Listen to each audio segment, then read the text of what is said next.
Selamin MCom SC PhD, the Honorable Dean of Mathematics and Natural Science Faculty, as well as Head of PUI-PT Combinatorics and Graphs, as well as President of Indonesian Mathematics Society, Professor Dr. Andes David MSc PhD, and the Honorable keynote speaker of this event and distinguished ladies and gentlemen. Welcome to the first day of the NIN International Conference on Combinatorics, Graph Theory, and Network Topology 2025.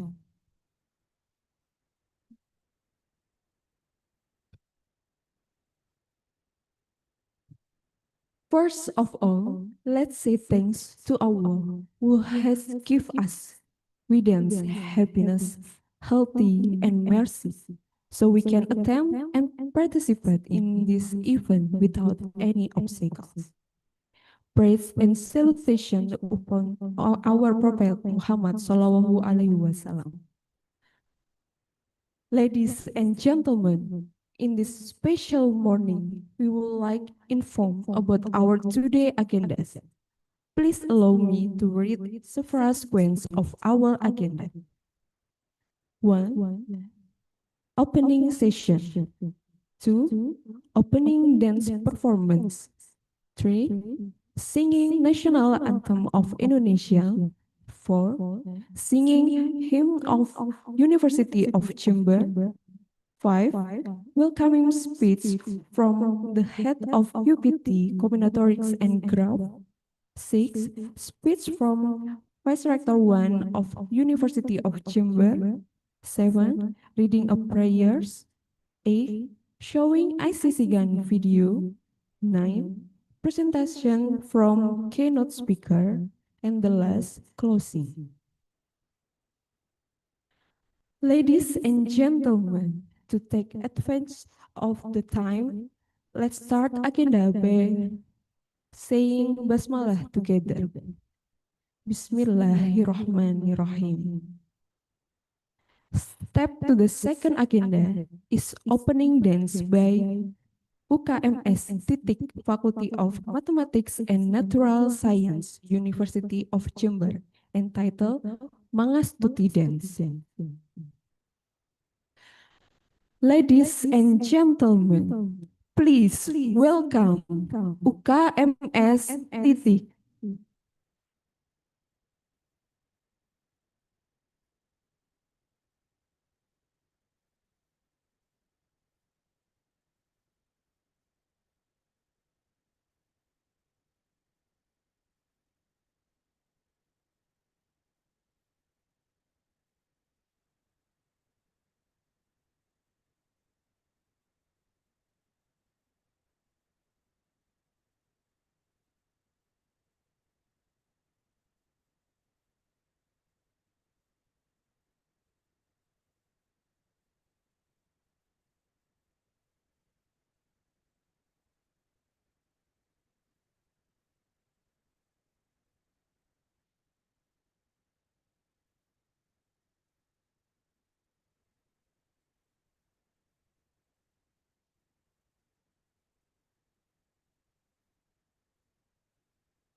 Step to the following agenda is singing national anthem of Indonesia, Indonesia Raya, and hymn of University of Jember. Ladies and gentlemen, for offline participant, please stand up.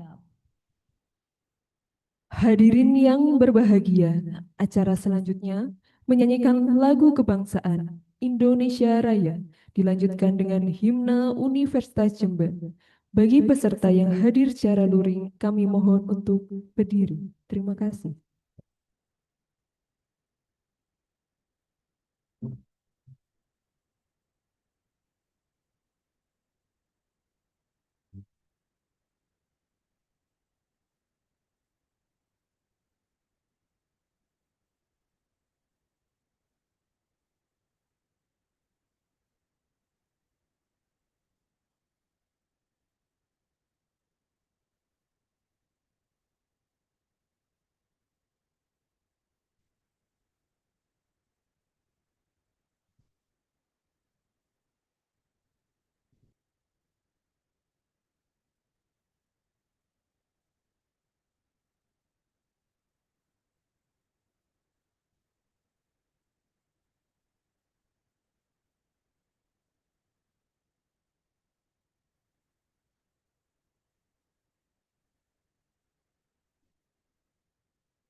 Ladies and gentlemen, please take your seats.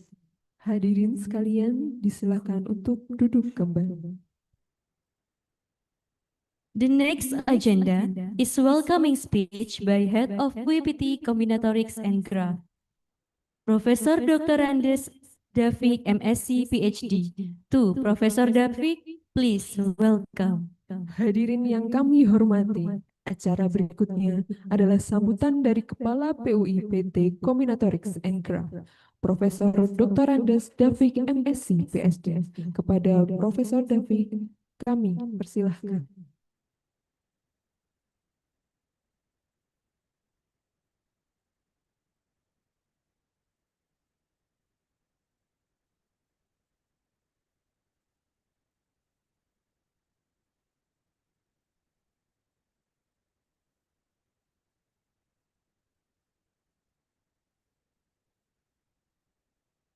Assalamualaikum warahmatullahi wabarakatuh. Selamat pagi, salam sejahtera untuk kita semua. Om Swastiastu, salam kebajikan, rahayu.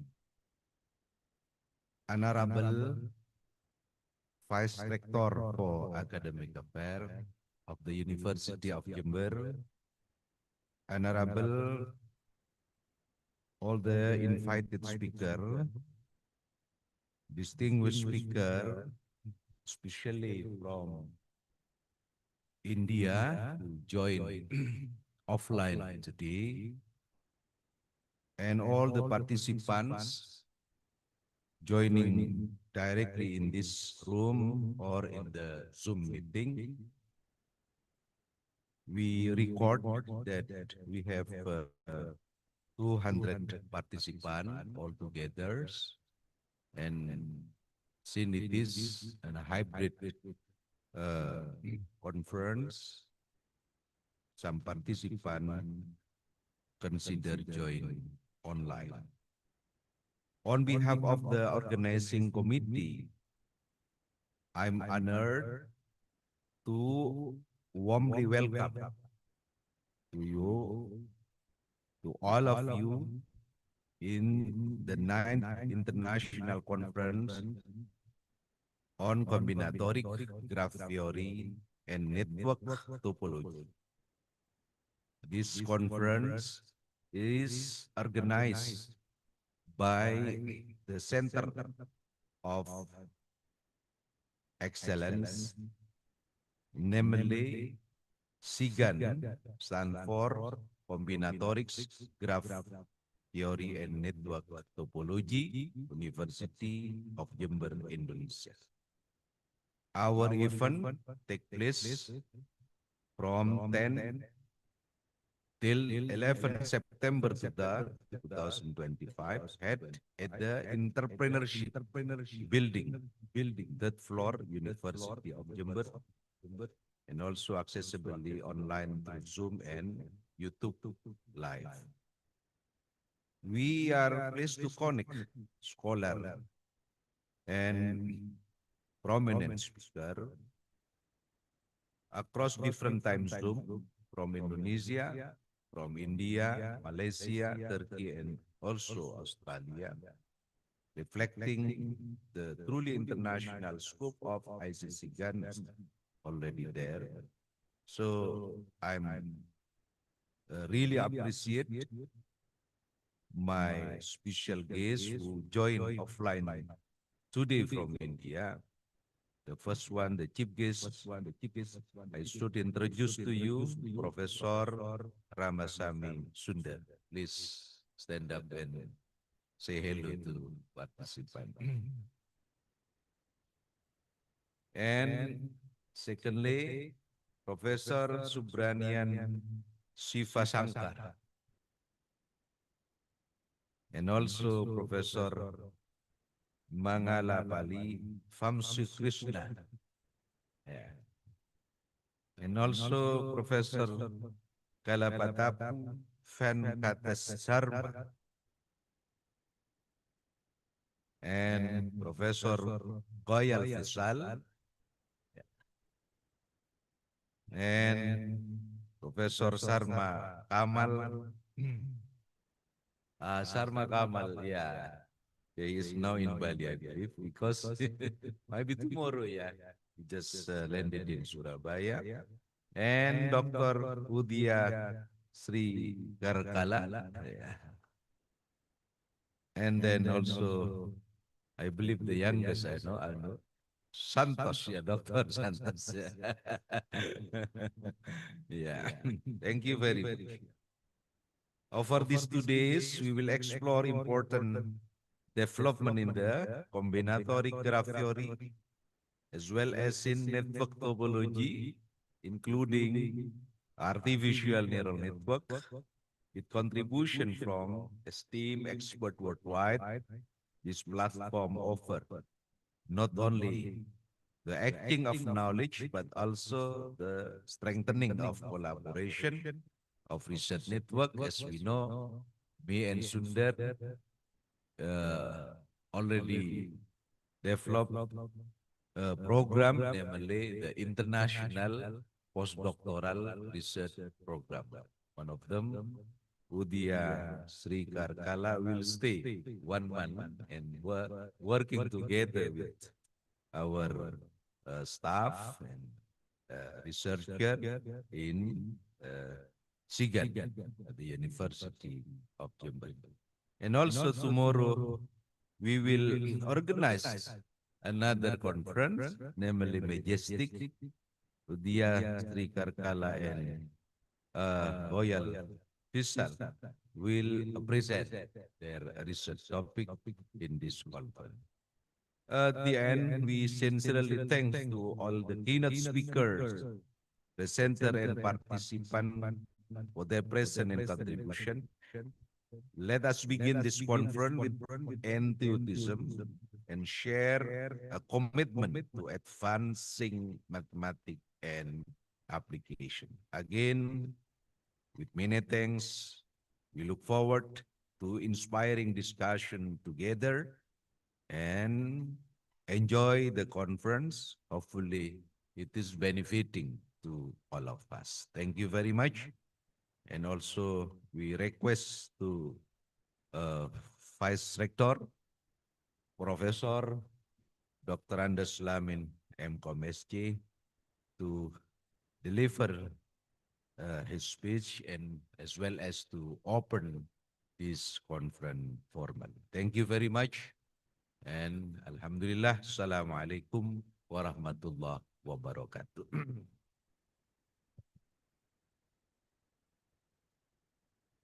Thank you very much to Professor David for the welcoming speech.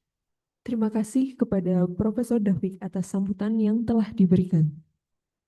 The next agenda is speech as well as open the conference formally by Vice Rector 1 of Academics of University of Jember, Professor Dr. Andes Lamin, M.Com SC PhD.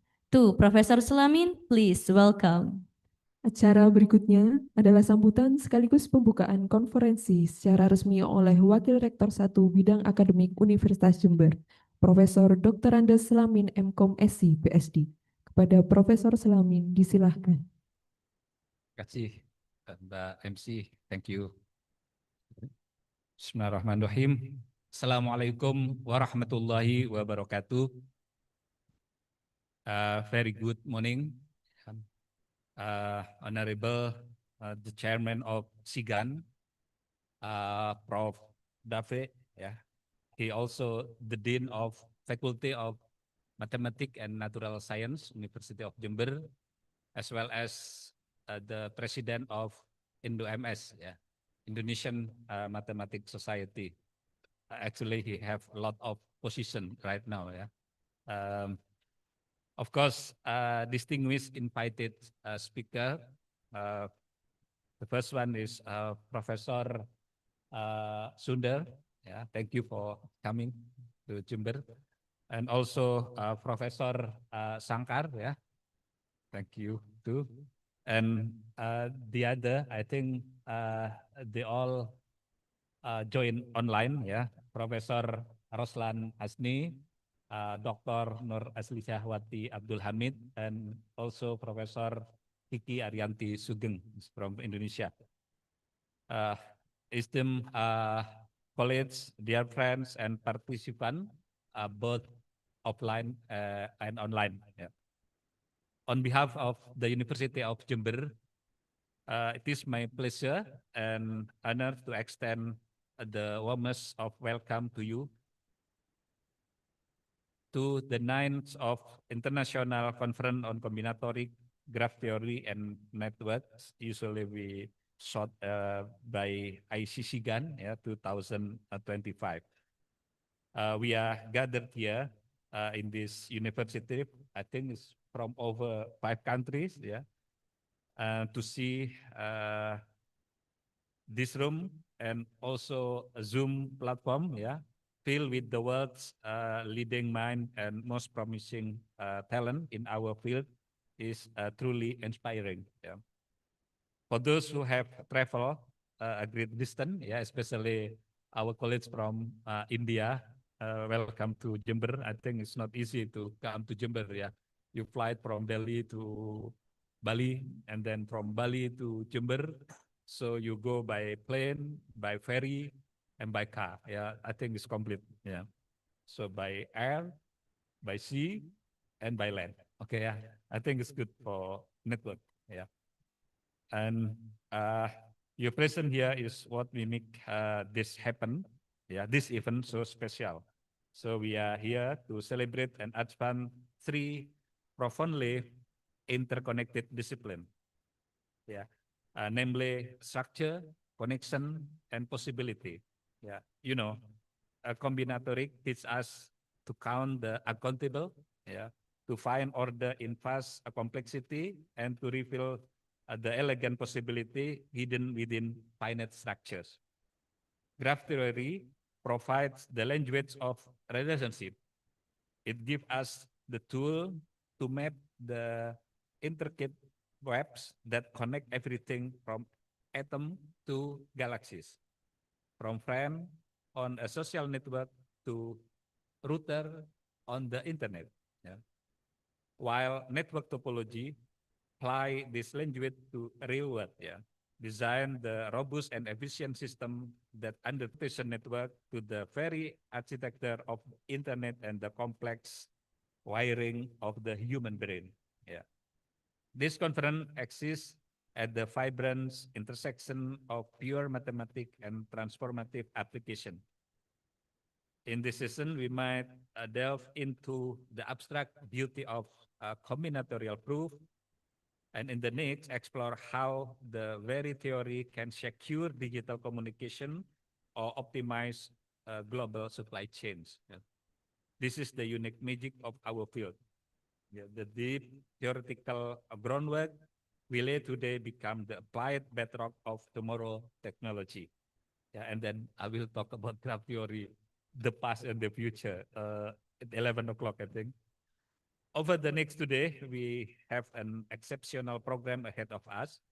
We will be privileged to hear from our renowned plenary speaker. Yeah, will guide us through the latest groundbreaking development.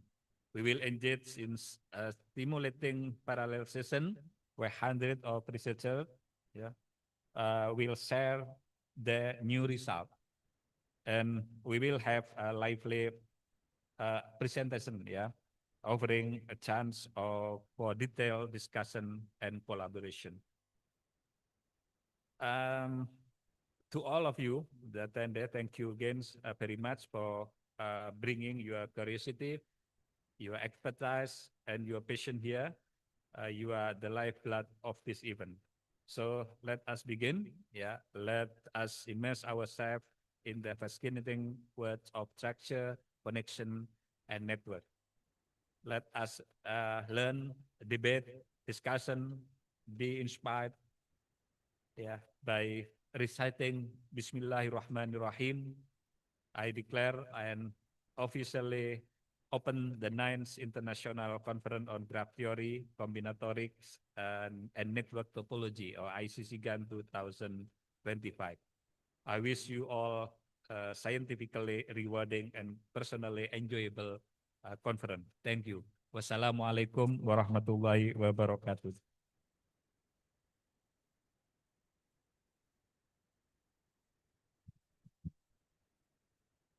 Thank you very much to Professor Slamin for the speech. Terima kasih kepada Profesor Slamin atas sambutan yang telah diberikan. Entering the next agenda, there is a reading prayers by Mr. Muhammad Ashrafil Mujib, SPD, MPD. To Mr. Muhammad Ashrafil Mujib, please welcome. Memasuki acara berikutnya, yaitu pembacaan doa oleh Bapak Muhammad Ashraful Mujib, SPD MSc. Kepada Bapak Muhammad Ashraful Mujib, disilahkan. Bismillahirrahmanirrahim. Assalamualaikum warahmatullahi wabarakatuh. Distinguished ladies and gentlemen, let us take a moment to pray according to our faith and belief. Allow me to lead the prayer in accordance with the Islamic religion. A'udzu billahi minasyaitonir rajim. Bismillahirrahmanirrahim. Allahumma salli ala Muhammad wa ala ali sayyidina Muhammad walhamdulillahi rabbil alamin. Hamdan na'imin, hamdan syakirin, hamdan yuafi ni'mahu wa yukafi mazidah. Ya Rabbana lakal hamdu kama yanbaghi li jalali kalim wa adim sultanik. Ya Allah, Ya Rabbul Izzah, on this blessed day, we gather with gratitude for the countless blessings and mercy you have bestowed upon us, enabling us to hold the opening of the 9th International Conference on Combinatorics, Graph Theory, and Network Topology 2025. We humbly ask you, Ya Allah, to bless this event, to make it fruitful, meaningful, and full of guidance for all of us. Ya Allah, Ya Hafid, grant us beneficial knowledge, clear minds, and sincere hearts, so that through this conference may emerge ideas, innovation, and research that bring benefits and advancement of science and goodness for humanity. Ya Allah, Ya Majid, make this gathering a means for us to strengthen our bonds of brotherhood, to broaden our horizons, and to establish strong collaboration among scholars and researchers from across the world. Ya Allah, Ya Ghaffar, forgive our shortcomings and mistakes, bless our steps, and answer our prayers and hopes. Rabbana atina fid dunya hasanah wa fil akhirati hasanah wa qina adzaban nar. Subhana rabbika rabbil izzati amma yasifun. Wassalamun ala mursalin. Walhamdulillahi rabbil alamin. Assalamualaikum warahmatullahi wabarakatuh.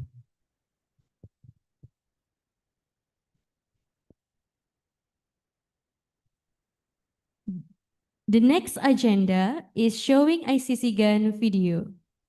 Acara selanjutnya adalah pemutaran video ICCGANT.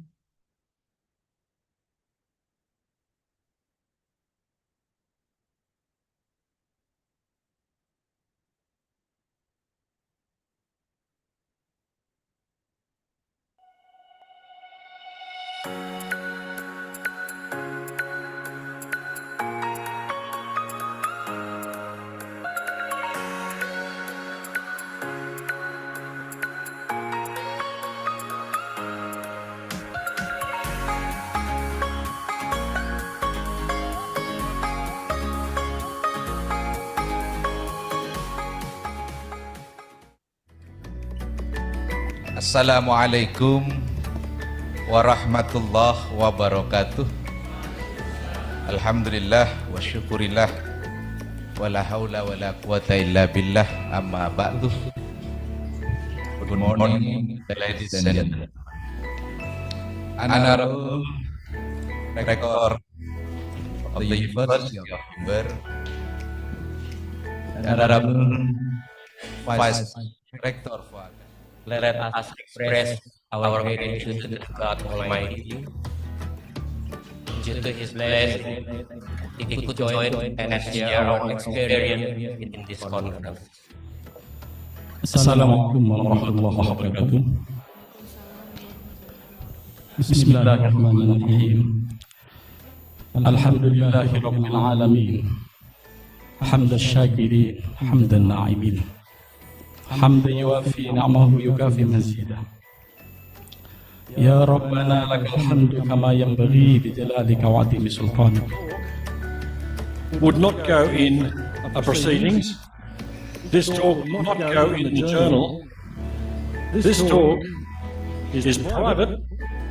Basically, people are making some matrices from given graph, and after making matrices, basically we find out eigenvalues.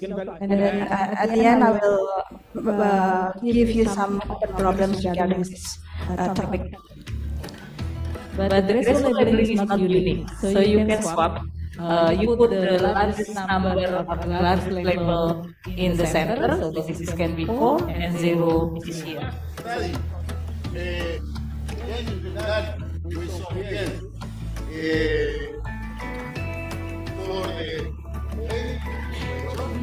A lot of you that will be interested to also do research in this new variation. So this.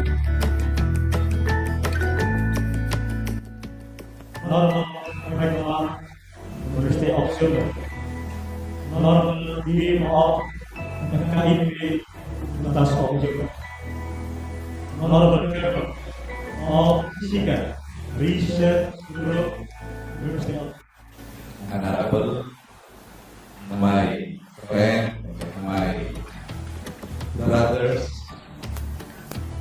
who are being invited speaker today, Professor. But then I want you to see that actually how the important piece of the results or ideas, how it's translated into a solution for an application.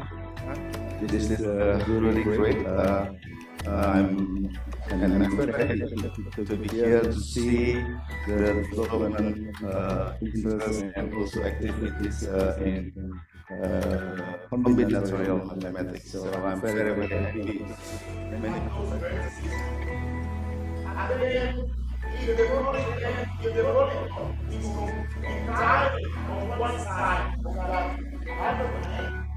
Yeah. So the label V1 must be different with 1. So there has to be 2.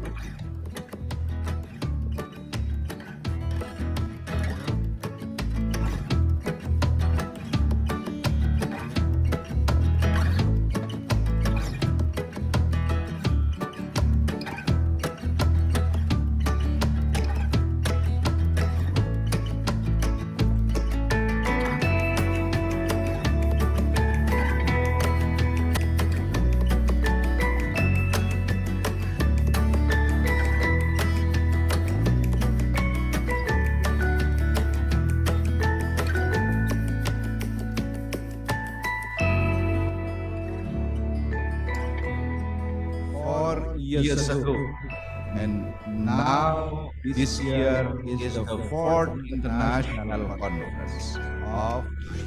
It is my great pleasure today and honor to welcome you at the present conference, which is held by ICCGANT University of Jember. Okay, I think I am live.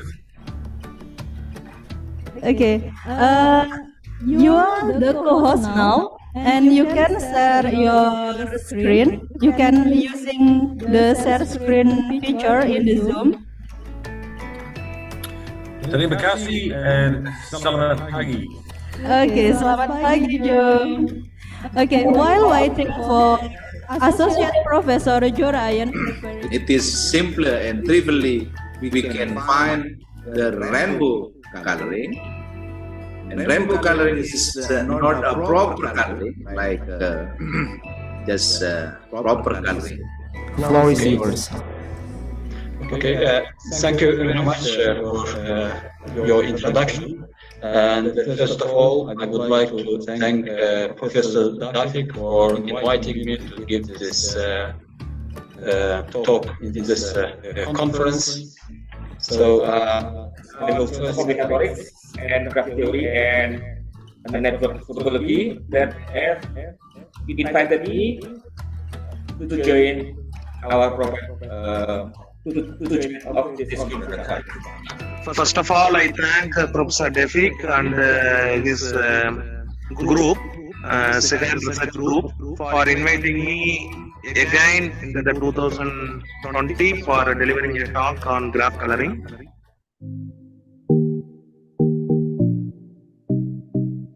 Assalamualaikum warahmatullahi wabarakatuh. Honorable Rector of the University of Jember. Today's my title of the talk is topological indices. That is the main content. I thought we would discuss how I introduce. First of all, I thank Professor Defik for inviting me for this wonderful conference, the 5th ICCGANT 2021.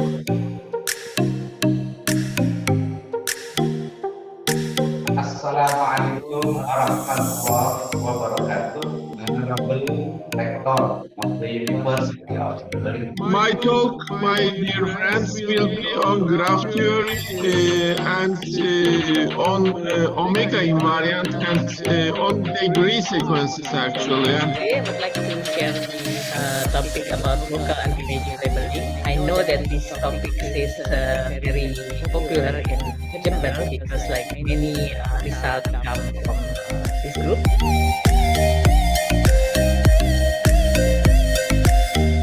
Assalamualaikum warahmatullahi wabarakatuh. Your Excellency, Rector of the University of Jember.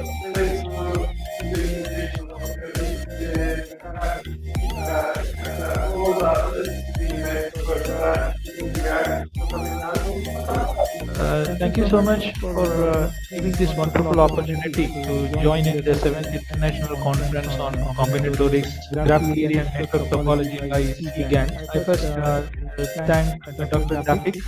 So first of all, I would like to thank you for the organizer of the conference for giving the opportunity. I am very thankful and I would like to thank especially Professor Dafik.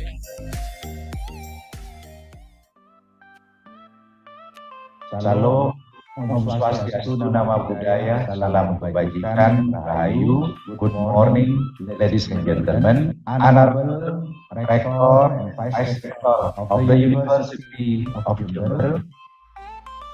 Good morning, everyone. Again, I would like to thank the organizer for inviting me to a beautiful conference because I delivered 2-3 lectures in online last almost 2020. I'm delivering the talks in the conference in online. Assalamualaikum. Very good morning to all. Thank you, Chairperson. Also, before I start my talk, I would like to say thanks to the organizer. Thank you very much for nice presentation. Hello to everyone. Good morning to Indonesia and all friends. I have to apologize for my voice. This is the best voice I could have in the last 1 week because I had some flu.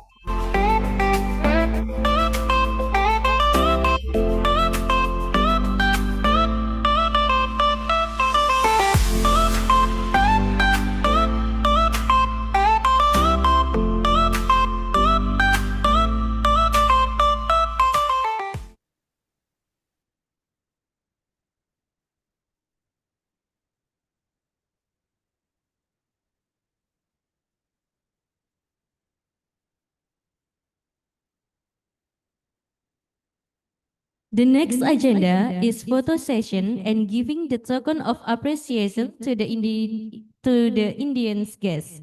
To online participants, please turn on the camera. Thank you. Acara selanjutnya adalah sesi dokumentasi dan pemberian cenderamata kepada tamu undangan dari India.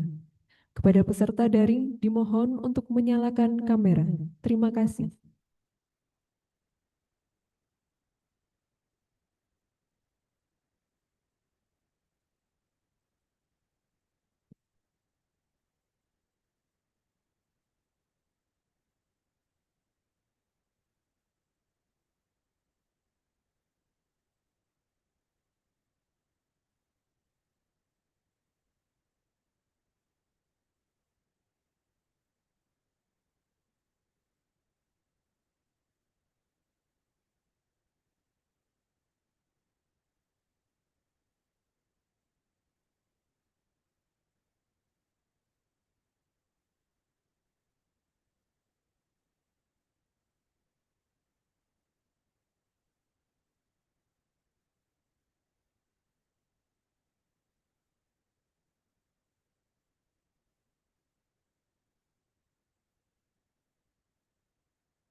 Ladies and gentlemen, we are now entering our main agendas, the plenary session by our keynote speakers.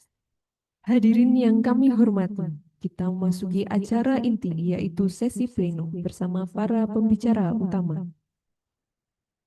The first presentation will be given by Professor Dr. Ramasamy Sunder, MSc MTech PhD from Galgotias University, India. Presentasi pertama akan disampaikan oleh Profesor Dr. Ramasamy Sunder, MSc MTech PhD dari Galgotias University of India.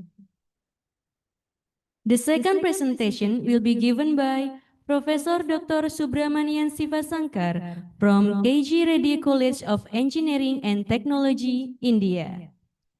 Presentasi kedua akan disampaikan oleh Profesor Dr. Subramanian Sivasankar dari KG Reddy College of Engineering and Technology, India.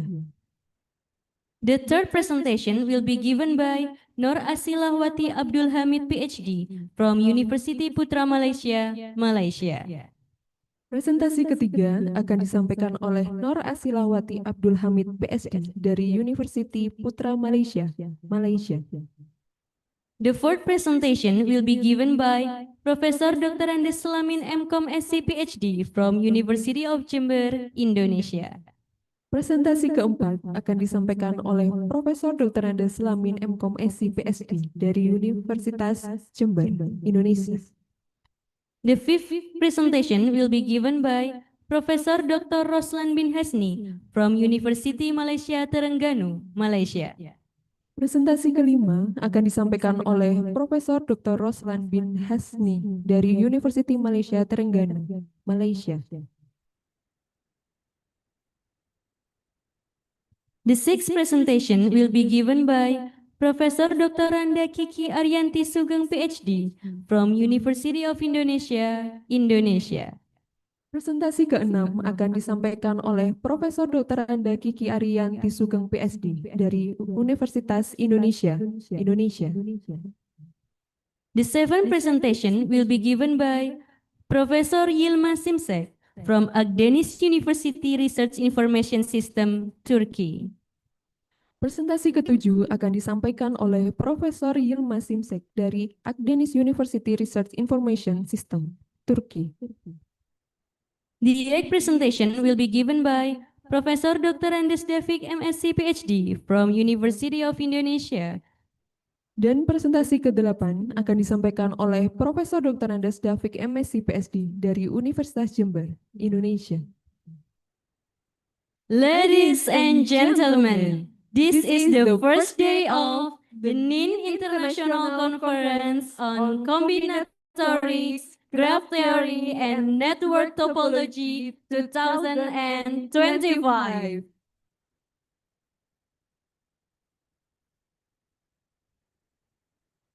The plenary session will be chaired by Syabana Nurin Nadia Aziz SPD MPD from University of Jember, Indonesia.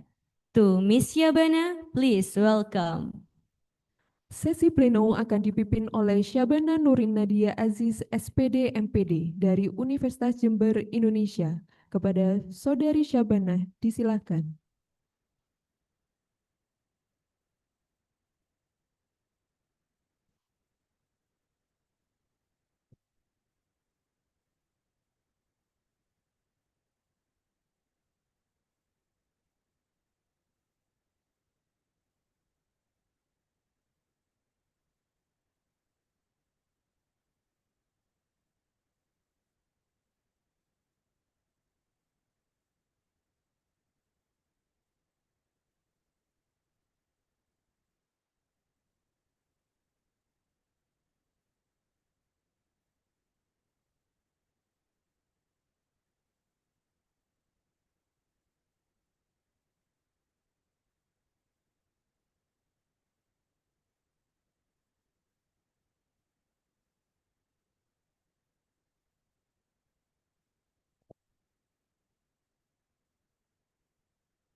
Hello.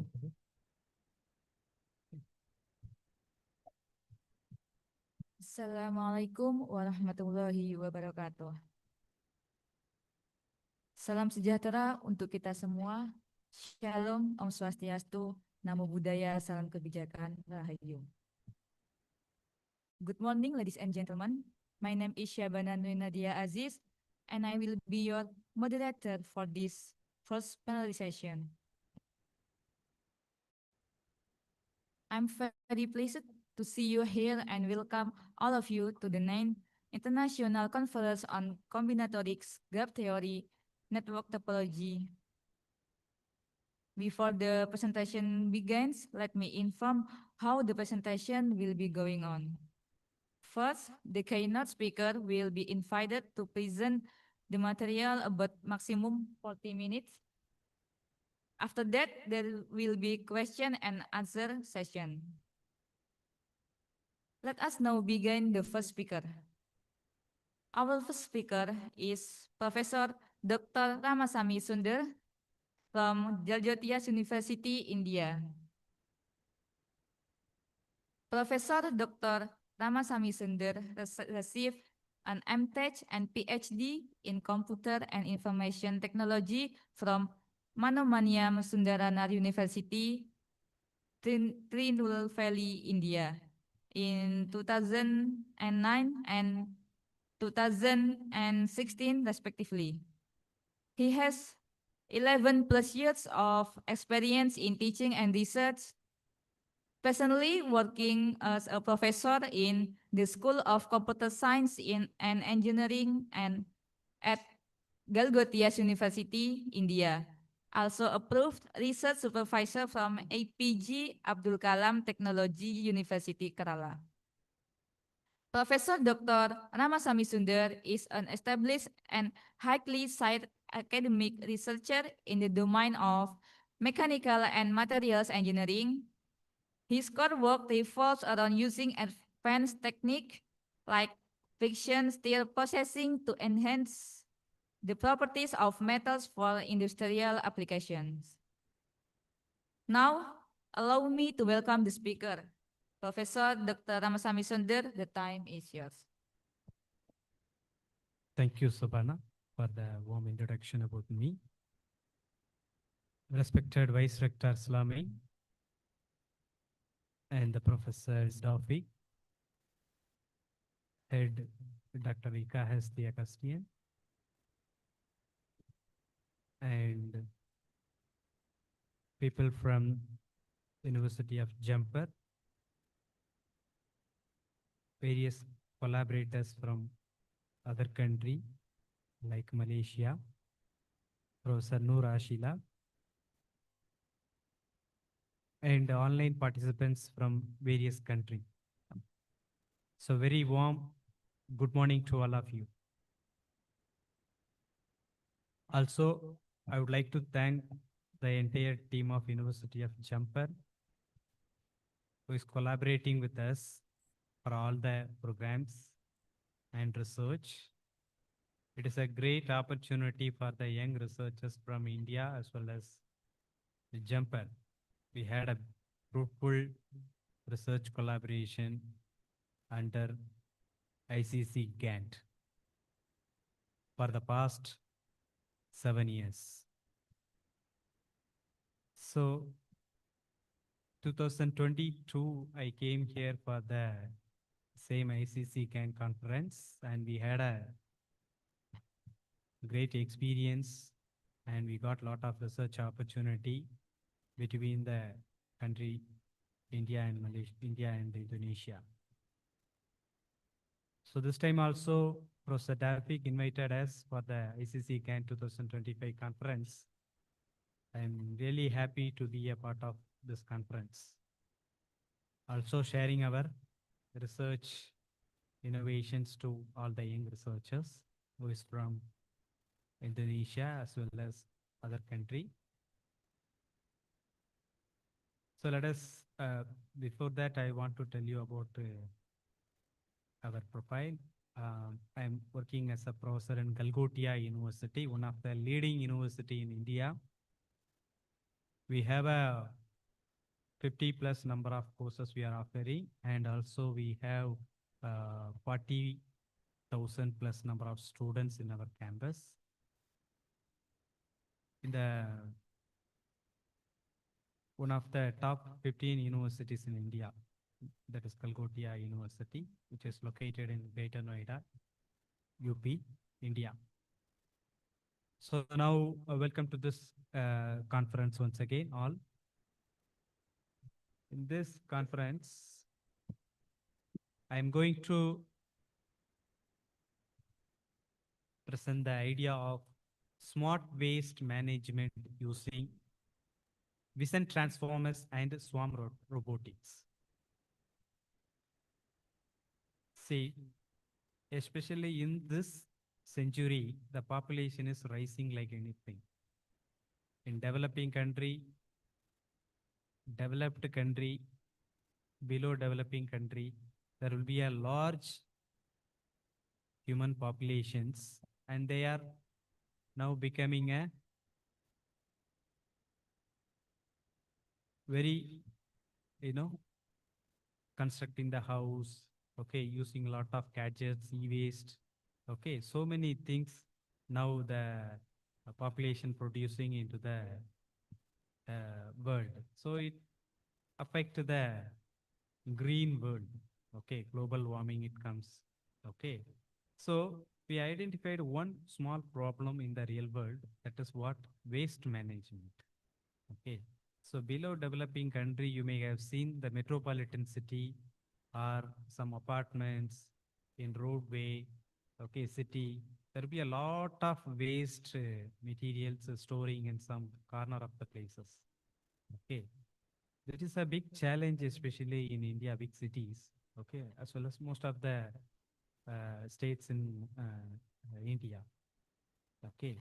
So we have done some small study how we can do the classification of the wastages, and Indian government is also giving a lot of fund for this kind of real-time projects.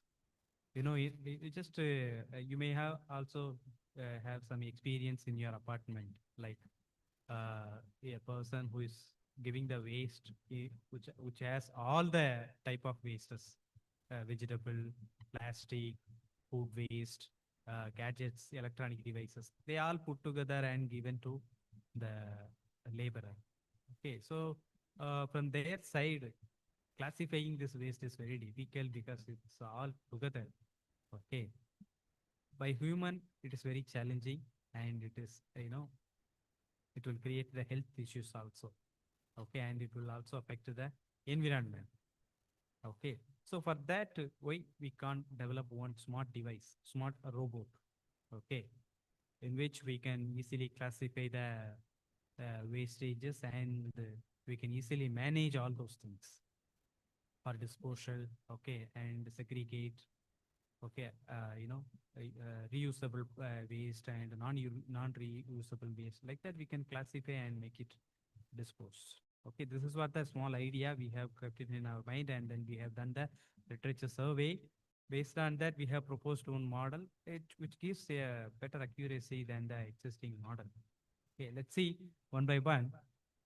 This is what the presentation outlined today: abstract introduction, objective, related work methodology, results and findings, and conclusion.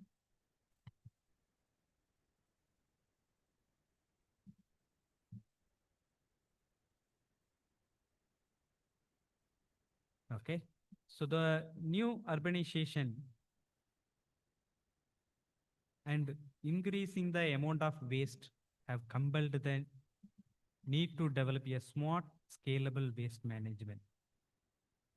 A new framework involving vision transformers for waste type classification and swarm robotics for autonomous waste pickup is proposed in this particular research idea. The system leverages vision transformers, enhances the future extraction and classification ability to detect the correct type of waste correctly, thereby in turn managing the coordinated behavior of numerous independent robots in a decentralized swarm optimization. So layered control architecture we have constructed, which provides the efficient task allocation and robot-to-robot communication and collision avoidance for optimal operating the coverage and speed. So the performance evaluation after implementation, the performance evaluation demonstrate that the proposed system performing very good compared to the conventional uh, neural network, convolutional neural network based models and human harvesting methods in terms of 94.6% classification accuracy, 97.3 coverage ratio, and much shorter task completion time. This is what we have achieved compared to the existing methods while doing the literature survey. The combination of high-level computer vision and swarm intelligence not only enhance the environmental cleanliness but also lower human labor cost and the operation cost. This research is an important step in creating the complex, completely autonomous, intelligent waste collection system for deployment in smart urban cities and smart buildings. Okay, so waste management, if any country is doing better, obviously they can be in good health in all the aspects. Okay, so it's a very simple word in Tamil. கந்தையானாலும் கசக்கி கட்டு கூழானாலும் குளிச்சுக்கூழ். Right. So the cleanliness is very important for every house, every city, every state, every country. Okay. So it's one of the very important project or idea or innovative research for the environment. Okay.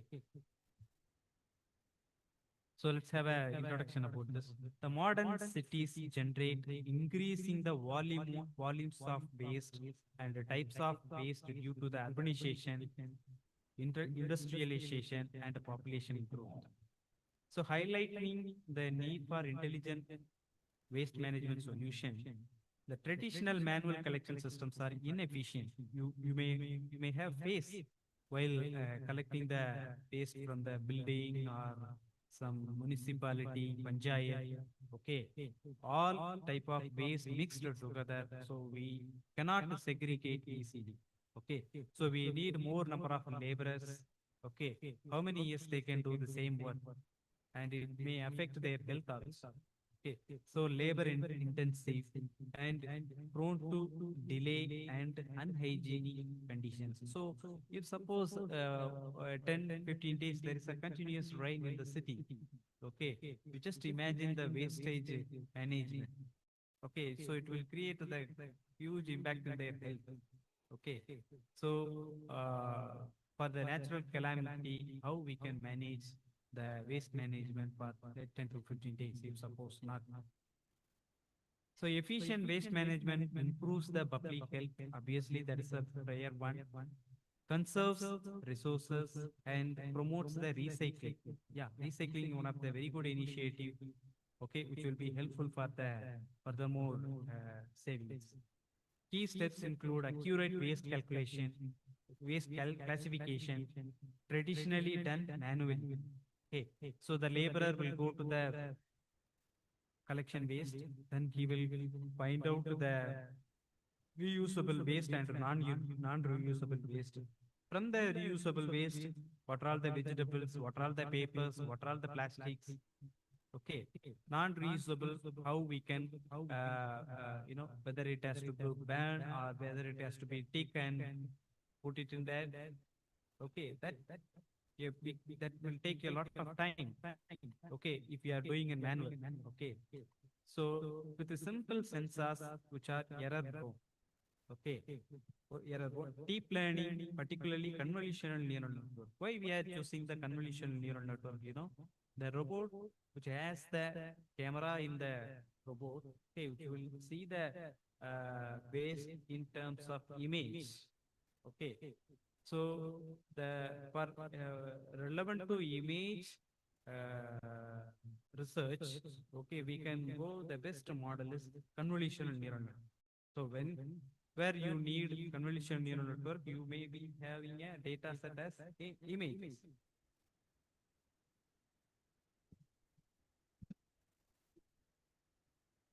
Images. Okay, that's very important.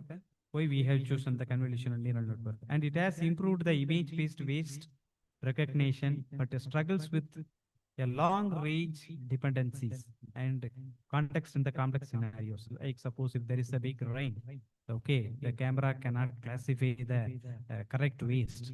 So these are the challenges. So this research employs vision transformer models, leveraging attention mechanism to capture global image features for more accurate classification. Efficient collection also requires decentralized, scalable robotic system to reduce communication overhead and avoid the single points of failure. So that is what the basic intro about the smart waste management. So the objective of this research idea to utilize vision transformers to enhance the feature extraction and classification accuracy for identifying different type of waste, including biodegradable, recyclable, and hazardous material. Okay, so this model, vision transformers, which will beautifully enhance the future extraction and classification accuracy for identifying a different type of waste materials from the collected waste.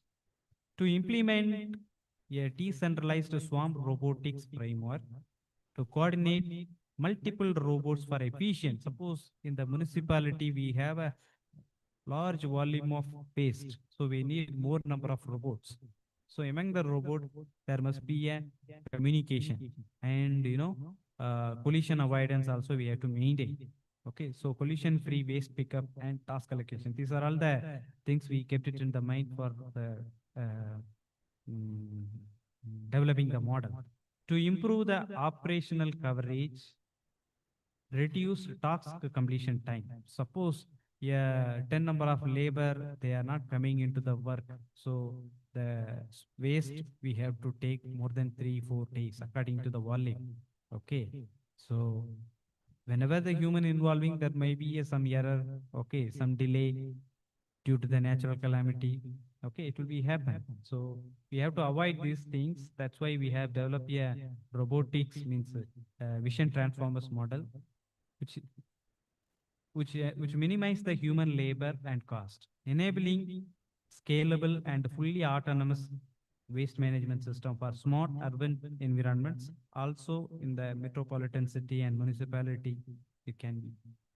Okay, so from 2022 to 24, we have considered these articles for related study about our research. Okay, so many people have approached this problem. Okay, here I have a list out. Okay, you may have made it.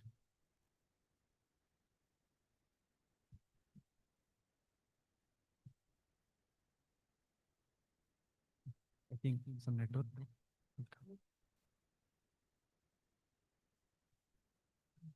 Moving? Yes. Look at that. From 2020 to 24, we have so many models referred, and the strength and weakness we have mentioned here. Okay. Based on that, we have proposed the vision transformers model. Okay. Some simple summary I'll tell you based on the literature survey, what we have done from 2020 to 24. Despite significant advancements in swarm robotics and smart waste management, several limitations and research gaps remain still. Most studies rely heavily on simulations with a limited real-world deployment, which may not capture environmental uncertainties and dynamic urban conditions. Okay. Many systems depends on high-cost sensors, GPS accuracy, or centralized coordination, limiting scalability and robustness. So integration of this bio-inspired swarm intelligence with real waste classification and multimodal sensing are underexplored. Additionally, energy optimization fault tolerance, and adaptive decision making in heterogeneous and dynamic urban waste management environment remain open challenges. These are all the challenges still there, highlighting the need for full autonomous and scalable and resilient waste management system. These are all the challenges still existing in the field of smart waste management. And recently, you may have seen some Apple robots they have created and sent them to sea, okay, for collecting the waste. Okay, fish robots. You may have seen some video. I hope so. Based on this artificial intelligence, they have created the fish. It's not a original fish, it's a robotic. And they have operated in the sea, then they have collected the waste in the sea forum. Okay. So here that methodology, you can see, yes, camera and sensors, which is installed in the robotics, then vision transformers, waste type and location, where the location, what kind of waste, then swarm coordination algorithm, task assignment, path lining, then weight pickup and sorting, feedback logging and learning loop, dashboard optimization. This is the flow of the methodology. We have sensor and camera based on that vision transformers. Then we are identifying the waste type and location, and the coordination algorithm based on the swarm optimization, task assignment for the different robot for different classification of the waste, then waste pickup and sorting the waste, then feedback logging and learning loop. Finally, we have a dashboard optimization, how the robot is collecting the wastage and how much volume without any error. Okay, if there is any error, okay, as like Tesla vehicle, how they are, reinforcement learning they are using. The same way here also we are using the reinforcement learning for whenever there is an error, they identify the error, what is the error, then how we can rectify. Okay, learning by themselves. Okay, based on the reward and the punishment. Okay. So the first process of the methodology, data acquisition and pre-processing. So high resolution camera on robot capture waste images for training. Okay. So it may have a different cost for the different camera sensors. Okay. So data is annotated by waste type. That's very important. Data is annotated by waste type, different type of waste, biodegradable or non-biodegradable. Okay. And processed via resizing, normalization, and augmentation. So you may hear about the computer vision, whatever the data you are taking, suppose if it is an image, you have to do the resizing, normalization, and augmentation to improve the data set quality. This is a pre-processing for every image-based research. Okay, fundamentals of images. Image processing. This ensures the vision transformers model receives very realistic input for robust waste classification in urban environment or urban cities, in big smart buildings. Okay. Then once it is ready, the data set, then we'll go for the vision transformers based on the waste type classification. A mobile optimized vision transformers, okay, the robot classify the waste type from the images. Okay. The model captures the global spatial features, surpassing into the CNN model, and it is deployed on edge devices for real-time waste identification. So each robot detects the label and locates waste independently, enabling accurate multi-class classification for autonomous waste management operations. This is what happened in the vision transformers based waste type classification. Then swarm robotics control layer. This is one of the important in the methodology. Decentralized, so no one can control, okay, the swarm robots. Coordinate using bio-inspired algorithm. So based on the bio-inspired algorithm like ant colony or particle swarm optimization, the robot communicate via mesh network You may aware about the mesh topology. Okay, how many devices are connected in the network? There will be a dedicated communication between all the robots.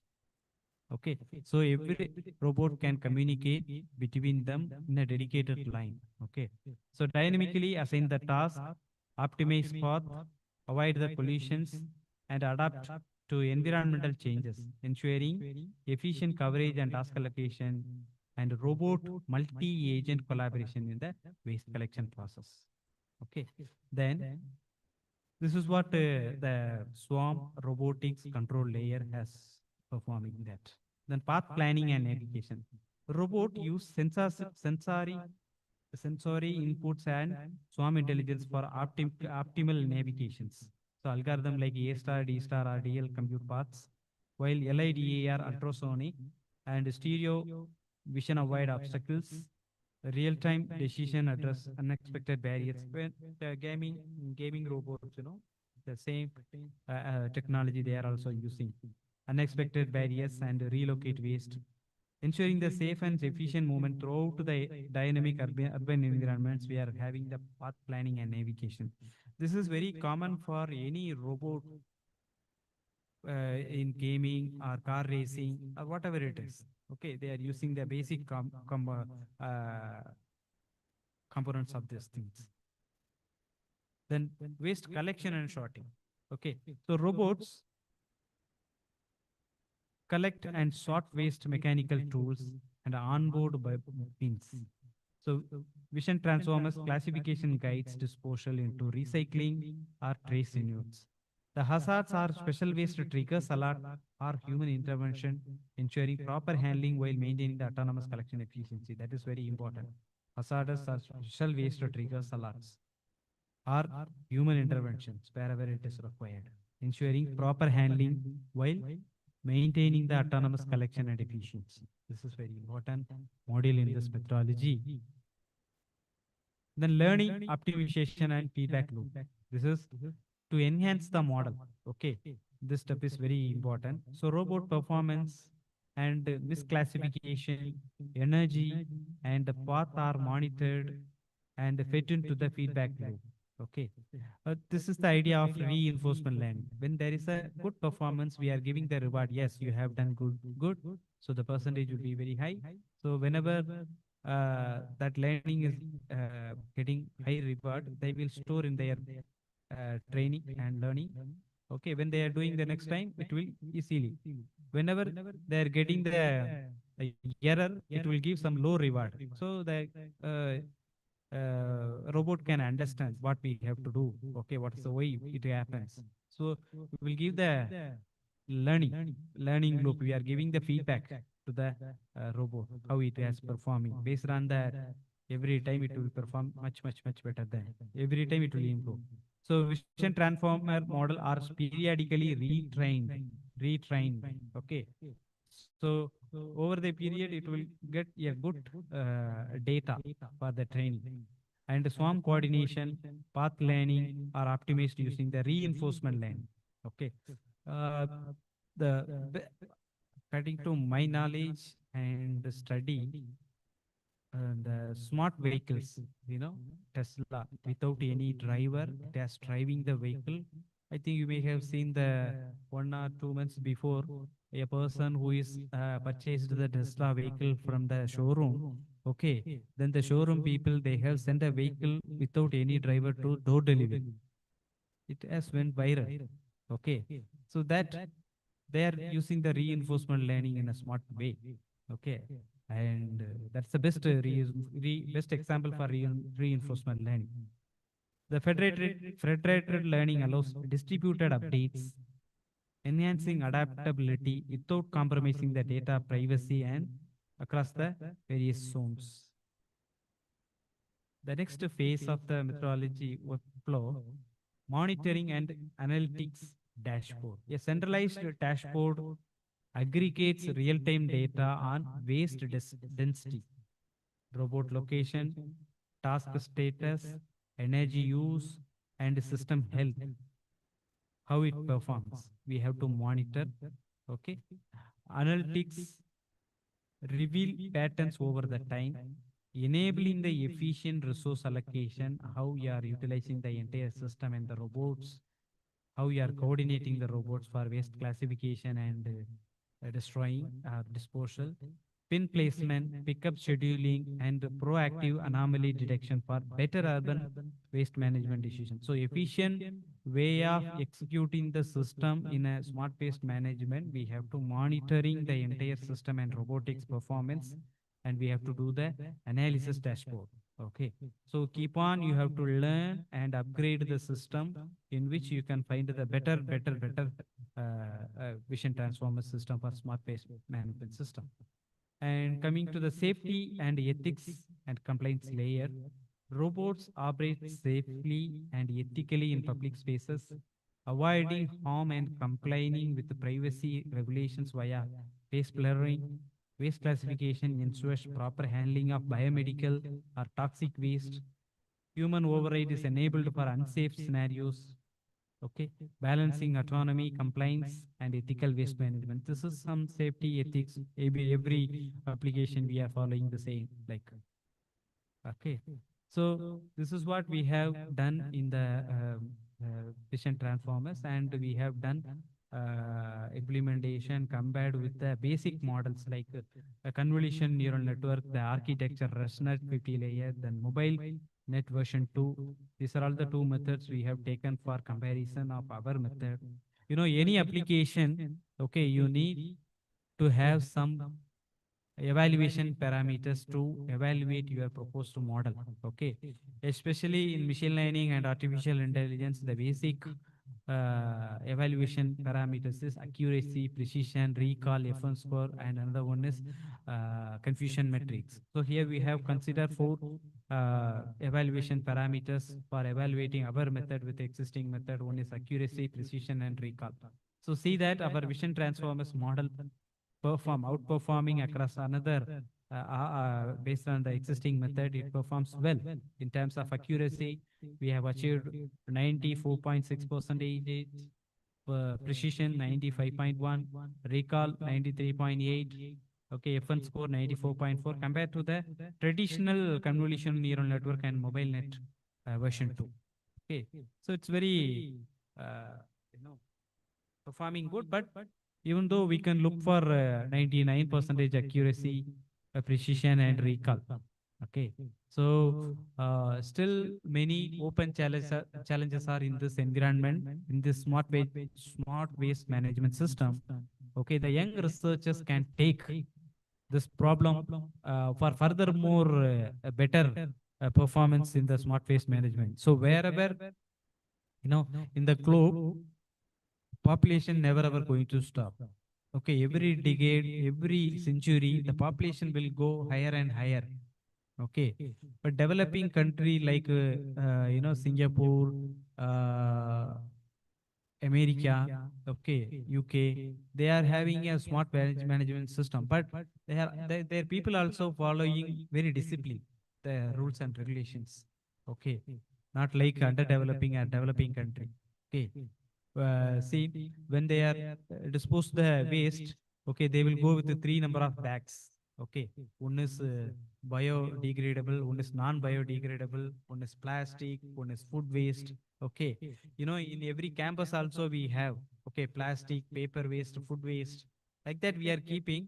But some of the urban cities, they are not following in outside. Campus they are maintaining, but what about the public side, roadway, in big buildings?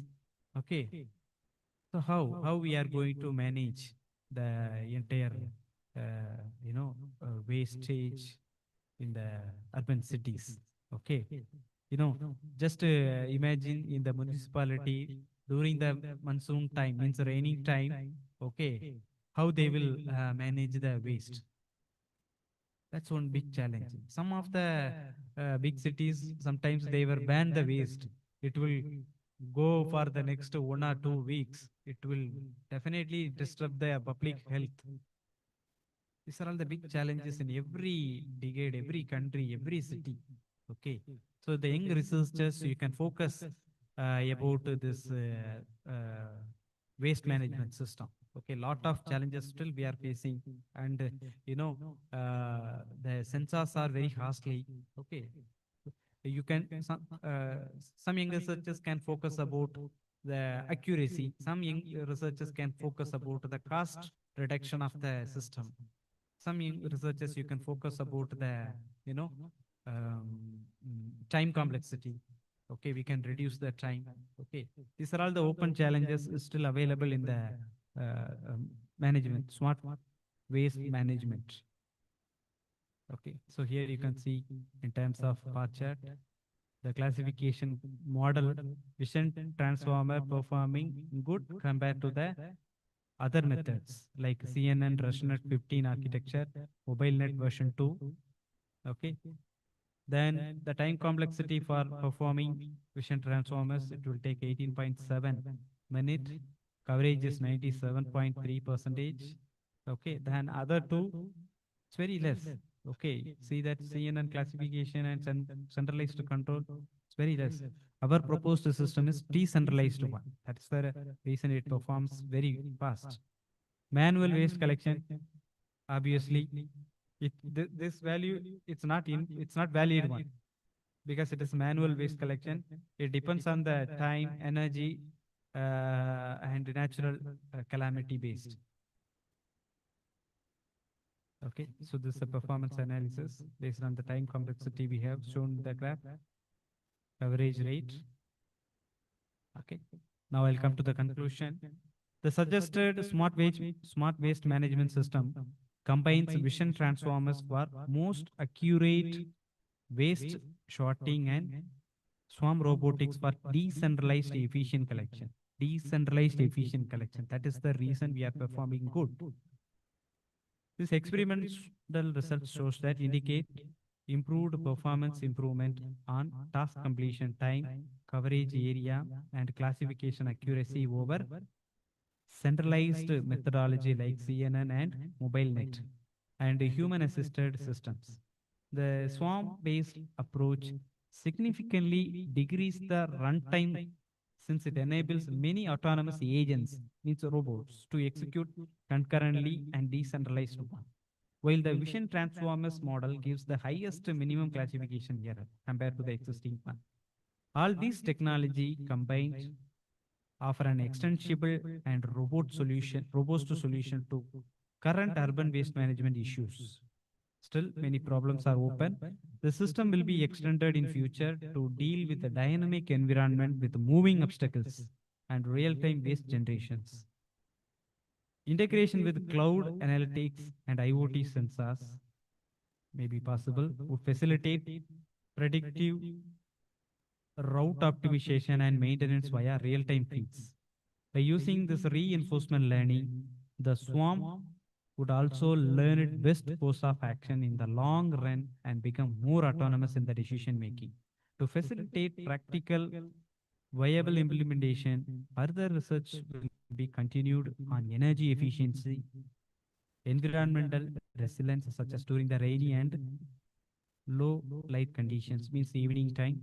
Okay, and scalability in urban environments through AI-powered perception and multi-robot system integrations. So this research promises a new idea of intelligent, sustainable city infrastructure.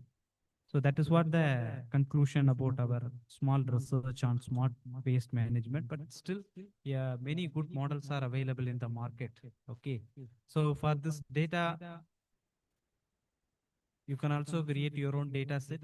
Okay, if you have a good infrastructure like a good sensor, okay, good reinforcement algorithm, that you can try for creating the new data set. Otherwise, you can go to the Kaggle platform and you can identify the data set.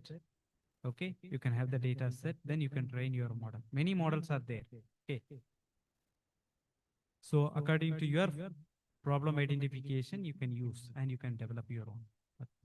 Okay, so future work would focus on enhancing the system adaptability and scalability in diverse urban environments. So why I am telling, India is having a different kind of waste. China may have more waste than the India, like in terms of e-waste. Okay, so integration of additional sensor models such as environmental and air quality sensors could improve waste detection accuracy and context awareness.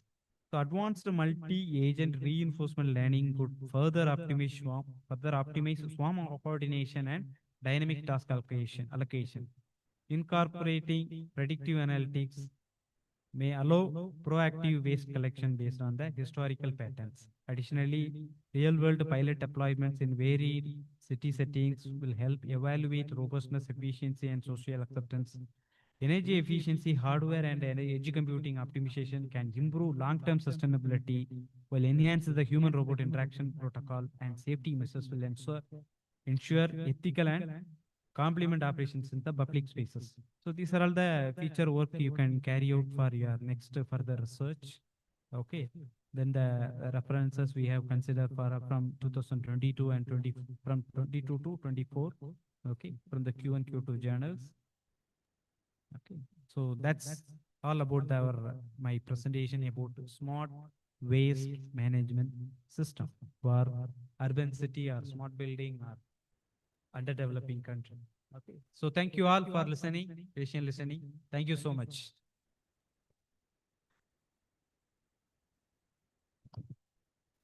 Do you have any other query? Thank you very much, Professor Dr. Sundar, Yes, for the interesting presentations. Ladies and gentlemen, we will now begin the question and answer session. To ask question, please state your name and affiliation. For online participants, you can use the raise hand function or type your question in the chat box. For those here in person, please raise your hand and wait for the microphone.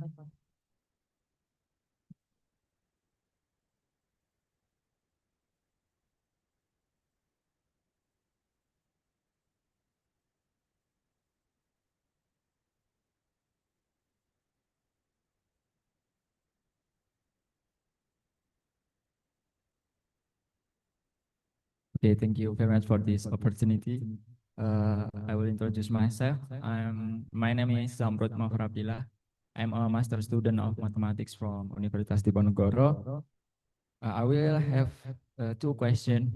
The first question is because I have do some project on a computer vision before on computer vision. In image detection to helmet detection to do a project in electronic tilang in police, leveraging the CCTV on the installed on the road like that. Okay, so my question is, we know that computer vision, especially in CNN-based model, have a lot of model like YOLO.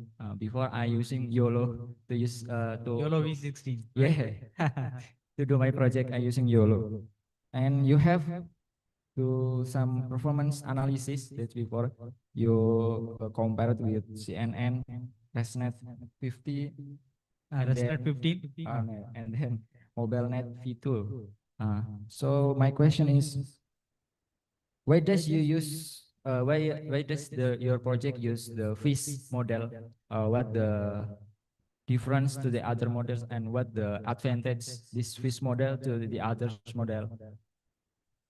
And the second question is this project have been created or is the prototype exist? If so, what are the result of the testing data? Okay, my opinion. That's my question. Thank you. Nice. You are working in computer vision relevant projects, right? Good. Good. See,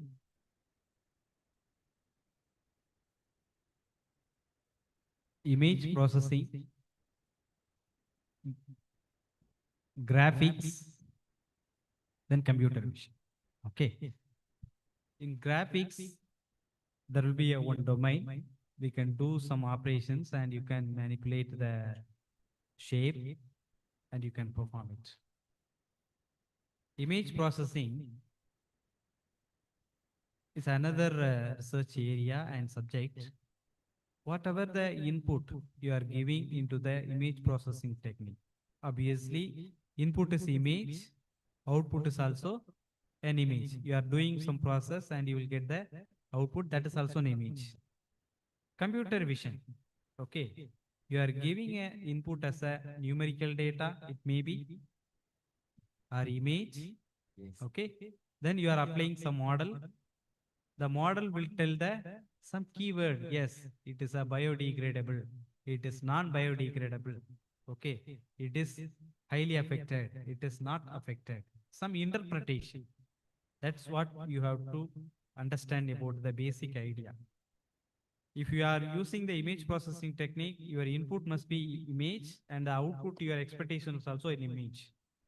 Okay. But whereas in the computer vision, you are going to give as a input as a image or video, the output will be some interpretation. Yes, biodegradable, non-biodegradable. Okay. So here the computer vision, so many algorithms are there. Okay. Especially supervised algorithm is there, unsupervised is there. Okay. Then reinforcement learning. Correct. Then semi-supervised. So many learning techniques are there. Okay. Here your input is image. You are going to apply vision algorithm, computer vision algorithm. So the best model which is for the image or video is, convolutional neural network. In the convolutional neural network, we have so many different types of models. Okay. Different type of architecture, unit architecture, dense net, res net. Okay. Then the 16, 32. So many versions are there. Okay. And you can perform with this any one of the architecture, and you can do comparison with other model also. Okay. That is one option. Second question, our vision transformers. Okay. It is performing than the CNN and mobile. Okay. For evaluation, I have considered this, any computer vision, machine learning models, you should have this evaluation metrics, precision, recall, confusion metrics, then, accuracy. Okay. Based on the parameters only, you are going to evaluate your model. Okay. My suggestion, for simple learning, you can use that, Medium website. There is a forum. Okay.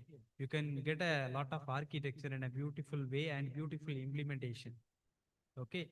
There will be a good programmer in the Medium forum. If you have any doubt or modification you required, you just discuss with that people, you will get a lot of idea. That is one, a good forum. Then when you are looking for the data set, okay, data set is very important. Here we have done some pre-processing and all. Okay, that is one area. Suppose you have a future so much of fund for developing this optimization, means smart waste management system. Okay, you can buy some good sensor. Okay, for the collecting the data and do the pre-processing. Okay, that's cost is different. But now as a young researchers, you just explore the Kaggle data sets. Okay, from there you will get a lot of data set, how they have done the pre-processing, everything will be available. Okay. Also, you just find some real-time researchers who are all involving in this project. Okay, they also have their own data set. We can communicate them and we can get a data set and you can explore more and more. Okay, so thank you so much. Thank you very much, sir, from there. Okay. So thank you all. Thank you so much. Okay. Thank you for the opportunity. Any more questions?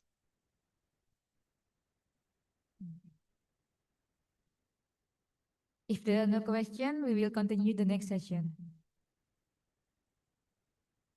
Ladies and gentlemen, we finally come to the end of the first speaker of this plenary session. And give applause to for our speaker and for of you all. Thank you. Ladies and gentlemen, before we entering our next presentation, we will appreciate the keynote speaker by giving him certificate to Professor Dr. Ramasamy Sunder, MSc, MTech, PhD.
Thank you once again. That was a fantastic start to our conference.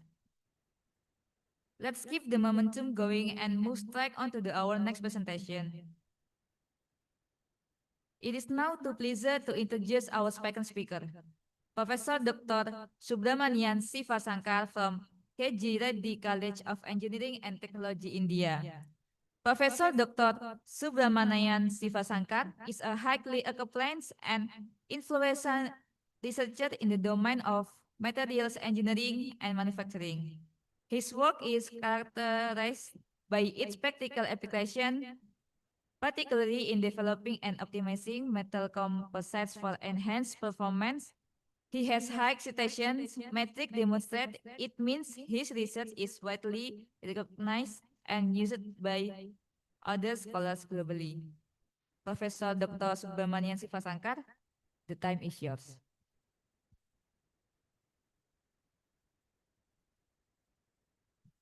Hello everyone, how are you? Hope everyone is doing good. Had breakfast.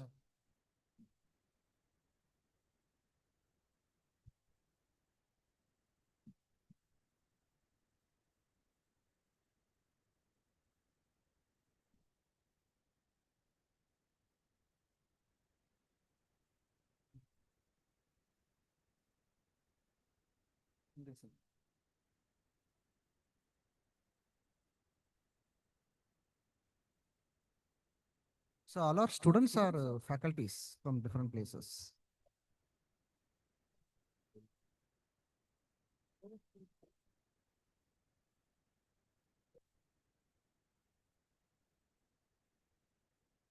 How many faculties are available? Faculties and so students. Students are from different colleges.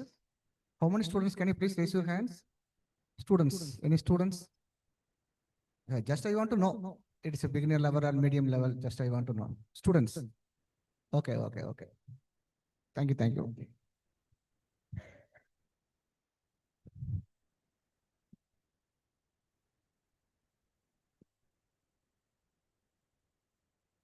So first of all, I would like to thank Professor Dafik sir for this good opportunity.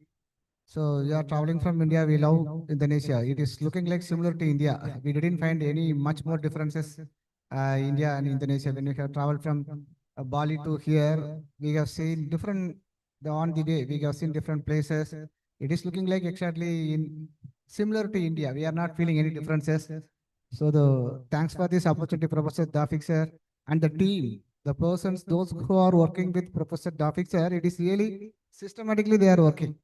So it is not a very easy one. I mean, we are doing different programs, postdoctoral program also already we are doing. So I must tell something. I mean, the way which they are communicating with the different scholars, the communication and coordinating with all the details, it's very systematically manner. This is really appreciable.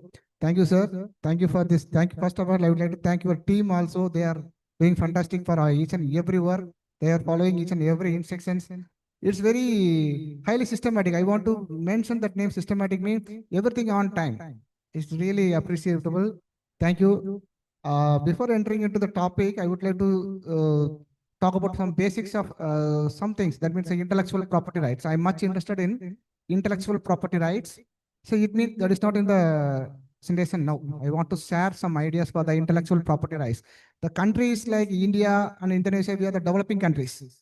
The developing countries, we must concentrate much more on the intellectual property rights. We are spending lots of time for research, but we are not worrying about protect our rights. That is, I hope everybody know the value of intellectual property rights. India, it is in the top 10 of intellectual property rights. Indonesia, right now, 54th position in the all over the world.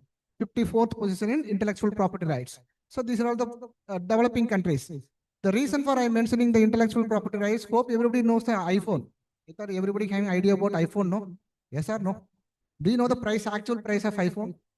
Anybody knows actual price of iPhone? It's in Indian currency. Indian currency 6,000 rupees, not even $600. It's a actual price, but the entire money it is going for the intellectual property.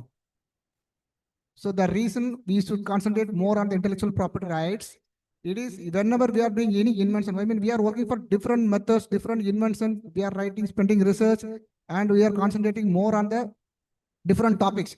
After doing the research, we are not concentrated to file it as an intellectual property rights. It is like an patent, copyrights. So that is an technical, non-technical, design patent. So many things are available. So it's only for 5 to 10 minutes. I want to overall, I would like to give the view for the intellectual property rights. If you take a mobile, how it is working inside, that is called a technical utility patent.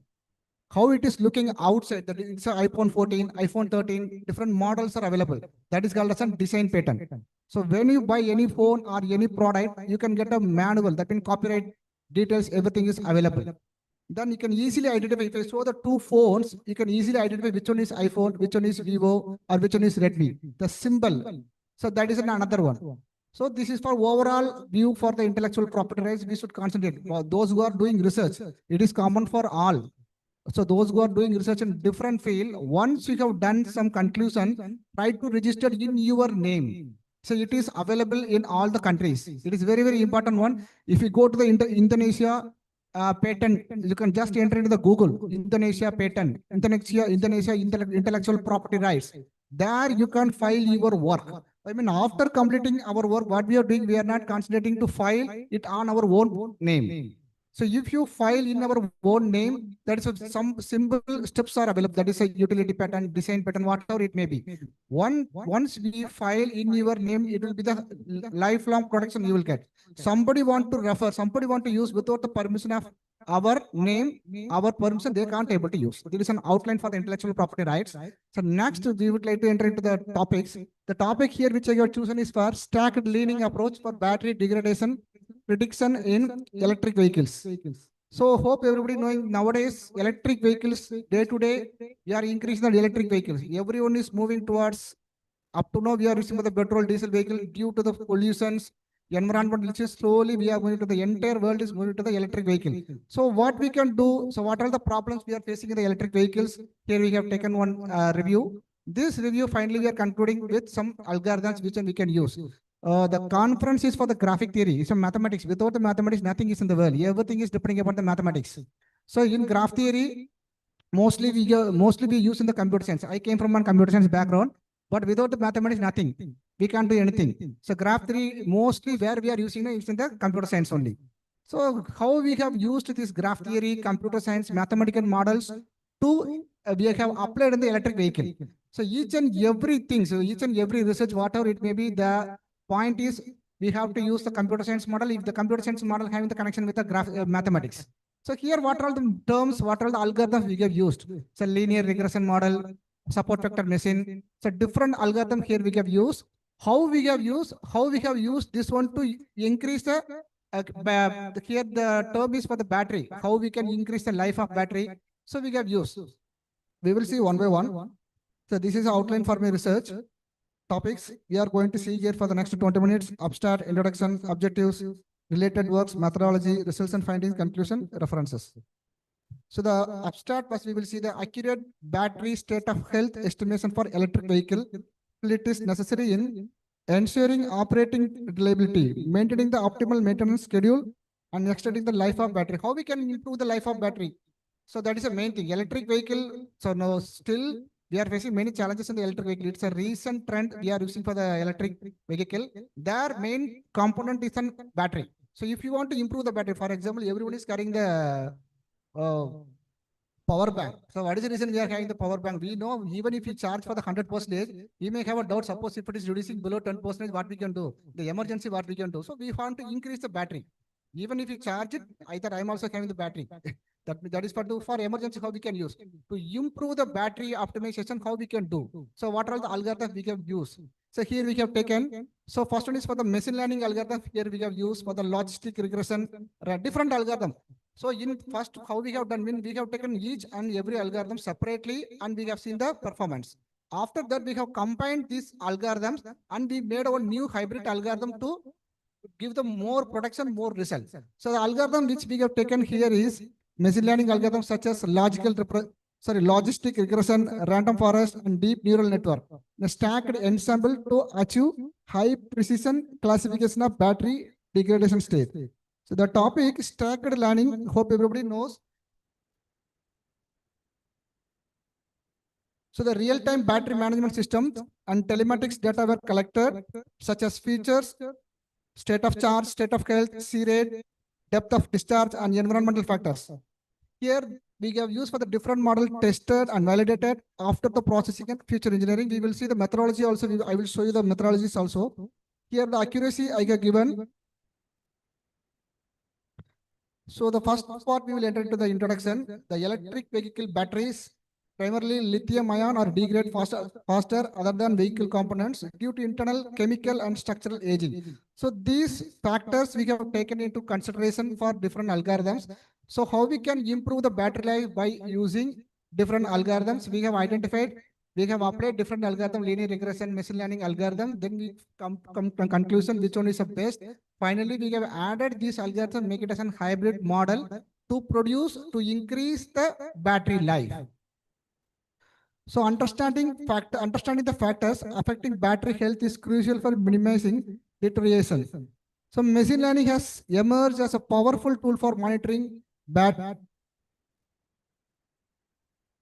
degradation, state of health, leveraging vast historical and real-time battery data, including current voltage, temperature, and state of charge. So if you take a battery, we need to consider for all those things. Here we have used for the machine learning algorithm. So using this tool to how we can improve the battery performance. Then the algorithm, already I got told there is a connection between the mathematics and the computer science. The mathematical concept we are using in the computer science. So graph theory, then the different mathematical algorithms, the supervised algorithms, unsupervised algorithms we have used. Here the supervised algorithm, what are the things we have used here? Linear regression, decision trees, support vector machines, and neural networks. It can classify the battery health into different categories like healthy, moderately degraded, and severely degraded. So we are applying algorithm, then we can identify what is the status of this battery, how we can improve. First, we want to know the status, what are the factors affecting the battery life. So if you take for 100 batteries or if you take for 100 power bank water, it maybe if it is charging, they are mentioning 1,000 or 10,000 watts, it is storing, the storage, how long it is. For they may mention for 12 hours, 24 hours, water it may be. But if it is working well, if it is not working well, we have to identify the factor which it is affecting the battery life. Based on that, we can come to the conclusion how we can improve the battery.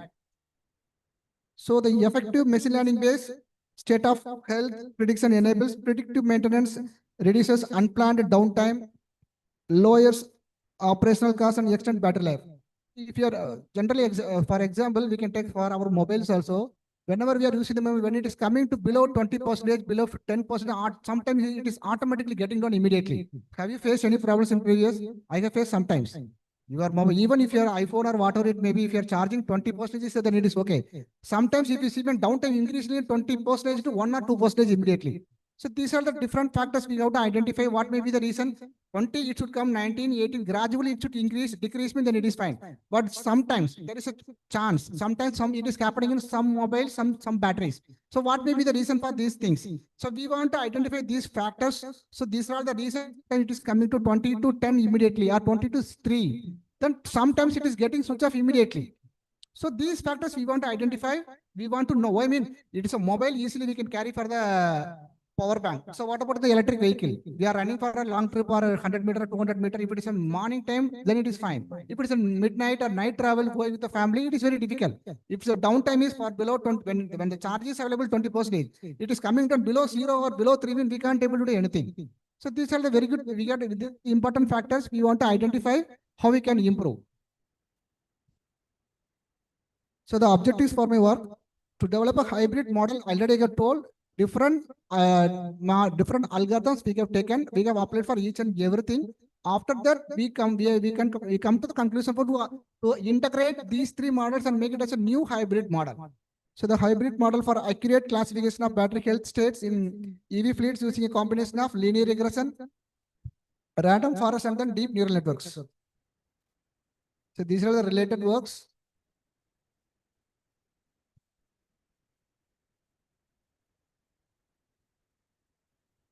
So this is a methodology: data collection, data pre-processing, feature engineering, classification model, hybrid stacked model, and prediction. The hybrid stack model, 3 algorithms here we have used: logistic regression, random forest, deep neural networks.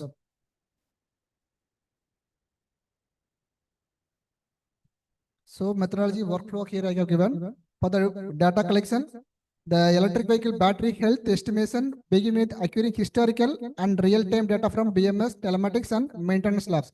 So we need to know the history. For example, again I want to compare with the mobile. It's very easy to comparison. Only for the comparison purpose. If you take for 100 mobile, out of that 100 mobile, how many mobiles it is coming downtown is immediately.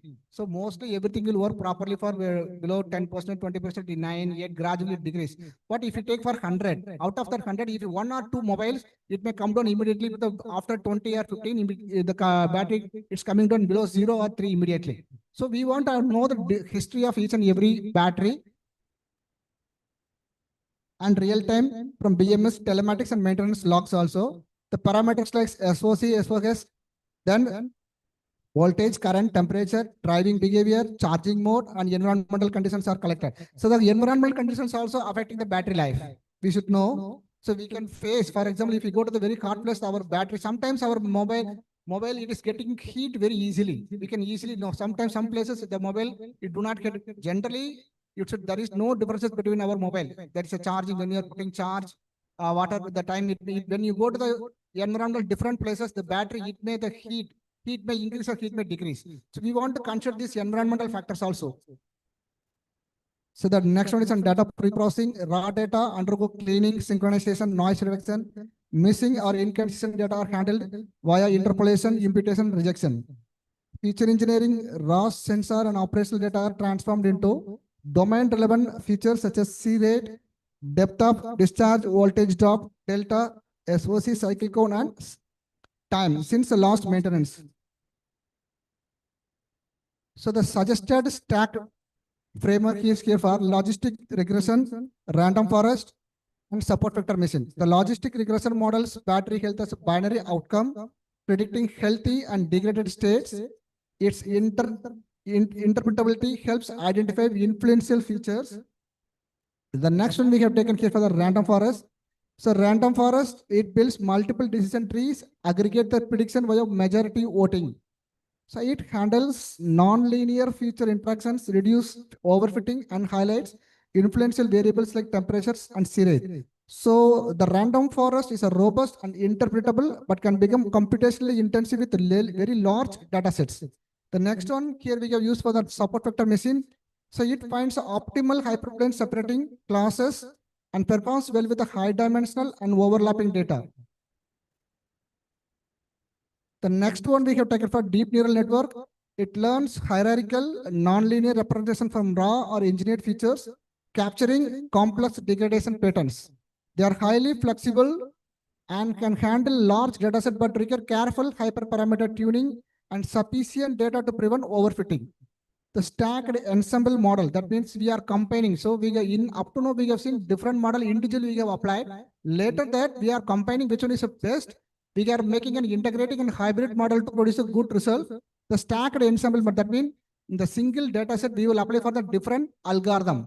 So stacked means stacked model is the single data set, whatever it may be, we will apply different algorithms for each and every learner. After that, we will come to the conclusion for which one is the best one. We can integrating the out of 2 to 3 algorithms, which one is the best. So here we combine multiple base models, linear regression, random forest, DNA into a meta-learner, leveraging the strength. So the results and findings, here we have taken the MIT battery degradation datasets. Already it is available on open. Google provides comprehensive and real-world data on aging and performance of lithium-ion batteries, making it highly suitable for the assessment in EV fleets. So the performance analysis here we have taken here. Accuracy, precision, recall, F1 score, you can check. So we have taken linear regression separately, random forest, and support vector machine, and deep neural network. After that, the hybrid model which we have proposed here, the combination of 2 to 3 different models, that is accuracy, precision, recall, and F1 score. This is a performance analysis. We can see So individual model, how it is working, when we combine 2 to 3 models, when we integrating that is a hybrid model, how it is showing the performance. So the hybrid model, so results and findings. So logistic regression, already we have seen in the graph, you can check it each and everything here, accuracy, precision, recall, and F1 score.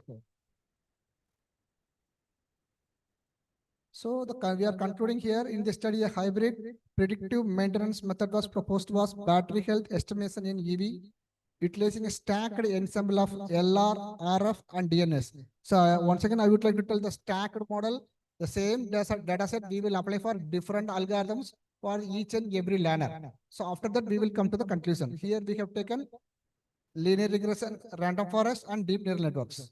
So the model achieved superior performance with a classification accuracy of 95%, outperforming individual models and demonstrating its effectiveness in capturing both linear and non-linear patterns in battery degradation.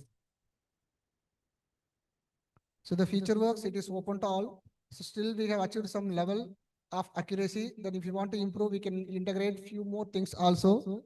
So it can focus on expanding the predictive maintenance framework to incorporate additional battery chemistries and EV types and improving generalization across heterogeneous fleets. The integration of advanced deep learning techniques such as transformers or graph neural networks, it could enhance the capture of complex temporal and relational dependencies in battery degradation. The real-time adaptive learning, it could be implemented to update models continuously with streaming BMS and telematics data, further improving prediction accuracy.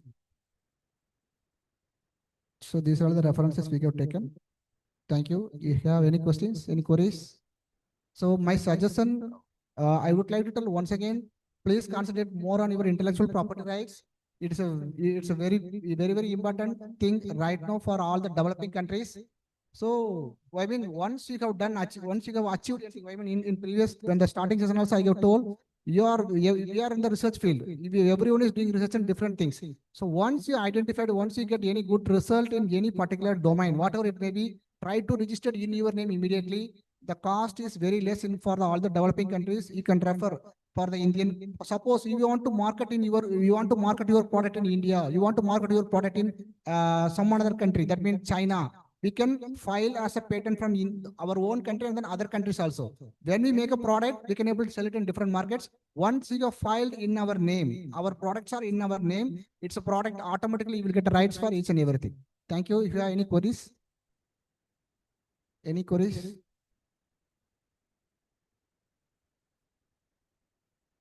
Yes, thank you very much, Professor Dr. Subramanian Sivasankar, for that truly insightful presentation. We now have some time for questions. Once again, if you have a question for our second speaker, please remember that to share your name and your institutions. Online participants, please use the raise hand feature or the chat. For our live audience, simply raise your hand.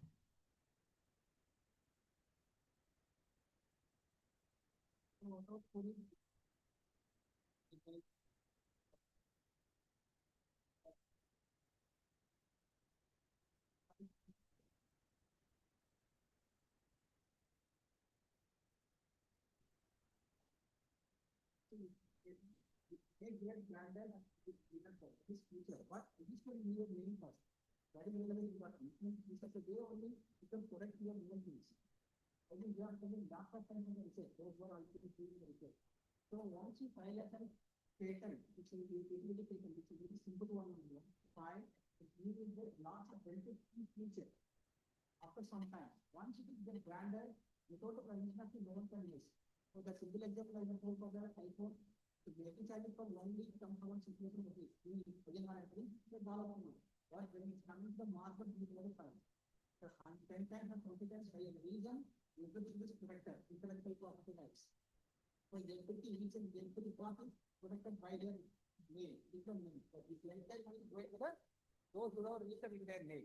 So this is a way you can register. Sorry, this is a way you can register your research. So once after publication, whatever it may be, the Q1 level journal or Q2 level journal, even if it is published, but register in your name to protect your own research. That is very, very important. You need any queries related to the intellectual property rights or relevant to technical, whatever it may be, we are ready to help. So we will give our mail ID, contact details, everything you need. You can contact us anytime for any help. Thank you. Yes, thank you very much. You have give us all great deal to think about. Let's have another round of applause to thank Professor Dr. Subramanian Sivasankar for this value contribution. Thank you, Professor.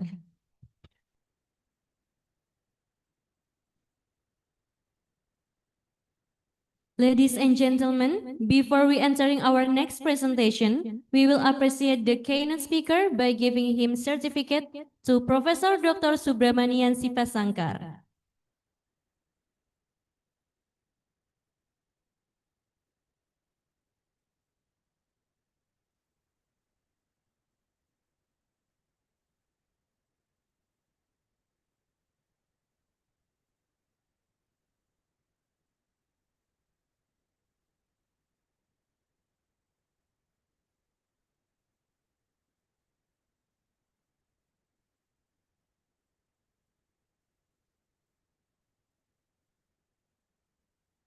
Thank you to Professor Dr. Subramanian Sivasankar for the fantastic presentation. This is your certificate as the keynote speaker.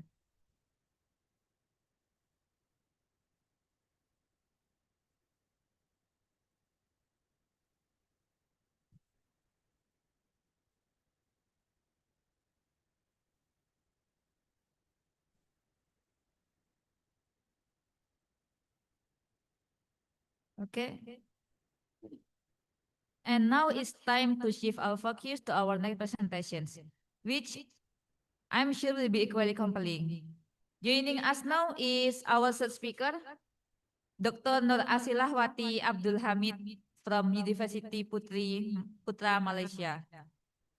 Dr. Nur Asilahwati Abdul Hamid is an established associate professor and researcher at University Putra, Malaysia. Her core expertise lies in the field of computer networks, where she actively researches and publishes work on wireless sensor network, IoT, and SDN.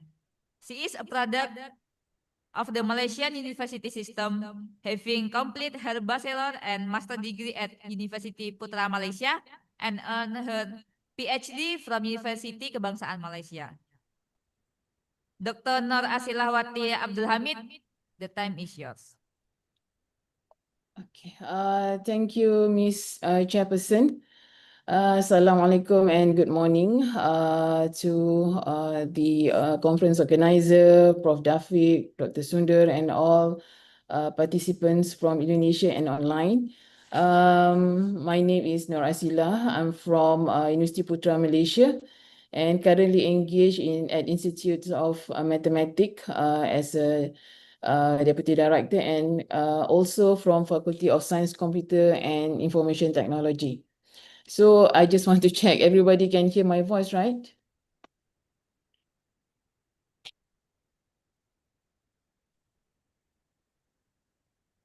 Okay, so I think the answer is yes. Okay, thank you.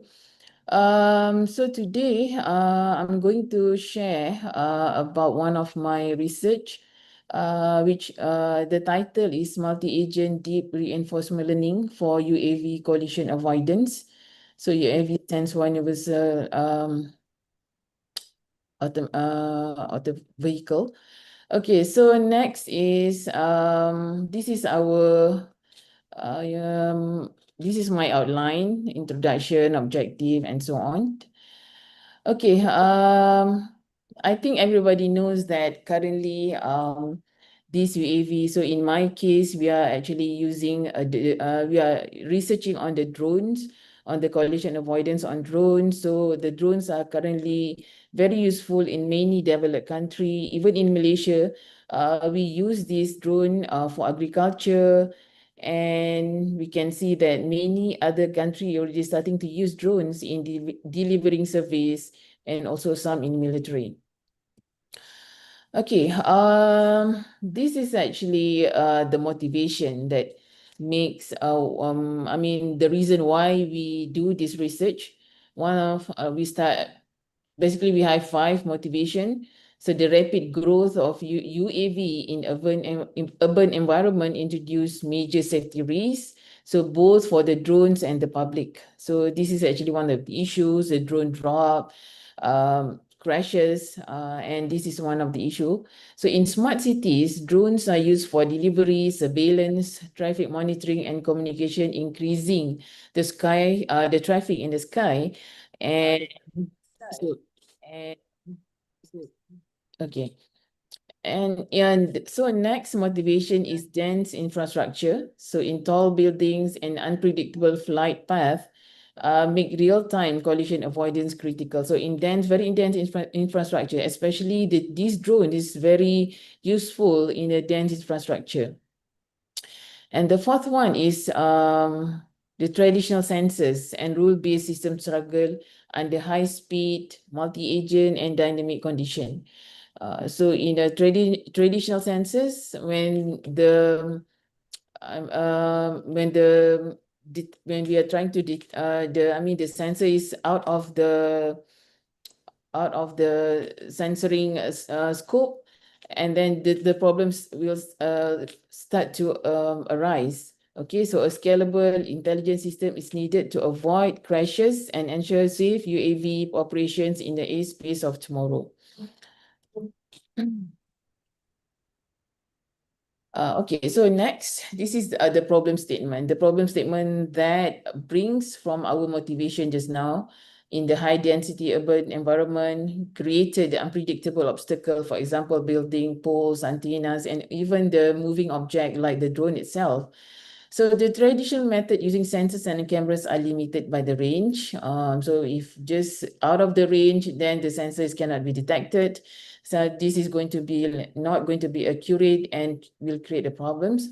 So real-time decision in crowded skies are also computational, very expensive, where the drone need to make a decision. So this is what we consider as a real-time decision.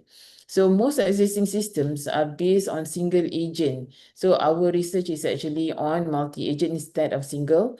And the last one, the coordination and communication overhead increases with drone count, creating performance bottlenecks, because even in Malaysia, they are starting to have many drones where this is actually will create communication overhead because of the competitions of the bandwidth. Okay, so the objective of these studies is to improve the UAV collision avoidance, and secondly, to scale coordination across many agents, and the third one, to use federated learning to reduce overhead. So we're using the federated learning, and finally, to boost safety and performance in dense cities. Okay, maybe some of us already know what is actually reinforcement learning. So reinforcement learning is one type of machine learning where an agent learns to make decisions by interacting with an environment to achieve a goal. So what is the agent? So in our case right now, the drone is the agent. So agent can be anything. So this is the terminology that we are using. So drone is the agent, so it decides how to move or act. So what is the environment? Because just now I said an agent learns to make decision by interacting with an environment. So environment is the physical world, the airspace, some obstacle, weather, so anything related with the environment. And what is a state? State is information available to the drone. Example, so the state of that drone right now is the position, the altitude, the battery level, sensor readings, or the camera images. So this is all the state that related very important to the drone actions. So what is action? Possible move the drone can take. For example, it need to adjust the propeller speed, move forward, turn left or right, descend or ascending. So this is the action that the drone need to decide when there is something or obstacle in front of it. And what is reward? So this is one of the metrics that we use to measure the performance of the UAV or the drone, a measure of success. Example, reaching a destination, avoiding obstacle, minimizing energy use, or delivering a package. Okay, this is the example that I would like to give. So for example, a delivery drone, a drone that is assigned for a delivery, might receive a positive reward for reaching the target location quickly and safely, and a negative reward if it crashes or wastes too much battery. So drone, the crucial thing about drone is either the battery, or it can receive the signal, or it reaches safely without crashes or without collision. So that is the main issues in drone. So in training, the drone would try many flight paths, simulated or real. So if simulation is actually we're trying to test the algorithm, so learning over time which action help it achieve its mission best. So in practice, drones are often trained in simulated environment using the many apps. So using reinforcement learning before being tested in real life, because trial and error can be very expensive and dangerous. Okay, now we are talking about the multi-agent reinforcement learning, or MARL. So instead of single agent, we have multiple agents learning and interacting with the environment, and possibly with each other also. So example, drones flying in a swarm, many drones in a group, autonomous car navigating traffic, robots collaborating in a warehouse. So this is all related to multi-agent, the opposite of one single agent. So each agent must learn its own policy while considering how other agents' action affect the environment. And also MARL involve multiple agents learning simultaneously in a shared environment. Agents can be cooperative, competitive, or a mix of both. And also each agent learns its own policy while responding to other agents' behavior. And it's very useful for UAV collision avoidance, autonomous driving, and robot swarms. Okay, so our contribution basically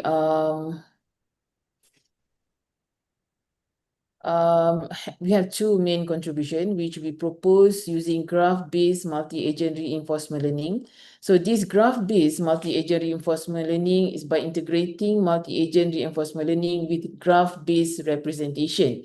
So I think for mathematician, the graph-based is very common to all of you. Our approach enables efficient policy updates and coordination across multiple UAVs flying in complex conditions. So we apply this graph-based to our multi-agent reinforcement learning. And second one is federated multi-agent reinforcement learning. So we develop a scalable MARL system using federated learning principles and parallelization.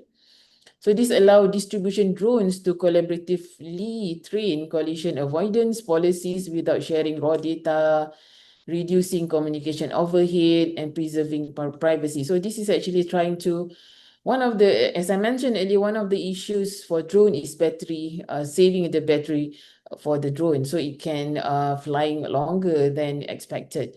So this is also one of the contribution or the research that related to the UAV or drones.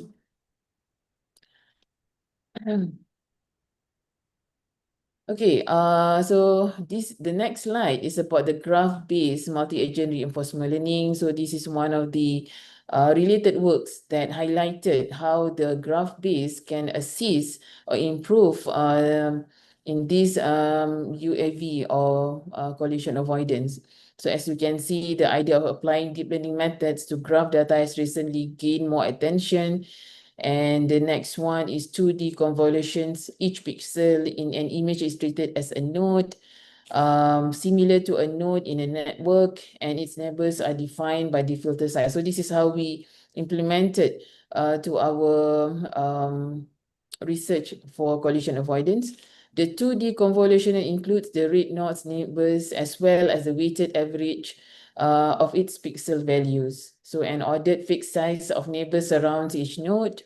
And the second one is graph convolution. One straightforward method of doing the graph convolution operation to get the hidden representations of the red node is to average the node characteristic of the red node and its neighbors. So this is some of the ideas of how we implement the graph in our multi-agent reinforcement learning. Okay, so this is more explanation. UAVs model as nodes. So we take UAV as a node or agent as a node. Proximity form edges, GMAL aggregates local plus neighbor information and enhances spatial awareness.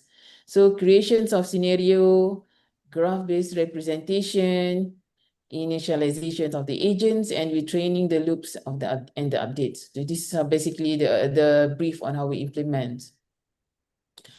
Okay, this is actually some of the results. We are using only 5 moving agents, means 5 moving drones.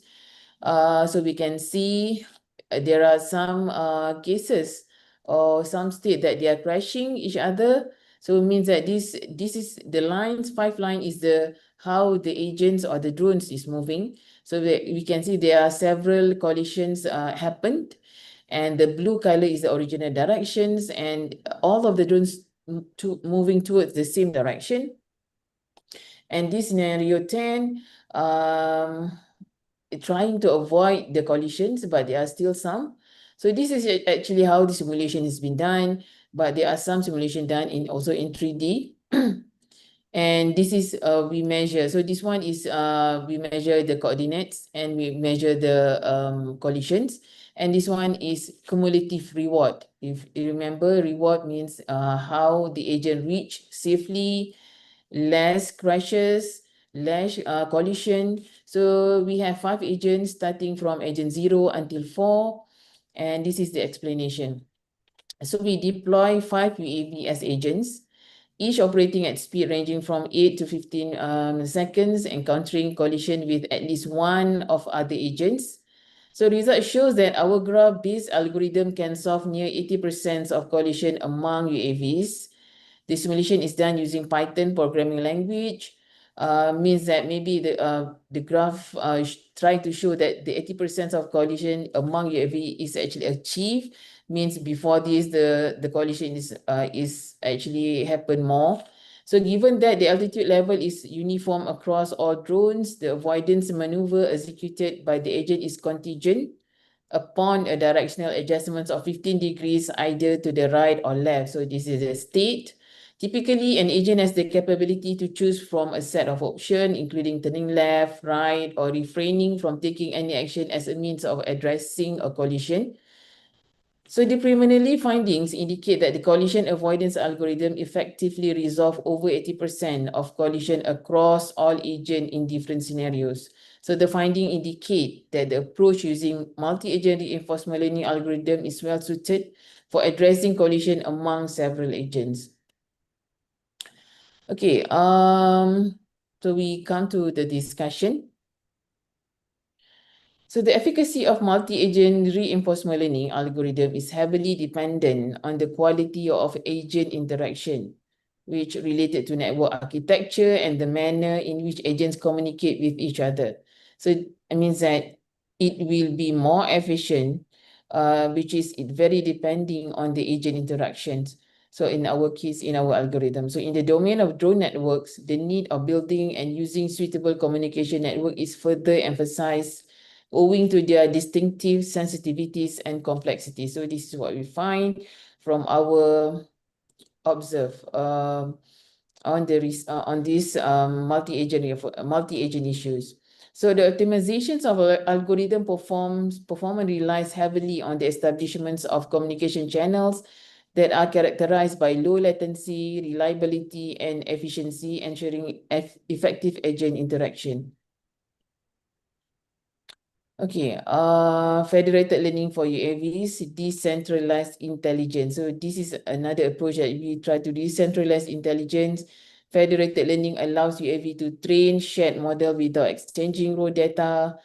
Each drone trains locally and send only model updates to a central coordinator or among peers and helps maintain privacy. So this is actually one of the, based from our discussion, if we do the decentralized intelligence, which we're going to have like the ideal for UAV operating in disconnected or semi-connected environments.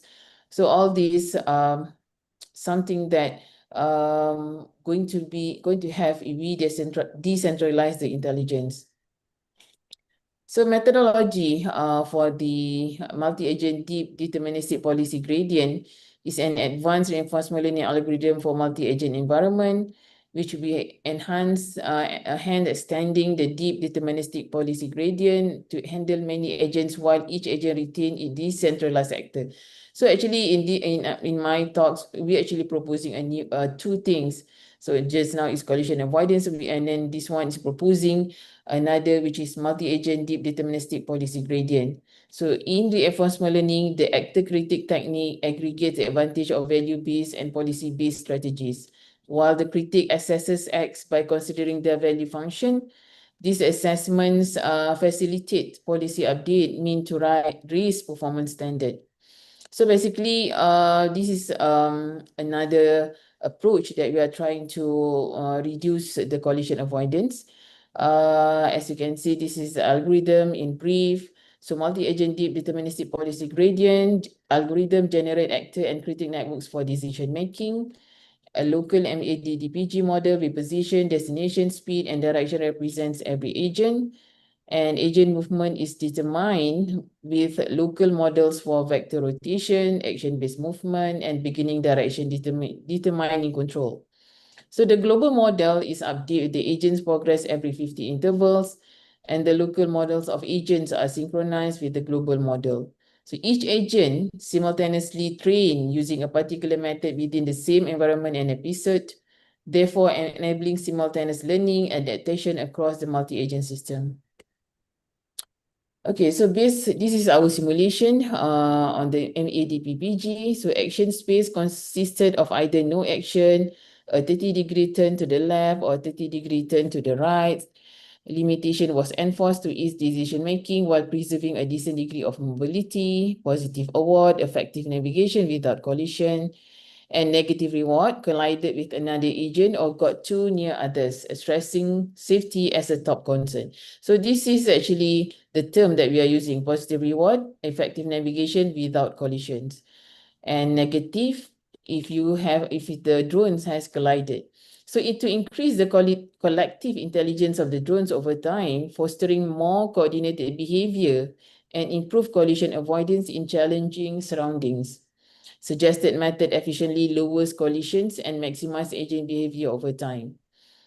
Okay, so some simulation result, we can see this one is good, means increasing, shows cumulative reward over episodes. Episode means how many simulation has been done, and we can see that the cumulative positive reward is increasing and total collision is actually decreasing.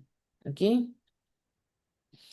So the next discussion is training a large number of agents, including drones, and identifying the ideal course get increasingly difficult as the number of drones increases because the drone deviation from this planned path may accidentally lead to another collision.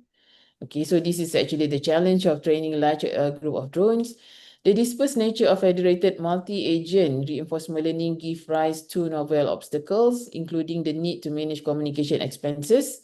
It means communication among the drones, communication between the drones and the the points, address privacy issues, and attain optimum network performance. And scalability is still a significant problem as the number of agents rises, resulting in high computational complexity and communication overhead, as well as heterogeneity and security. So in this study, we focus solely on the movement of drones in a two-dimensional space with a limited action space. However, drone speed can vary significantly in different environments. So there are many factors that we need to consider. So we are trying to propose,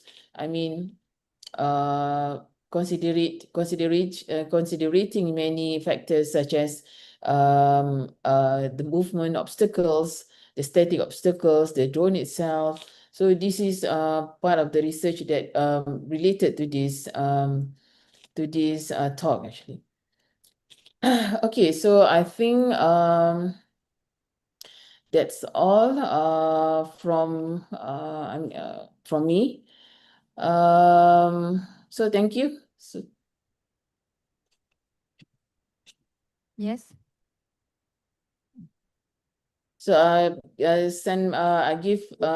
so this is actually the end of my talk. So I send back the talk to the speaker, the chairperson. Okay, thank you very much, Dr. Nur Asilahwati Abdul Hamid. That was an exceptional, clear, and fascinating presentation and highly relevant topic. Let's open the question session. The producer reminds the same. Please state your name and affiliation. For those online, the raise hand function or the chat box is available. For our audience here, please raise your hand. Okay, there is a question from Professor Sunder. Okay, the time is yours. Good morning, Dr. Ashila. Good morning, Dr. Sundar. I try to see the audience, but my setting is not allowing me to see the audience right now. Okay, Dr. Sundar, please. Yeah. Thank you for sharing your research insights to us. And morning I have presented relevant to smart waste management system using some robots. So which is closely related to your research, what you have presented. So good to see the good insights what you have shared to me and our audience. They are all happy, and Professor Dafik is also here. Yeah, I can see him now. Hi. So next conference we are expecting you be in offline presentation. Okay, and it would Thank you, Dr. Sundar. Yes, great pleasure. I hope so. Yeah. So thank you so much for your valuable time sparing with us. Thank you, Dr. Sundar. So I can see many participants over there. Now I can see everyone there. Hi, everyone. I'm sorry I cannot come over there. So it's a nice conference setting, and I'm so glad being invited by Prof. Dafik for this conference, and also with all the teams, with Dr. Sundar and everyone else over there. Hopefully I can go there next time. Okay, thank you, everyone. Thank you, Dr. Okay, thank you very much, Dr. Nur Asilahwati Abdul Hamid. Please join me expressing our gratitude to Dr. Nur Asilahwati Abdul Hamid for her excellent contribution. Thank you. Ladies and gentlemen, before we entering our next presentation, we will appreciate the keynote speaker by giving her certificate symbolically to Dr. Nur Asilahwati Abdul Hamid, PhD. Thank you to Dr. Nur Asilahwati Abdul Hamid, PhD, for the fantastic presentation. This is your certificate as the keynote speaker.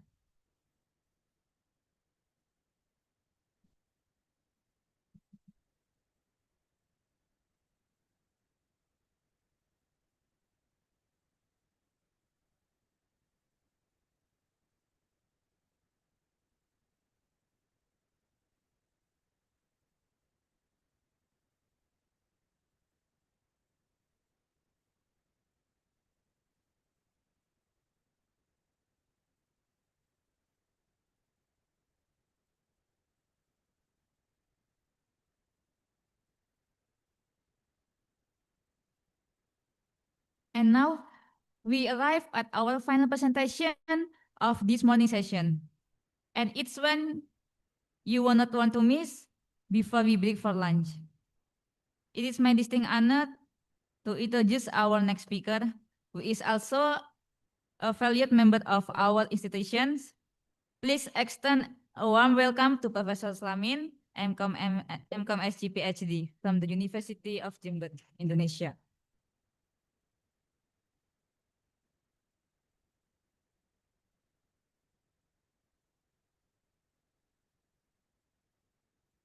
Professor Slamin is a Vice Rector for Academic Affairs, University of Jember, Indonesia. Professor Slamin is a senior and highly respected computer scientist with a strong international educational background. He completed his postgraduate studies, master and PhD in computer science in Australia at the University of Newcastle. After earning a graduate diploma in mathematics from University of Tasmania. His foundational studies were completed at the University of Jember. He has played a pivotal role in the development and leadership of computer science education and research at the University of Jember, blending his strong theoretical knowledge from his international training with his deep roots in the Indonesian academic system. Prof. Slamin, the time is yours.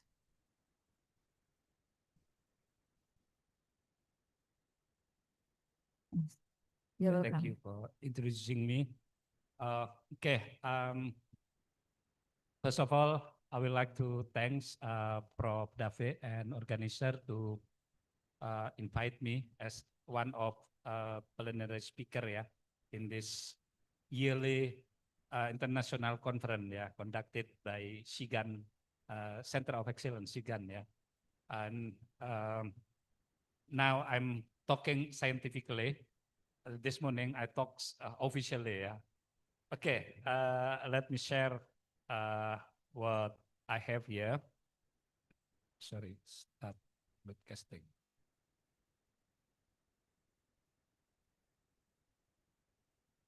Okay, all right.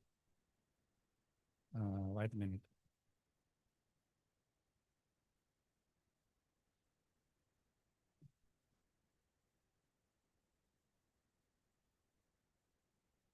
Okay. Should I sit or I have to stand? Yeah.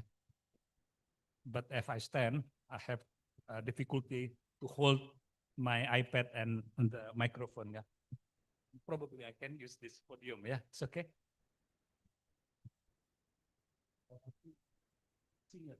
I can use this time. All right, thank you. Today, I would like to talk about the development of graph theory. Yeah, I'm talk about the last and the future, the past and the future. But of course, I will put some motivation while theory graph is introduced by Euler, yeah, and then how they develop, yeah, and then I will end up with some application, yeah, especially in agriculture, yeah, what Professor from UPM talk about, yeah, because our vision is also agriculture. So that's why I put an illustrative case, the application of graph machine learning for agriculture. Actually, this research is done in a group, our research group, yeah, in Faculty of Computer Science, yeah. Okay, this is the outline of our talk, yeah, of my talk. Start with the history of graph theory. I know probably anybody already know how graph theory was introduced, yeah, but I think some of you, I mean, especially student, not from mathematics student, yeah, haven't know much about graph theory. So that's why I'm still introducing the history of graph theory and how graph is represented. And then we'll start with application of graph theory, especially the one used by machine learning, yeah, graph-based machine learning. And then I conclude with some closing remark. Okay, just for reminding you, yeah. But I think, does anyone know Seven Bridges in Königsberg? But you haven't been there, right? I haven't been there either, yeah. So probably next time I have to go there and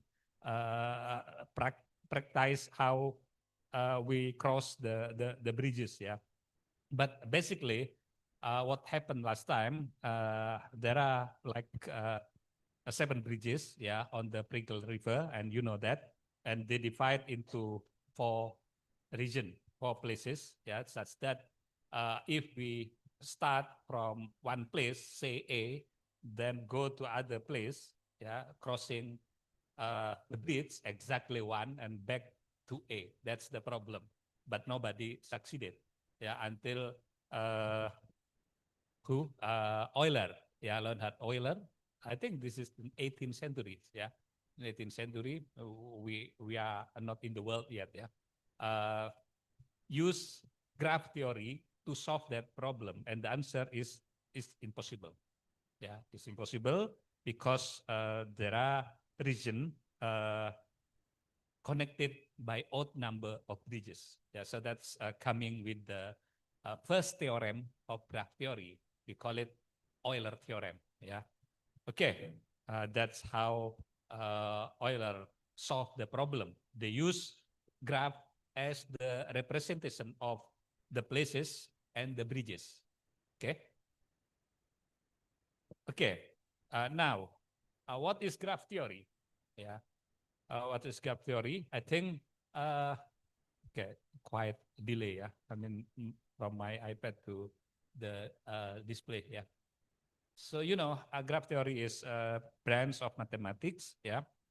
And basically, they study about the relationship, any relationship between man and man, woman and man, woman and woman. Yeah. Computer to computer, computer to user, and so on. Yeah, that's. But usually we use nodes or vertices and edges or lines. Yeah, or sometimes arcs if we use directed. Yeah, and graph is actually the good thing is graph is a general language, universal language. Yeah. For describing and analyzing entity with relation and interaction. That's the best thing about graph. So everything's become easier if we use graph, yeah. And graph can be directed, yeah. Edges have a direction, call it arcs, yeah.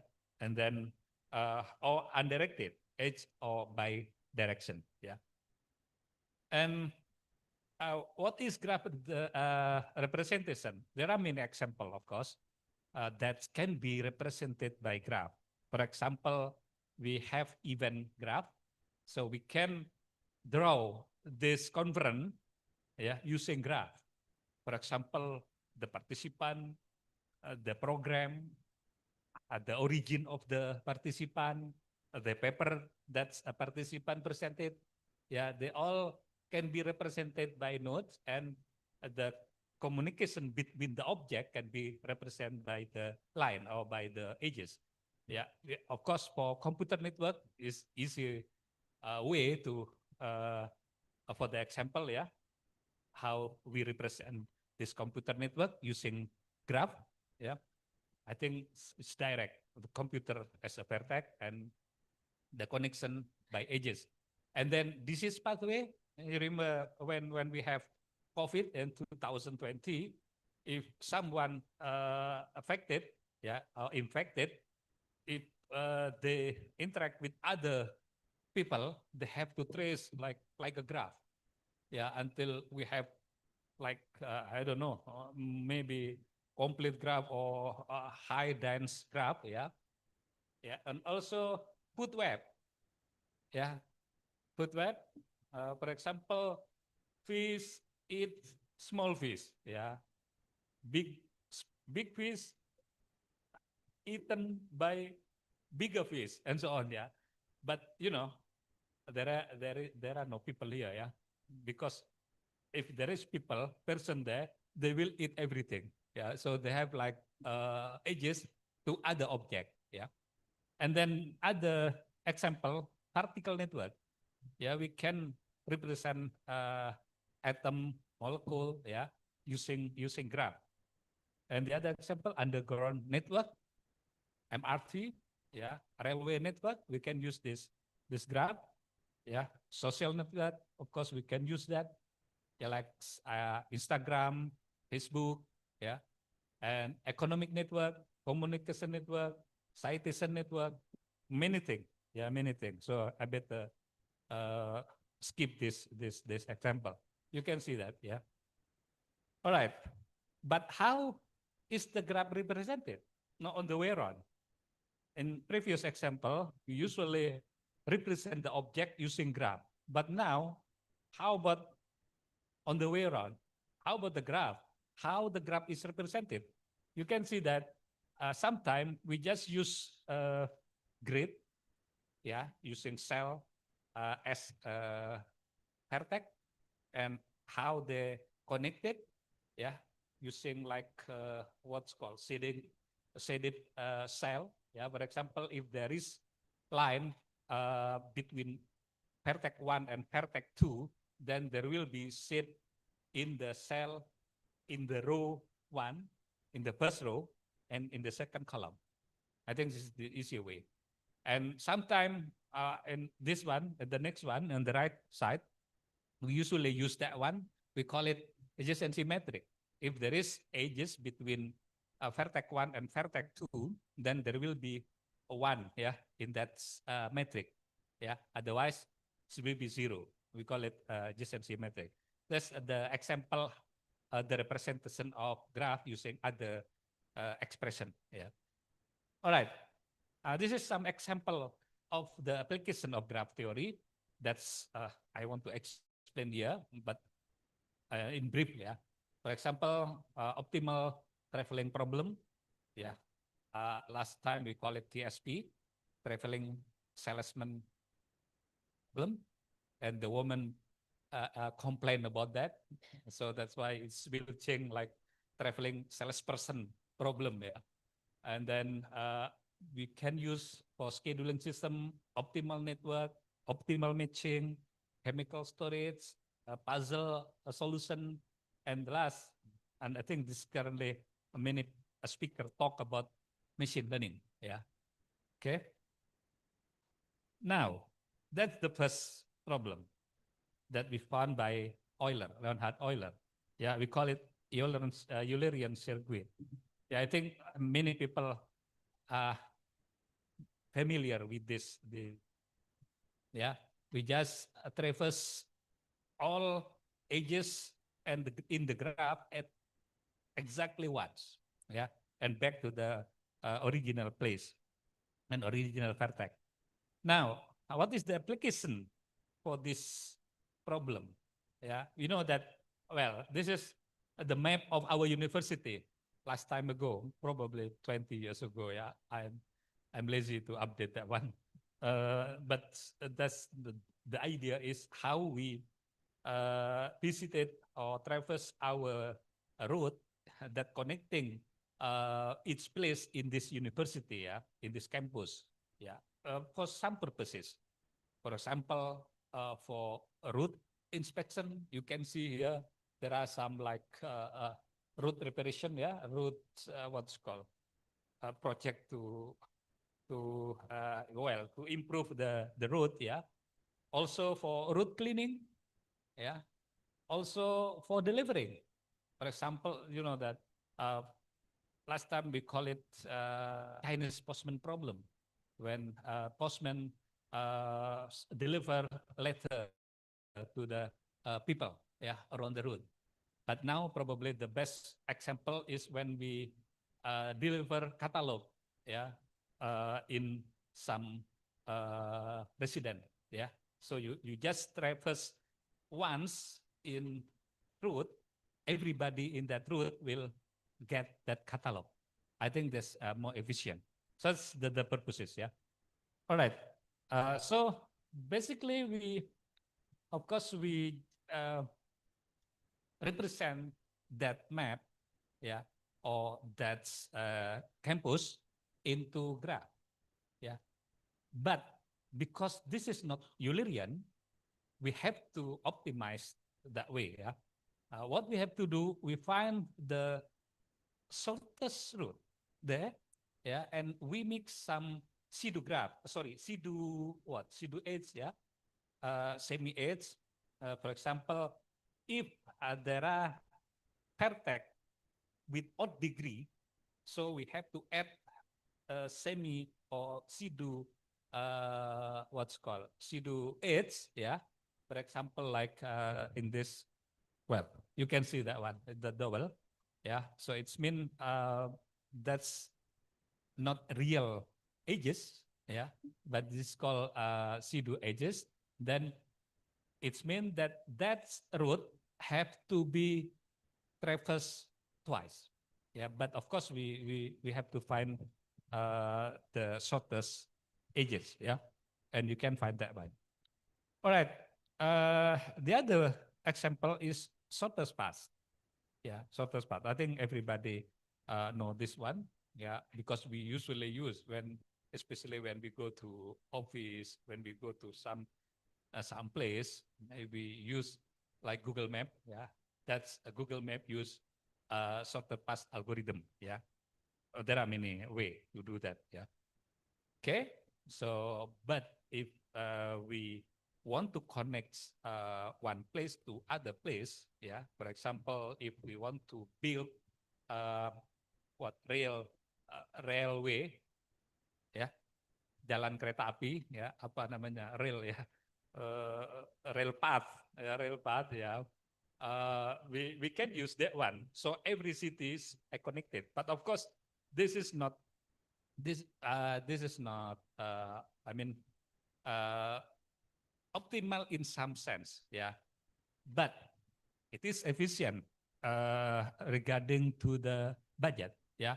Because you can see that every city are connected, but there are problem when you see that the endpoint, if we want to connect from endpoint to that endpoint in the above, then we have to like traverse quite far away.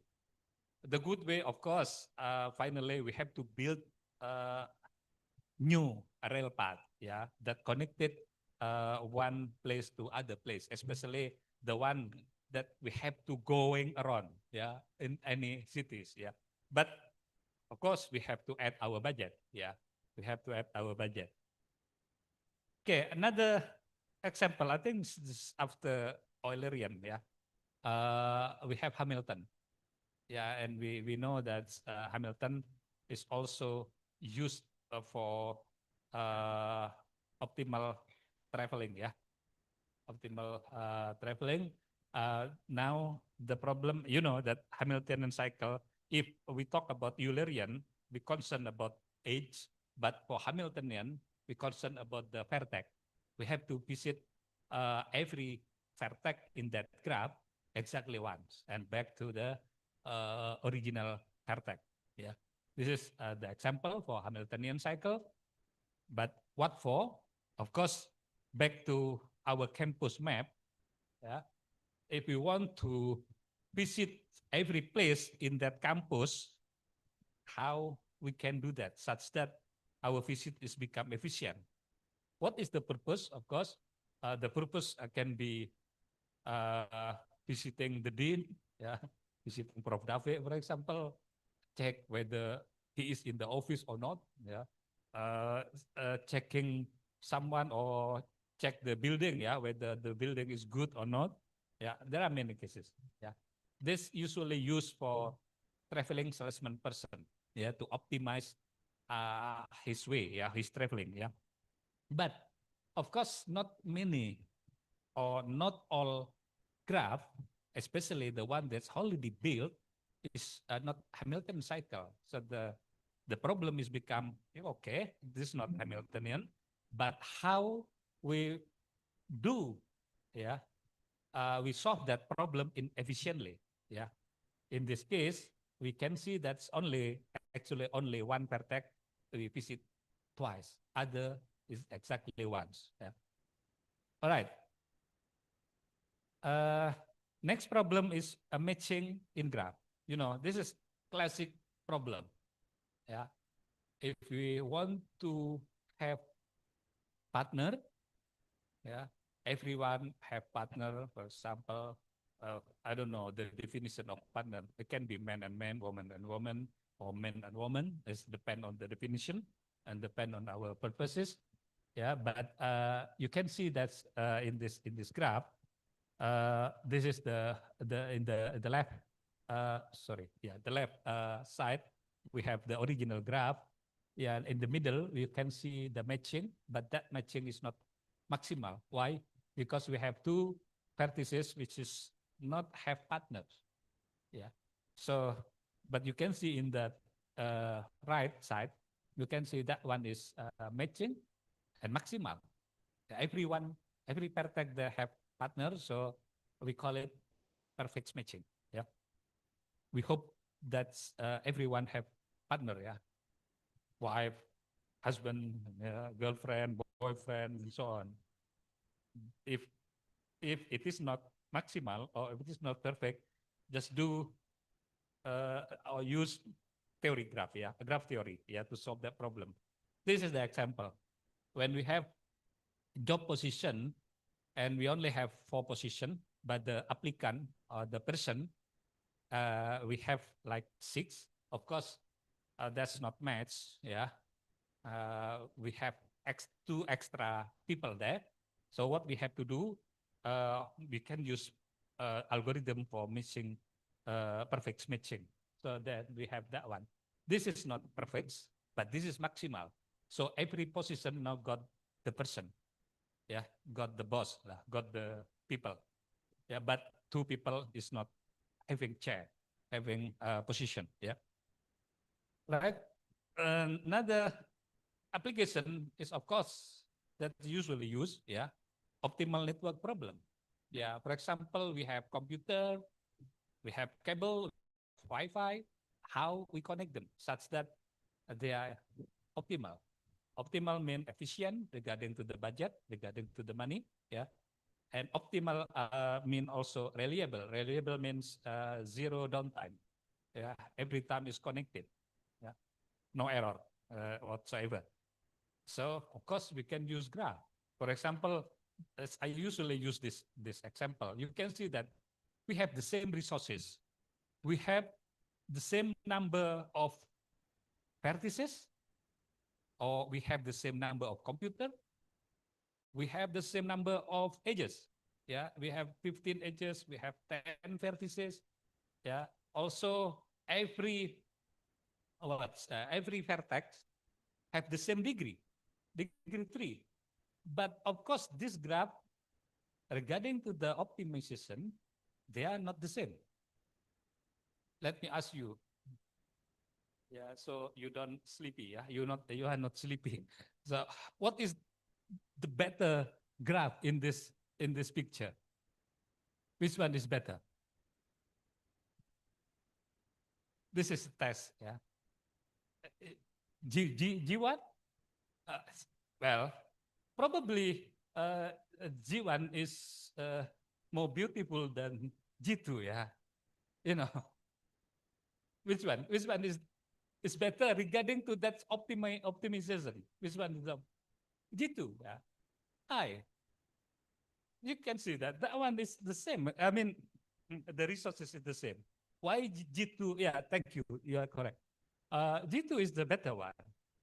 You can see that because you can see to get, yeah, you just pick one pair of vertices, yeah, two vertices. I mean, yeah, and you can see the distance between them.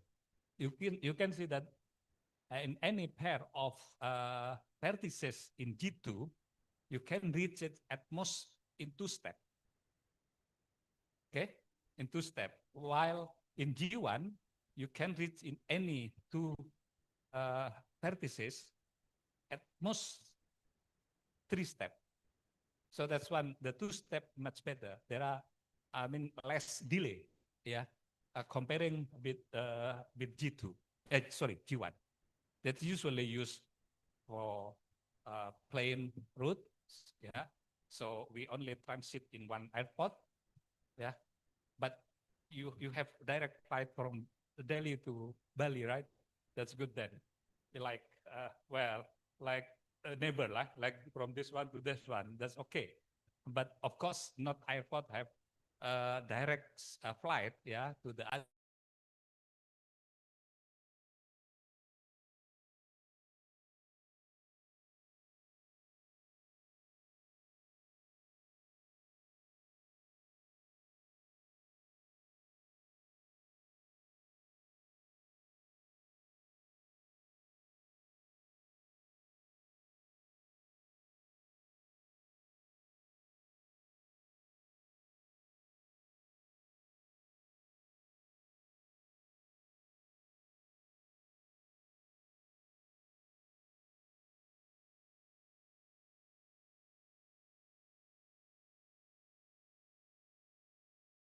Can see that one.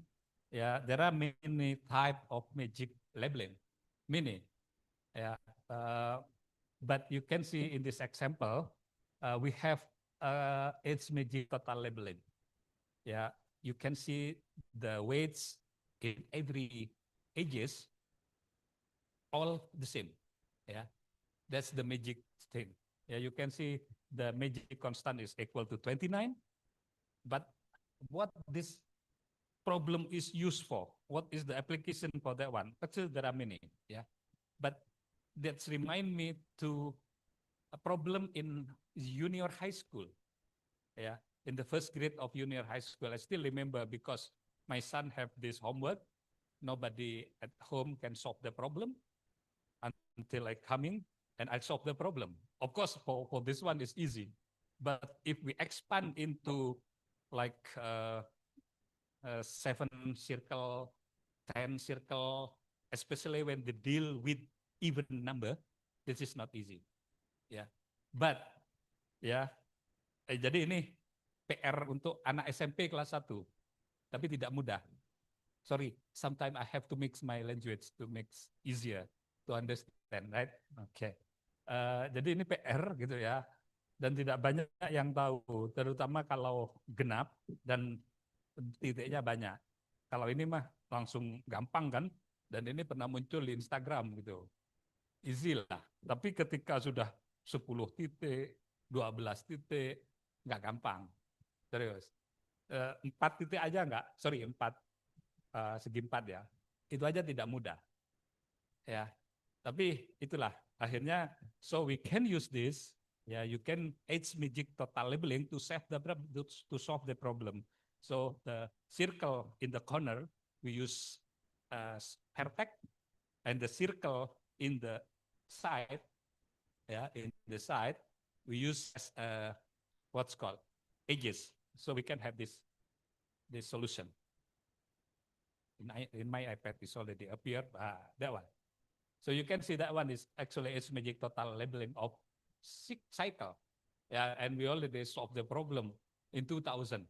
Yeah, in year 2000. So it's easy. All right. The other one is vertex magic total labeling. We see the weights on the vertex.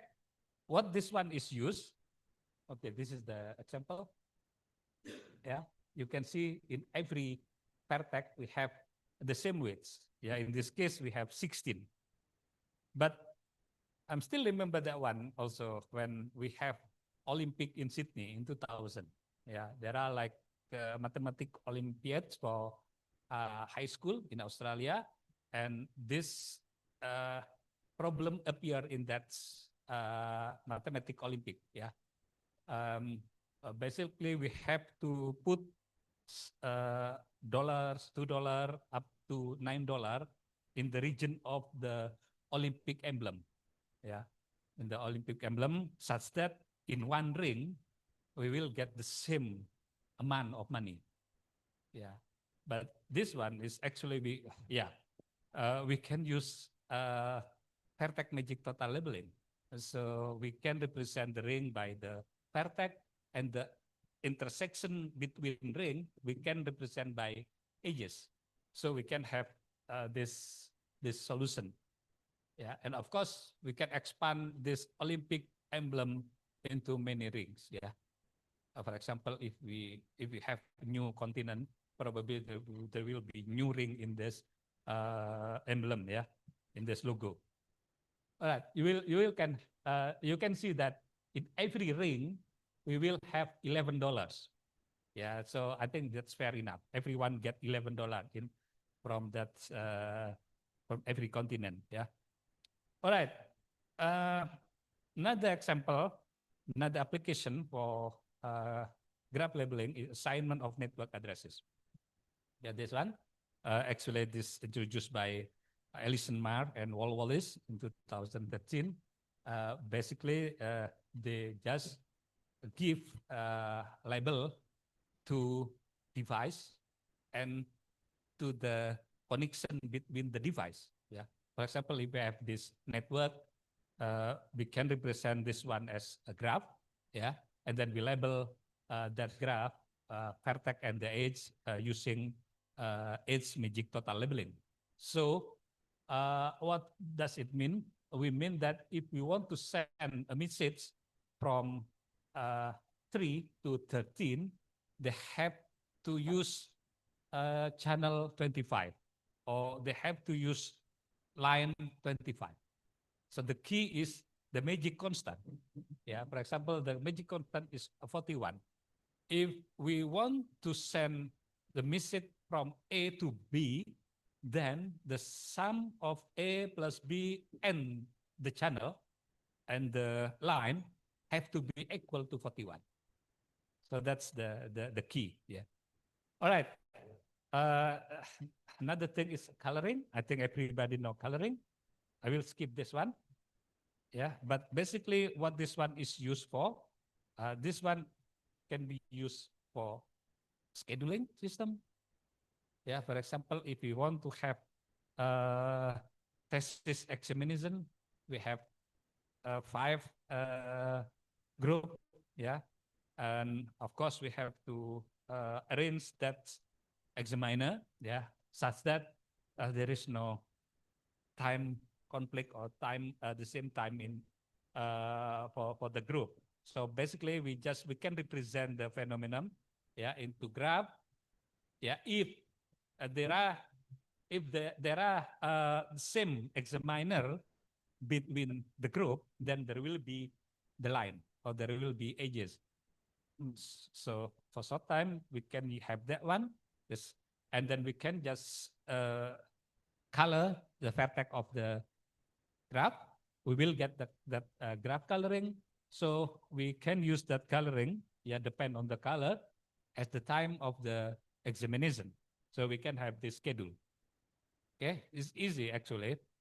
Yeah, I guarantee that, of course, we don't have to wait until there are 5 sessions. Yeah, we only need 3 sessions to finish the thesis examination. This is edge coloring. This one is also used for scheduling system. Yeah. For example, if we have like well, there are many planes that we want to land, yeah, into airport, and how we arrange, yeah, the plane, yeah, to land to that airport such that there are no crash, yeah. But basically, we can just represent that situation into what's called by what's called a complete graph, but not complete graph. I can't remember the name of the graph. Sorry, not complete graph, but bipartite. Sorry, bipartite graph. Yeah, the right side is represent the plane, and the what's called the other partition represent by runway of for plane to land. Yeah, but you can use the color. Yeah, for example, plane 1 can be landed into runways. Yeah, runway base in 1. Yeah, we can use the red color. So there are 3 planes can be landed in the same time, no crash. Yeah, and the next schedule will be used the green color, and the next one can be used the blue color, and so on. Yeah. All right. Chemical storage is also that one. Yeah. You can use what's called coloring. Yeah. But I don't want to. But the last time for classic problem is for Sudoku. Yeah, Sudoku puzzle. Actually, this is from Indian. Yeah, Bharati Daravat. Yeah, how to solve this puzzle? Of course, we can just. I'm using 4 times 4 grid. Yeah, if 9 times 9, it will be crowded. Yeah, so this one is just to give you some illustration how we solve that puzzle, the Sudoku puzzle using graph coloring. Yeah, you can use this one. Yeah, and then the Sudoku is solved. Well, the next one is the second part for that one is how about the future challenge for graph theory? Of course, now we have machine learning that use graph for the base. Yeah, we call it graph machine learning. Why this one is used for? Because there are very complicated data. Yeah, so if we represent that data into graph, it will be easier. Yeah, why? Because graph provide flexible an intuitive way to model relationship between entities, yeah, and also leveraging structural information and scalability, yeah. And this is the example for that one, graph neural network used for social network, recommendation system, and bioinformatic, shortest path algorithm, yeah. Spectral graph theory, for example, this one is used for community detection and classification, yeah. This is the task for machine learning, yeah. We have 3 levels. The first one is node level, yeah. The second one is a link level or edge level, and the third one is the whole graph, yeah, graph level, yeah. So this one is just more detail about what the previous slide, yeah. This is the example for node level. You can see this graph, how we predict the color of the gray vertices, yeah, using the property. So that's what machine learning do, okay? Of course, it's depend on the algorithm, or also depend on the what's called our definition or our purposes. But if there are no explanation or no algorithm, yeah, of course, the computer will learn, yeah, the structure of the graph or the structure of the connection, yeah, the property of the connection. Then we can decide, because some of them green, Madures use green as a blue, yeah. And the one which end vertex is use red color, but if it is if the degree is more than 1, then use green color. Yeah, it's depend on the property. Yeah? He learned by their set. This is the example for node level task, and this is the level for edges, for link. Yeah, you can see in the question mark what is the connection between C and G. Yeah, you can make some prediction for that one. Yeah, and we can use also for a recommendation, especially when we want to buy something, computer or clothes and other thing. Yeah, you can see now that while you go to the marketplace, online marketplace, if we check our media social or our Instagram, our Facebook, there is some advertisement appear to our home, yeah, offering something that we want, yeah. I think they learn something from us, okay? And this one is for link level task as well. Yeah, if we take some medicine, is there any side effect for that one? Yeah, if we eat simultaneously, if we eat together, yeah. And this is the graph level task. Yeah, this usually used for community classification, yeah, market segmentation and other thing. Yeah, this is the example for the graph level task. We can use the combination between machine learning and Google Map. For example, we want to predict how long does it take from Jember to Bandung. Yeah, so you can use this graph machine learning. Yeah, for example, we can use Google Map and then we what's called partition, yeah, in some part of the distance, yeah. So we can predict the time of our arrival in Bandung, yeah. Okay, this is the graph machine learning journey, yeah. We have knowledge graph, yeah, we have graph algorithm, and also we have graph native machine learning, yeah. Okay, this is the type of graph machine learning. Yeah, we have graph neural network. I think you can see the example there, yeah. And we have also graph-based semi-supervised learning, graph-based anomaly detection. This is for community, yeah. Graph-based clustering, and so on until graph-based recommendation system. And this is the comparison between graph machine learning with traditional or conventional machine learning.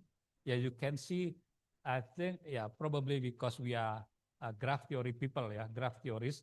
I think the one that use graph is better than the one which is conventional, yeah, in any aspect, yeah, in any aspect. Right. This is the application of graph machine learning. Yeah, for example, of course, if we can see the social network analysis, yeah, you can see how they are making some clustering, yeah, depend on the color. Yeah, you can see that how the community, how the influencer, and how the information flow from each place to other place, yeah, from each user to other user, yeah. Okay, the other one is citation analysis and bibliometric. Yeah, you can see that one. Yeah, in some topic, yeah, refer to other topic. Yeah, some field probably also refer to cite other field. Yeah, so you can see that how they are connected. Yeah, in fact, actually, each field, of course, there are relationship between any field. Yeah, and this is fraud detection, especially when we use credit card or bank accounts and other things. Yeah. Other example is for linked data, yeah, semantic web. You can see that.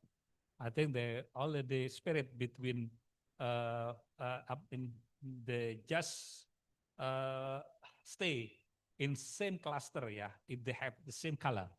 Yeah, you can see that one. So we can create linked data, yeah, representation using graph structure to improve data integration. Yep. And the last thing, recommendation system. Yeah, I think this one is more clear. You can see it's depend on the price, probably depend on the review, yeah, depend on the quality as well, and depend on also how much people are buying this product. Yeah, it's depend. Yeah, depend on the rating of the review as well. Yeah, so we can choose which one is best for us. Yeah. Natural language processing. Yeah, you can see there are many, but informatic as well. Yeah.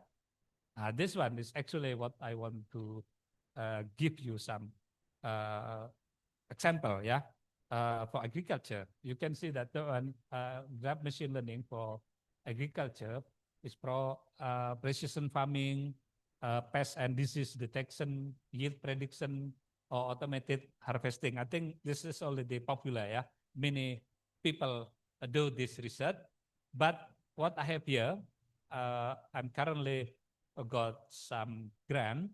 Yeah, yeah. When we talk about some collaboration, actually we have grant that's make us can have a joint research with our colleagues from other university, especially from overseas. I think Prof. David is already have from India, right? But what I have here is from Malaysia, from Terengganu. We got that grant, and this is the members of the group, yeah. And we have Professor Roslan Hasni, which is also our invited speaker, yeah. And our colleagues, the two of us, has already visited him in Terengganu, Malaysia.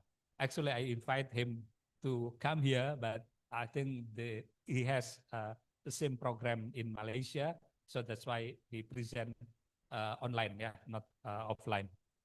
Okay, what we have do here, we conducted like predicts Indonesian rice production. We have data, yeah, from Baustat data, this current data.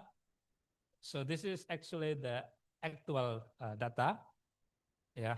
So we try to use graph neural network to and compare with other methods. with other what's called technique, yeah, to predict in the next 5 years production. Yeah, so this is when we use GNN, yeah, graph neural network. You can see that the blue one is the actual, yeah, the blue one is the actual data, but the orange one is actually the GNN prediction. Yeah, well, I don't know, probably why that one is quite far from the actual data. Probably the previous data is not good, right?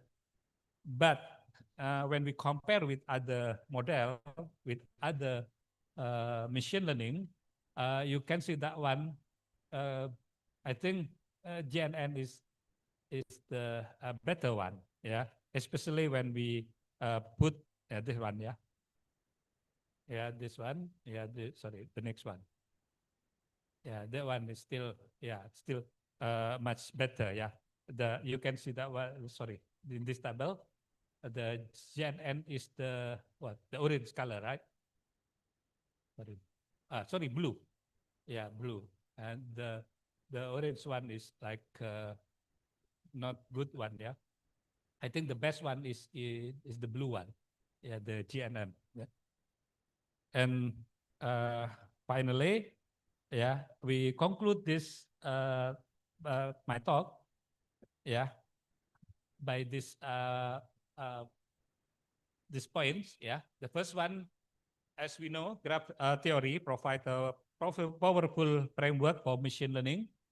Yeah, and enabling modeling and analysis of complex relational data. And of course, graph-based method transforming machine learning application and open up new possibilities for future engineering and algorithm development. And as we also know, graph theory has a wide range application across diverse domain. I think that's all. Thank you very much for your application. I give back the time to the chair. Yeah, thank you very much.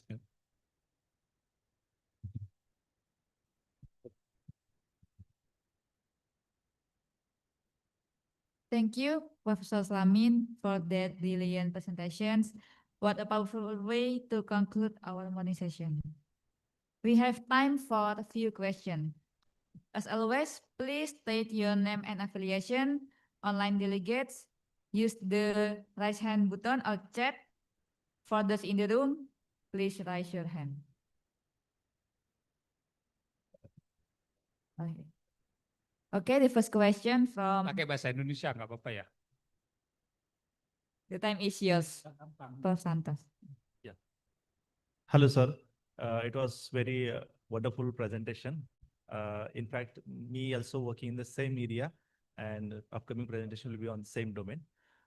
Actually, I'd like to know more about the implementation part. Like, have you started any implementation in this domain, like in programming or data analysis in this graph theory networks and all? Have you started any implementation in this? Yeah. Okay. Yeah. Actually, we tried that one. Okay. Yeah, using we already have the algorithm. We use like what's it called? The name of QNN. No, Python. Python, yeah, Python program. Python. Okay, yeah. To use that to run this application. Yeah. Okay. Yeah. So in your presentation, you had given many of the applications. So Yes. one of that is we are into sustainability development for some sort of global warming issues and all. Mhm. So we'd like to address certain different parameters which causing the global warming. And this global warming can be optimized in various sectors, Yeah. which could cumulatively helpful to all environmental conditions solved. So like, do you have any view in this regard? Like, for example, garbage, global fires and all kind of. Okay. I think this is a good example, and also like give us inspiration, yeah, to do some research. I'm start with that example. Yeah, you can see that in that example, we only predict yield production regardless into any parameter. Yeah, warming, global climate change, and other thing. But of course, we can add that parameter. Yeah, with by adding that parameter such as global warming, of course we can the graph will be changed, yeah. And of course the what's called the algorithm is also changed. But I think it's good idea. A more complicated, I think better, yeah, for us to solve the problem.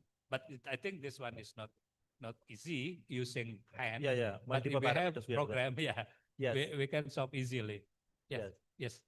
Okay. Okay. Fine. Thank you. Thank you, That's sir. very good comment. Yeah, a very good question. Sorry. Gitu. Okay, thank you very much. Next to the second question. Terima kasih Prof. Selamin untuk materi hari ini, terutama bagian betapa luar biasanya teori graf dan juga machine learning untuk menganalisa data. Saya penasaran, istilahnya ingin tahu lebih lanjut, bagaimana kalau kita berpikir ke arah yang sebaliknya gitu. Jadi berdasarkan pengalaman Prof. Salmin, mungkinkah kita men-tackle atau menyelesaikan problems di theoretical graph theory dengan menggunakan machine learning? Sebagai contoh mungkin melihat pattern di magic labeling gitu atau lain sebagainya. Jadi lebih ke solving graph theoretical problems using machine learning. Please allow me to speak in bahasa ya, sorry. Jadi itu pertanyaan yang bagus Mbak. Selama ini kan kita menggunakan teori graf ya untuk memecahkan masalah. Makanya saya tadi kasih contoh, selama ini kita merepresentasikan beberapa objek dengan graf kan. Tapi saya kasih contoh bagaimana mempresentasikan graf dengan objek yang lain gitu, dengan cara yang lain kan gitu.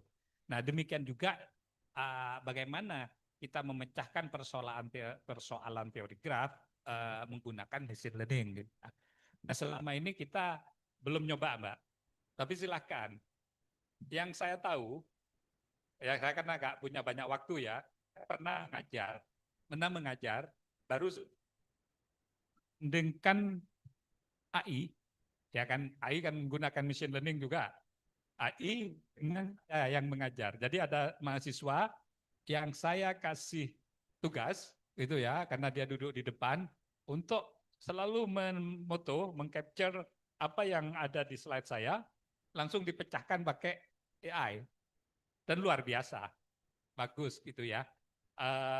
Karena masalah yang dipecahkan tidak terlalu complicated, tetapi tidak sederhana dalam konteks seperti halnya kita menyelesaikan sistem persamaan kuadrat atau mencari akar-akar persamaan, tidak itu soal cerita lah yang perlu mikir juga manusia gitu. Tetapi dengan AI gitu ya, dia bisa menyelesaikan kayak pola gitu kan, dia bisa memprediksi pola itu bentuk umumnya seperti apa, baik geometri, baik bilangan, bentuk-bentuk, dia bisa memprediksi begitu gitu. Nah, berangkat dari situ, karena saya belum pernah nyoba kan, nanti Mbak siapa Mbak namanya Mbak? Yeva, Prof. Deva ya. Iya. Diva aja lebih bagus, kayak artis. Ya Mbak Diva ya, Diva. Coba nanti, misalnya saya belum pernah nyoba, ini bagus untuk mahasiswa. Ada masalah di graf, contoh yang sederhana, pelabelan misalnya, atau dimensi metrik misalnya. Bisa nggak dia menggunakan AI, contoh DeepSeek atau misalnya lagi apa, kayak ChatGPT misalnya.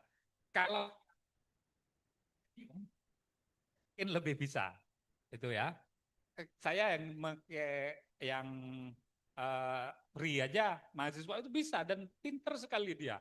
Saya, waduh nggak ada gunanya dosen, gitu kan. Tapi akhirnya kita nggak pernah kalah kan dosen. Kita masih punya hati kan begitu kan. Sehingga hati yang kita mainkan. Kadang ada hal-hal yang mereka di machine learning itu kan atau di AI itu kan menganggap atau mengabaikan perasaan. Kalau kita kan masih gitu. Dan ternyata juga dalam masalah-masalah kehidupan sehari-hari pasti ada sesuatu yang juga menggunakan di luar otak lah gitu, sehingga tetap butuh manusia gitu. Coba Mbak ya, misalnya ada open problem di paper, misalnya pakai machine learning untuk memecahkan, kalau tidak kita buat aplikasi gitu. Itu Mbak Diva ya, pertanyaan yang bagus, itu gampang, skripsi selesai cepet ya, atau tesis cepat selesai kalau kayak gitu gitu. Tapi saya belum pernah nyoba gitu. Yeah, could I add some information here? In a mathematics problem or computer science problem, normally we consider a problem into P problem, NP problem, NP hard, and NP complex problem. Labeling, anti-magic labeling, rainbow anti-magic is classified to be NP complete problem. We already asked to 40 students in the classroom to ask ChatGPT to assign label for a simple anti-magic labeling for example, for order, very simple order. Yes, they can find. But if we increase the number of vertices, yes, they can find, but we couldn't see any pattern recognition of that. So we couldn't generalize. But in our case, when we are talking about anti-magicness, rainbow anti-magic coloring and everything, we need to have a generalized thing. So that's why it is, of course, if there is a computer search, then it is not NP complex. Like in coloring, there is already a 3D algorithm. Then we just leave it because it is already done. But for other things, any type of a labeling, it is still NP complex. So until now, no computer search can be solving the problem. Even I use already Python. We ask Python and running one day, they can find, but only the order of a graph like 10. If we increase, they give us a different label assignment. So we couldn't generalize. Yeah. So if any, then it is stopped. No need to have research on the labeling anymore. That's why it is still growing up and growing up. If the profession solve this problem. Yeah. Thank you. Sorry about the addition information. Thank you, Prof. Slamin and Prof. David.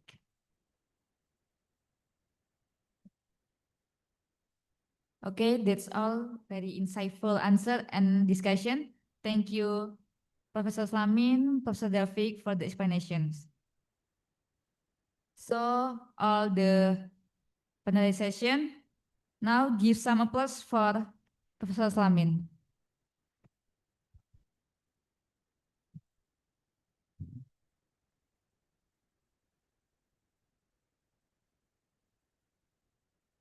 Ladies and gentlemen, before we entering our next agenda, we will appreciate the keynote speaker by giving him certificate to Professor Dr. Andes Slamin, MCom SC PhD.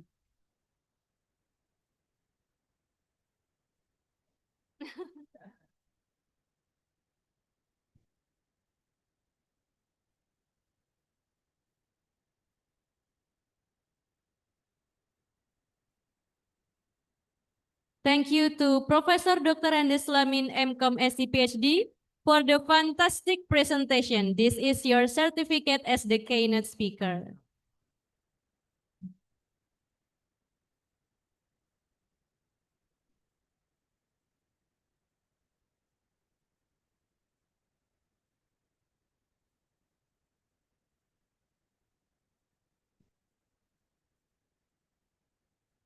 And with that, we have reached the end of an absolutely fantastic morning of science.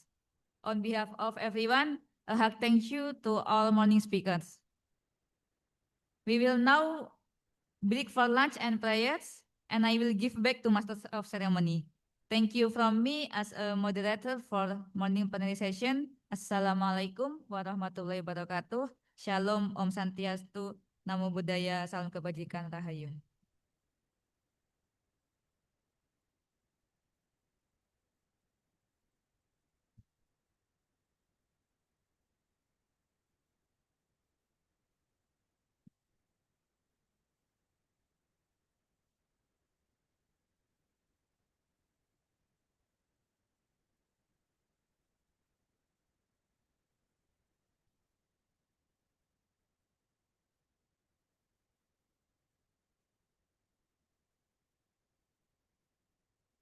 The next agenda is break for lunch and praying. The next presentation by the next keynote speaker will resume at 1 p.m. in Western Indonesian time. We kindly ask all participants, both offline and online, to return promptly to the same location or the Zoom link. Thank you. Agenda selanjutnya adalah istirahat.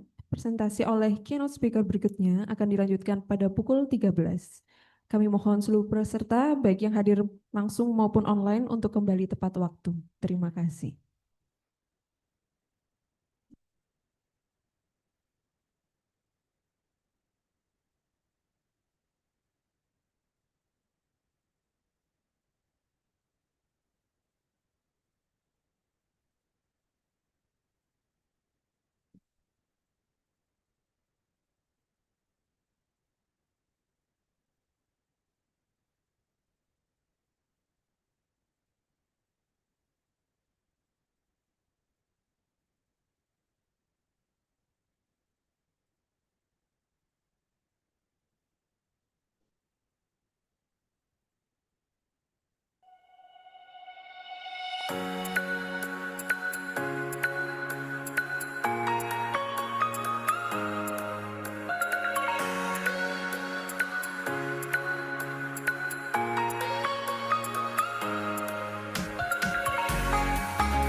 Assalamualaikum warahmatullahi wabarakatuh.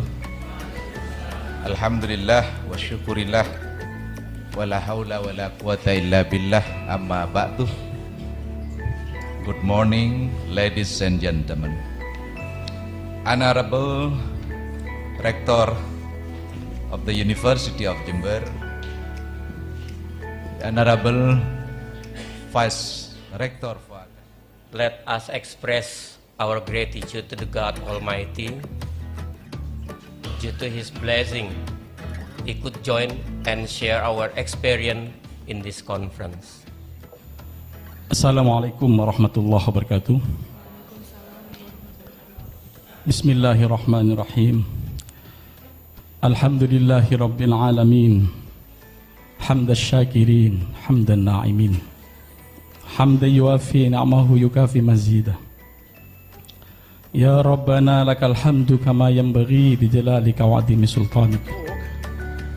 Would not go in a proceedings. This talk will not go in the journal. This talk is private. Basically, people are making some matrices from given graph, and after making matrices, basically we find out the eigenvalues. And then at the end, I will give you some open problems regarding this topic. But the graceful labeling is not unique, so you can swap. You put the largest number or the largest label in the center, so this can be 4 and 0 is here. So with some friends for the a lot of you that will be interested to also do research in this new variation. So this Honorable Rector, University of Jember, Honorable Dean of FKIP, University of Jember, Honorable Chairman of CGANT, Research Group, University of Jember, honorable, my friend and my brothers who are being invited speaker today, Professor. Nobody's going to read it. But then I want you to see that actually how an important piece of results or ideas, how it's translated into a solution for an application. This is really great. I'm very happy to be here to see the development, interest, and also activities in combinatorial mathematics. So I'm very, very happy. And then if the polygon is entirely on one side of that other plane. Yeah. So the label of V1 must be different with 1. So there has to be 2.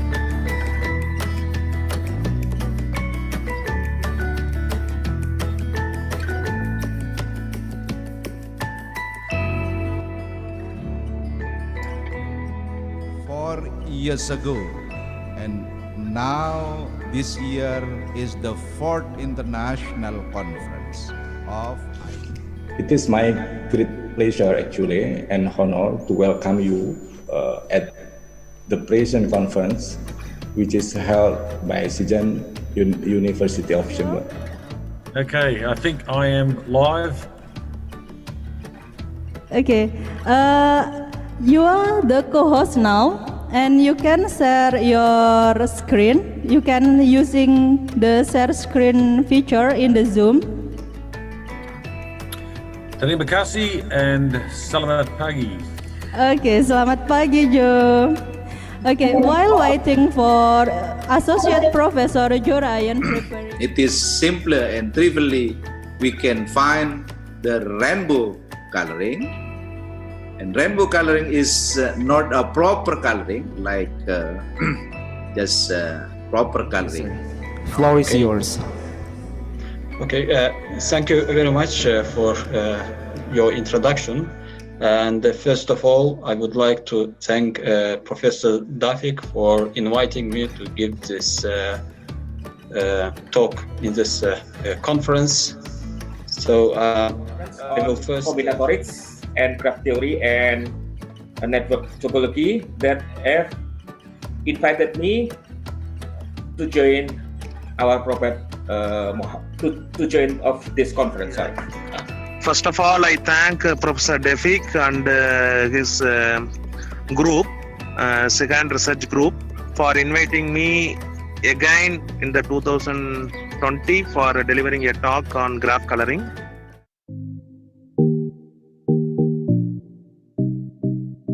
Assalamualaikum warahmatullahi wabarakatuh. Honorable Rector of the University of Jember. Today's my title of the talk is topological indices. That is the main content. I thought to discuss how the introduce. First of all, I thank Professor Defik for inviting me for this wonderful conference, the 5th ICCGANT 2021.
Ladies and gentlemen, this is the first day of the NIN International Conference on Combinatorics, Graph Theory, and Network Topology 2025.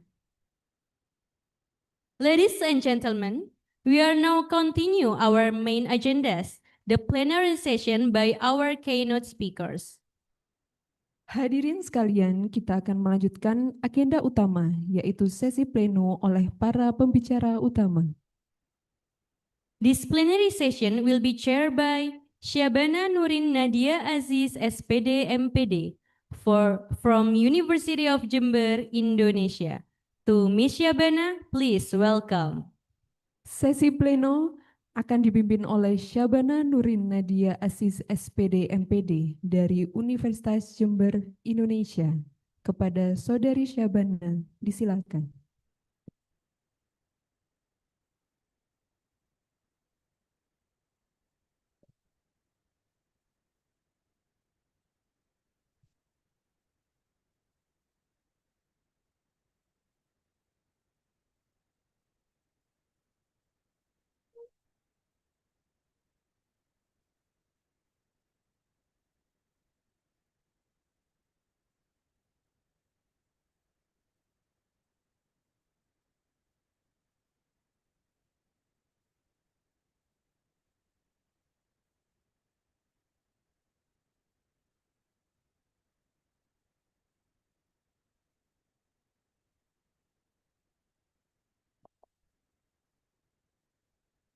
Assalamualaikum warahmatullahi wabarakatuh. Salam sejahtera untuk kita semua. Shalom, Om Swastiastu, Namo Buddhaya, Salam Kebajikan, Rahayu. Good afternoon, ladies and gentlemen. My name is Syabana Nurin Nadia Aziz, and I will be your moderator for the second plenary session. Before the presentation begins, let me inform how the presentation will be going on. First, the keynote speaker will be invited to present the material about maximum 40 minutes. After that, there will be question and answer session. Let us now begin with the first speaker. Our first speaker is Professor Dr. Roslan bin Hasni from University Malaysia Terengganu, Malaysia.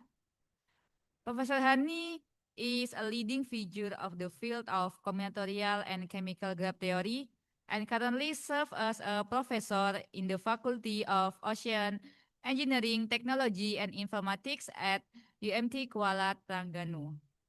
His core research interests include chromatically in graphs, graph labeling, chemical graph theory, neotropic graph modeling, and social network analysis, all areas which he has published extensively and garnered significant citation impacts.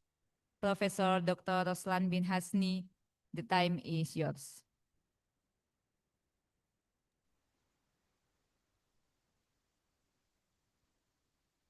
Assalamualaikum, salam sejahtera, selamat siang semua. Selamat siang.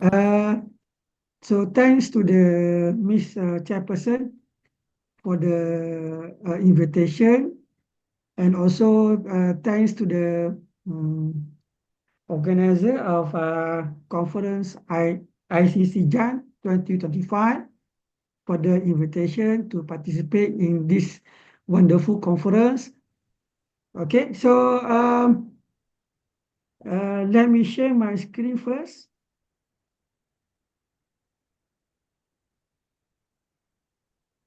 Yes, you can share your presentation. Okay, can see my screen? Yes, we see. Okay. Okay, so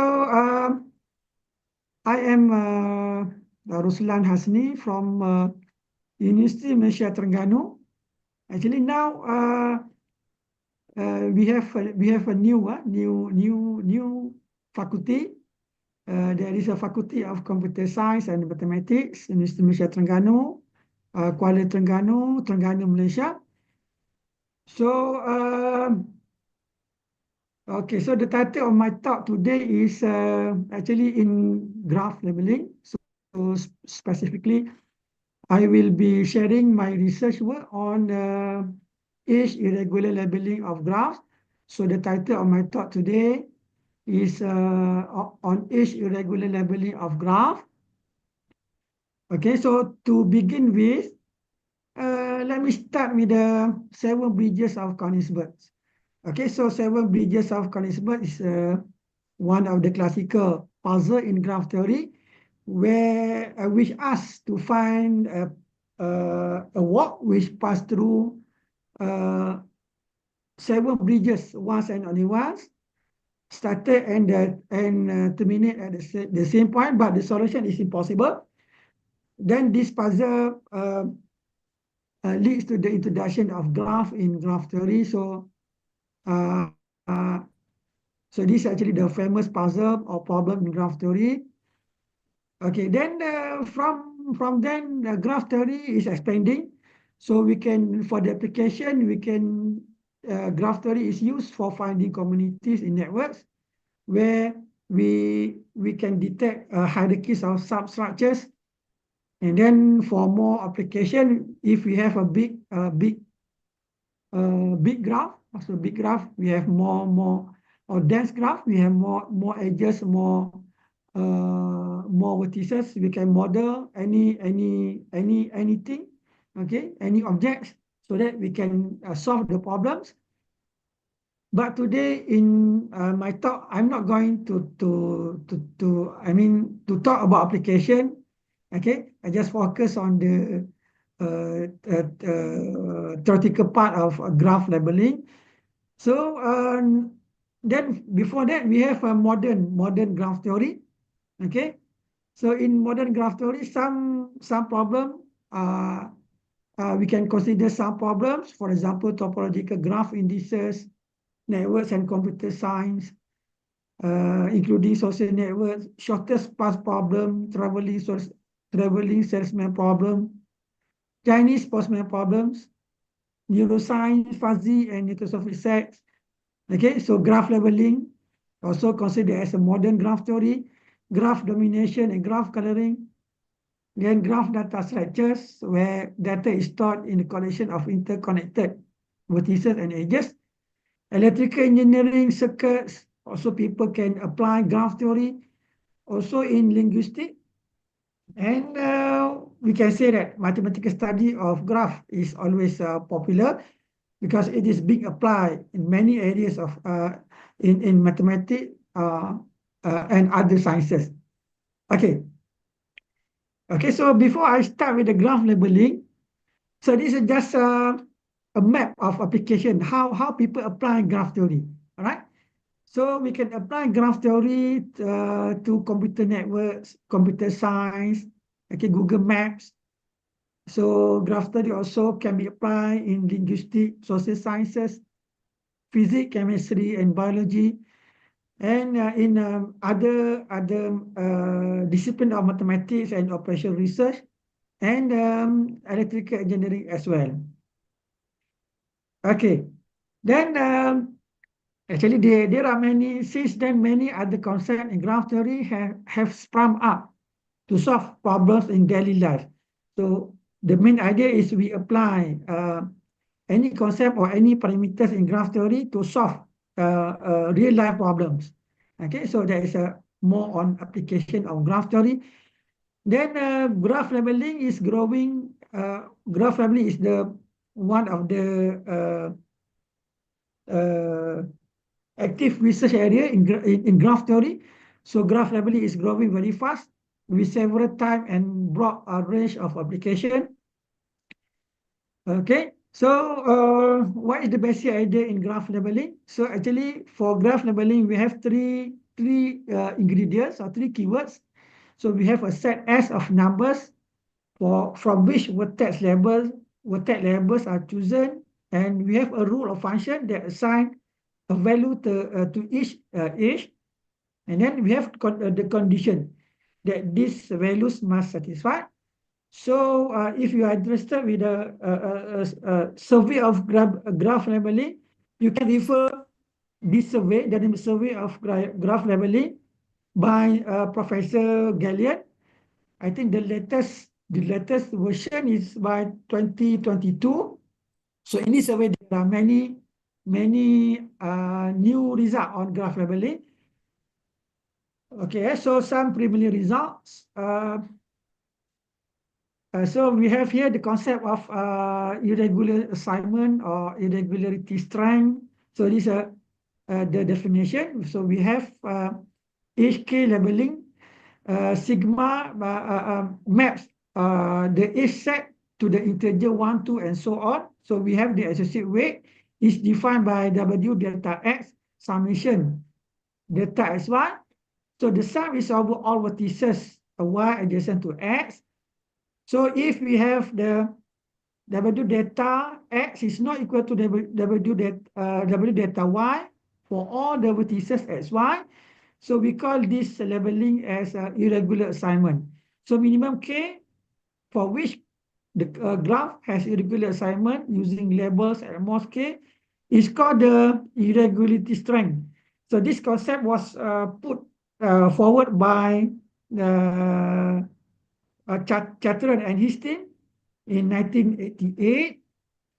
Okay, so later on we have the concept of another type of labeling, so-called vertex irregular total K labeling. So we have the total vertex weight, weights WTX is phi x plus summation phi xy. So xy is H in G. So we have the notion of total vertex irregularity strength. In short, TVS. So this minimum K for which G has a vertex irregular total K labeling. All right. Okay. Later on, we have the concept of or the other type of labeling, H irregular total K labeling. So we have the notion of TES. So TES is total H irregularity strength. Is the minimum K for which G has H irregular total K labeling. Okay. Then in my talk, I will focusing on another type of irregular labeling called as H irregular K labeling or H irregular labeling. So this type of labeling was introduced by the Ali Ahmad and his team, Ali Ahmad, Omar, and Professor Martin Bacha in 2014. It was 11 years back. So they put forward this concept, the concept of H irregular K labeling, and also the notion of H irregularity strength, or in short, ES. So what is the definition of H irregular K labeling? So this is the definition. So a vertex K labeling of phi map from VG vertex set to integer 1, 2, 2K is called H irregular K labeling if every two different edges, their weight are not the same. So W phi E is not equal to W phi F. Okay, then the weight is defined by phi weight W phi xy is equal to phi x plus phi y. So this is how they define the weight. Okay, then we have the concept of ES or H irregularity strength. So the H irregularity strength is the minimum K for which graph G has H irregular K labeling. Okay, so this H irregularity strength we denoted by ES of G. All right, and then in the first paper, the authors obtained lower bound for ES. So this lower bound for ES, right? So ES greater equal to maximum of this parameter, right? So this is a lower bound for ES. Then they obtain the ES for some standard graph, for example, the path. So they obtain ES for the path. ESPN is equal to floor function n over 2. So this very easily by looking at some example. For example, we consider graph P4, right? So this P4, you can label this vertex by 1, this vertex by 1. So you got this way by 2. 1 plus 2, 1 plus 1 got 2. So here you label this vertex by 1 and here by 2. So this way is 3. Okay, so this one you label by vertex. This vertex by 2 and this by 2. So you got the weight 4. So all the weight are not the same. So this graph P4 admit age irregular 2 labeling. All right. And then they also obtain for the star. So the star ES for the star K1N is equal to N. And then also they study the relationship between ES with TES for any graph G. So for any graph G, TES, so TES is total age irregularity strength less than or equal to ES. Okay.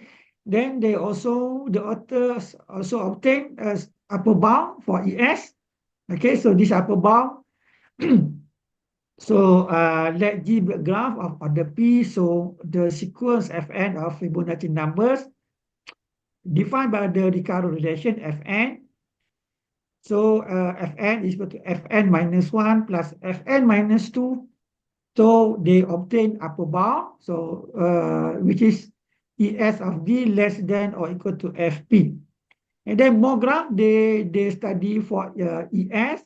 For example, cycle and double star.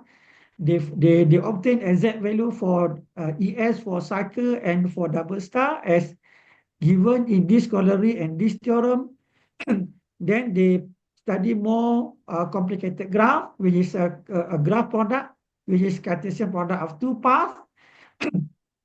Okay, so they obtain ES exact value for ES of Cartesian product of two paths, Pn cross Pn. Okay, so this all result obtained by the first paper on age irregularity strength or age irregular K labeling. Okay, then we are doing the same research motivated by the first paper on age irregular K labeling. We continue and we study for the Greek graph. Okay, sorry, this is more Greek graph. Just now is Greek graph Pn cross Pn, but in this paper we study more Greek graph. There is triangular Greek graph, zigzag Greek graph, and also Cartesian product of Pn with Pm with P2. Okay, so we are able to obtain exact value for ES for these three classes of Greek graph. Okay, so we published this result in the AKCE journal in 2017. Okay, then with the same motivation, we continue for other classes of graph. This cycle and cycle with a corona product of cycle with isolated vertices. So we obtain the same result, which is exact value of ES. Okay, so maybe I just keep all the technical results. Okay, all right. This is our result on corona product of graph. Right, then we also study some more graph, which is disjoint union of graph. So we obtain exact value for the ES of disjoint union of star graph and subdivision of star graph. Right? Okay. And then more graph we consider was plane graph. Right? So for the plane graph, we publish one paper on AIMS mathematics in 2020 or 2021, sorry, 2021. So we study some classes of plane graph. We obtain exact value of the ES of these classes of plane graph. All right. So okay, I skip the detailed results. All right. Okay. Now algorithmic approach. Okay, so I just this is how we apply the idea of algorithmic approach in finding age irregularity strength. Because if you see for the complicated graph, I mean a bigger graph, a big graph, where the graph with many vertices and many edges, we are not able to solve mathematically. Okay, so me and my student who have some background in computer science, so they are good in algorithmic approach. So we initiate algorithm approach to solve ES for some graph. Okay, so this the motivation of algorithmic approach for age irregular labeling or age irregularity strength. Okay, so there are some motivation. Algorithms solve many problems where other mathematical solutions are very complex or impossible. Algorithm is field of computer science, and they can be easily studied in computer languages. And then appropriate selection of algorithm design architecture and algorithm design strategy leads towards efficient algorithm. Okay, so by using the algorithmic approach, we study the ES of complete graph.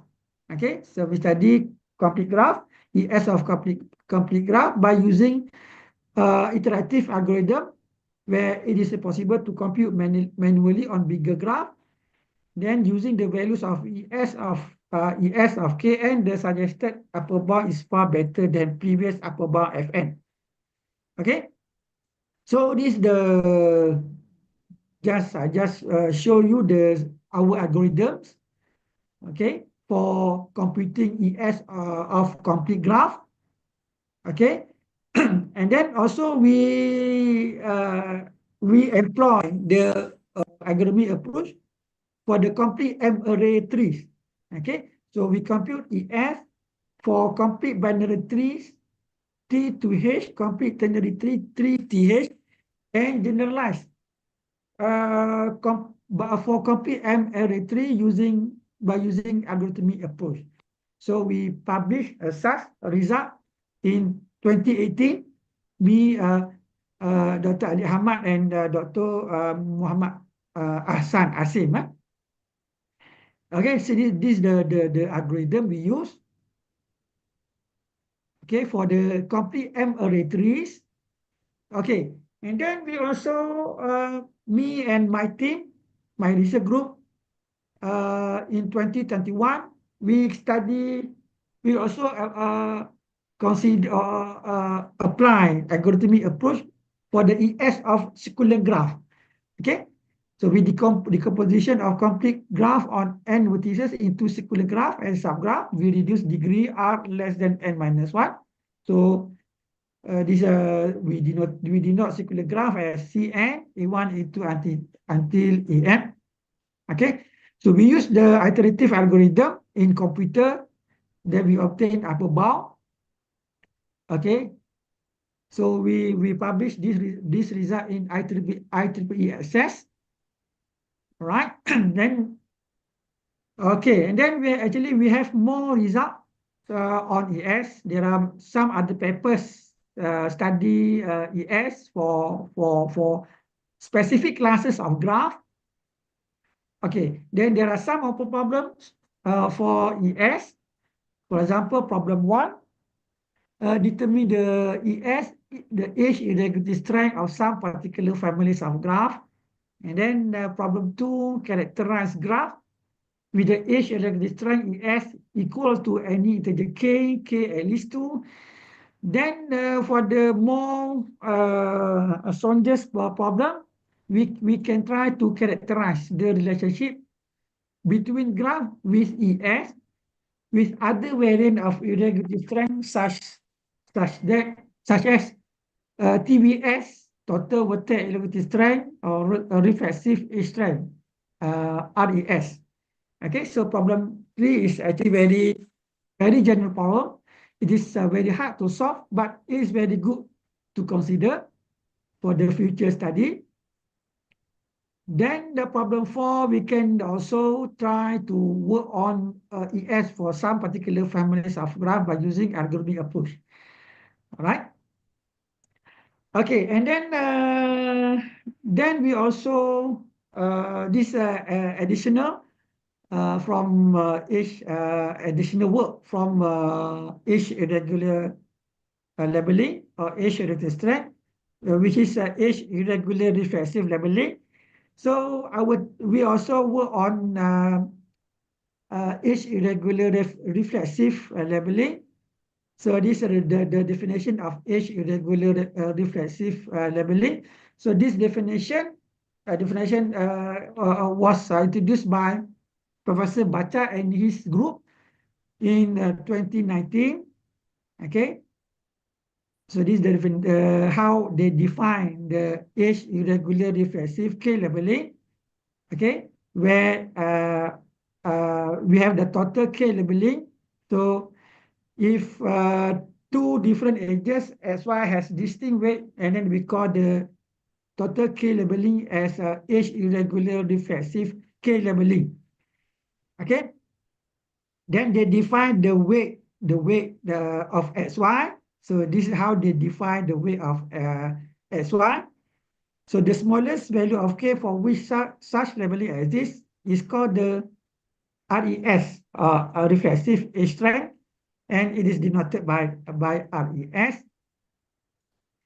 Okay, so I think this the paper, the first paper on edge irregular reflexive labeling or RES.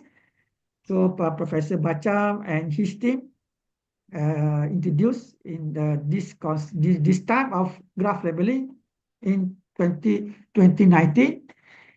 Okay, so also they determine reflexive edge strength or RES for some classes of graph. There is a cycle, Cartesian product of cycle Cn with C3 and joint graph of path Pn with NCN with 2K2. Okay, and then we managed to produce some papers on edge irregular reflexive labeling. For example, in this paper, we work on corona product of graph with path. Me and my team published this paper in AKCE journal in 2021. Okay, where we study the corona product of two paths and corona product of path with isolated vertices. So we determine the RES, reflexive edge strength, for this graph. All right, then there are also another variant of called as vertex irregular reflexive labeling or reflexive vertex strength or RVS. Okay. So this notion was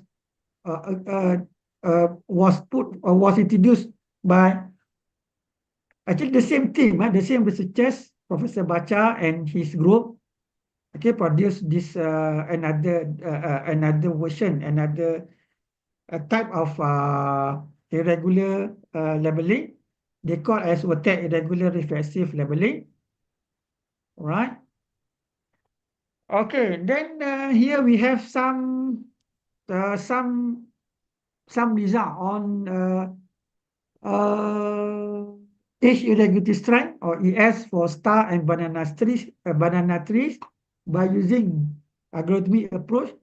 Okay, so me and my student, PhD student, produce this result, complete this result, where we apply. We study star and banana tree by using algorithmic approach. We compute edge irregularity strength. Then Again, we study the other classes of graph, which is strong product of two paths using algorithmic approach. So we compute the HES, H derivative strength of this type of graph, strong product of two paths using algorithmic approach. But this paper still under review in journal. All right. Then the recently we also study the ES, H derivative strength of strong product of two paths. Okay, two paths using algorithmic approach. Okay, the same work. Okay. All right. Okay. Okay, this one is another work, from my student Muhammad Shahzad. Optimization of complete graph labeling algorithm using backtracking approach. So this paper still under review in journal. Okay. All right. So actually, I come to the end of my talk. So before that, I would like to say my appreciation and very much thankful for my collaborators. So I shall mention their name here. Dr. Gi Chun Lau from UiTM Johor, Professor Martin Bacha as my mentor from Slovakia. Professor Martin Bacha is my mentor in graph labeling. So my collaborator from Saudi Arabia, Dr. Ali Ahmad. Okay. Another collaborator is Dr. Muhammad Irfan from Pakistan, also from Jember University. Okay, Dr. Ika Hesti Agustin. Okay, thanks for sharing research in this wonderful topic. And then also Dr. Amotana Azaizah from Jordan, Dr. Ibrahim Tarawaneh, Dr. Muhammad Hassan Asim, Dr. Koi Kwan Yong, okay. So Dr. Muhammad Shahzad. So the last one was my PhD student. Okay, the recent PhD student graduated in this topic was Muhammad Shahzad. So he's now working in Oman. Okay, some references here. Okay, so I think that's all for my talk. Thank you very much for your attention. Yes, thank you very much, Professor Dr. Roslan bin Hasni, for the interesting presentations. We now have some time for questions. Once again, if you have a question for our speaker, please share your name and your institution. Online participants, please use the raise hand feature or the chat. For our live audience, please raise your hand. Yes, please, the microphone.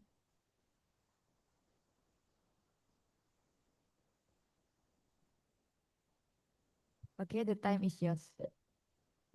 Thank you, Prof. Roslan, for your nice presentation. My name is Lucia from Universitas Diponegoro. I would like to ask two questions. Number one is, what is the application of irregular labeling of graph? Yes. And number two, is there a specific method for determine labeling pattern, or is it a trial and error method? Thank you. Okay.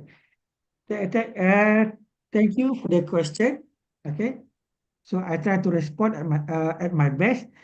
So the first question on the application, right? Okay. So actually, I'm not working on application, so I don't know much on application of graph labeling.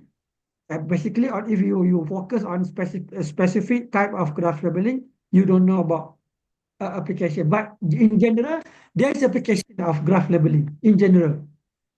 But I'm not focused on that, on that direction. So I cannot answer your question on the application part.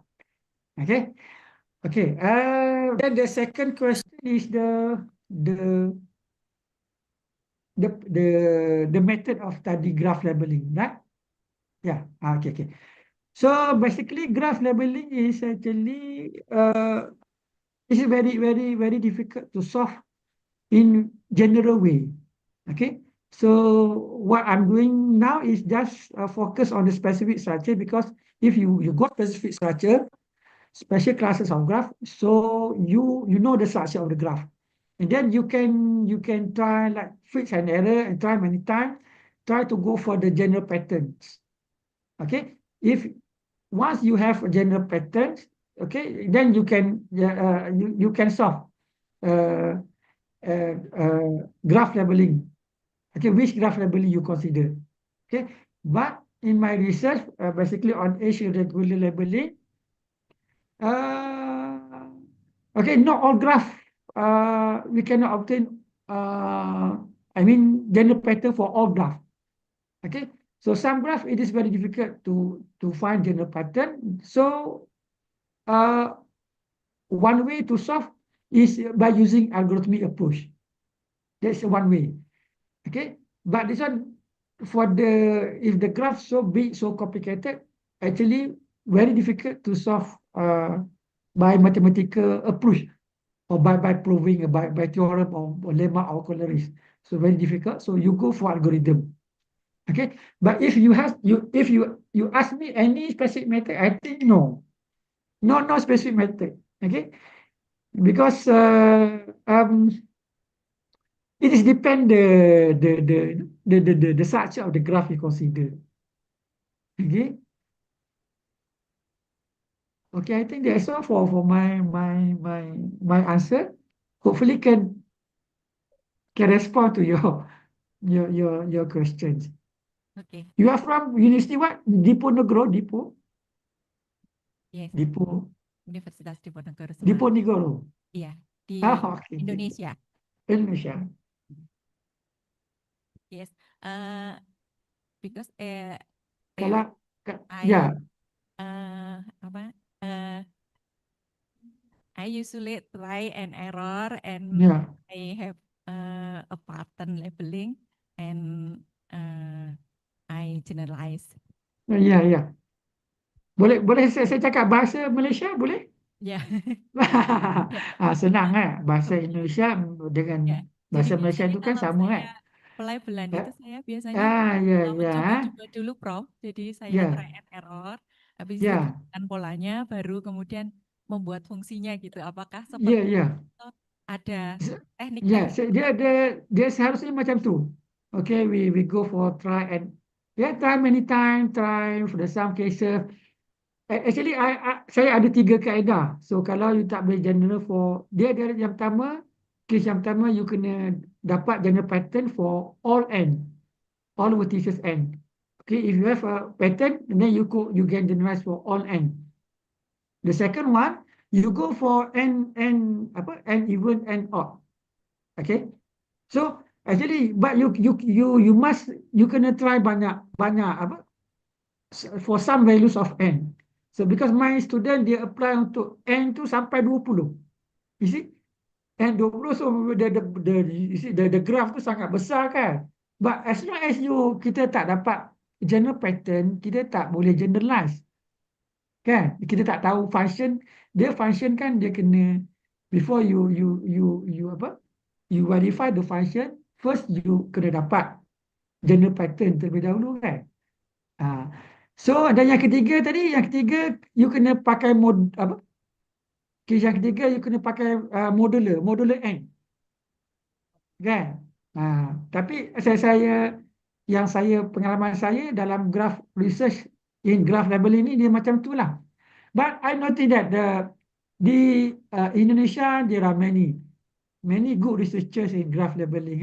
For example, next speaker is Professor Kiki. So Professor Kiki is very good in graph labeling, as well as Professor Dafi, Professor Slamin. So they are very good. So mungkin itu menjawab soalan. Terima kasih, Prof. Thank you. Ya, sama-sama. Welcome. Yes, thank you very much. Give some applause for Professor Dr. Roslan bin Hasni.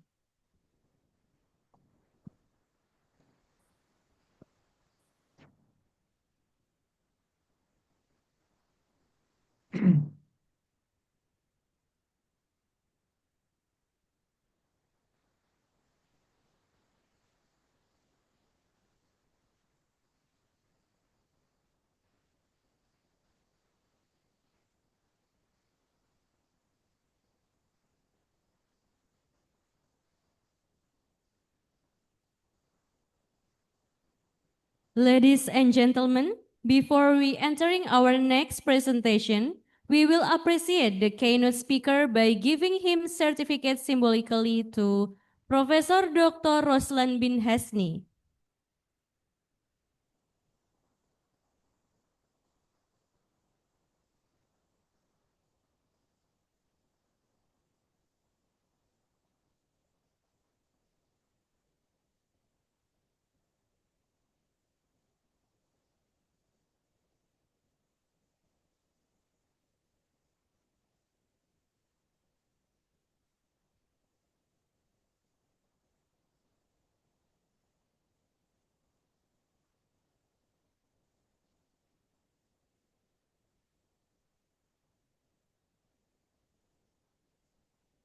Thank you to Professor Dr. Roslan bin Hasni for the fantastic presentation.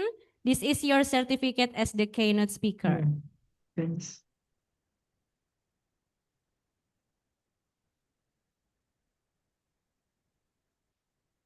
Thank you very much. And now it's time to our next presentations. Our next presentation will be delivered by Professor Dr. Kiki Arianti Sugeng, PhD from University of Indonesia. Prof. Kiki Arianti is an established associate professor in the Department of Mathematics, Faculty of Mathematics and Natural Science at University Indonesia. She is highly regarded for her expertise in combinatorics and algebra, particularly in graph labeling and magic and anti-magic graphs. Prof. Kiki Arianti earned her PhD from the University of Ballarat, Australia. Professor Kiki, the time is yours. Thank you very much for the introduction. May I share the slide, please? Yes, you can. Okay. Okay.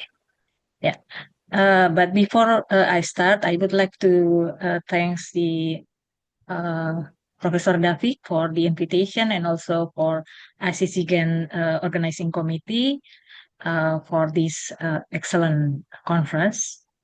And at this time, I would like to share my experience in graph labeling, especially on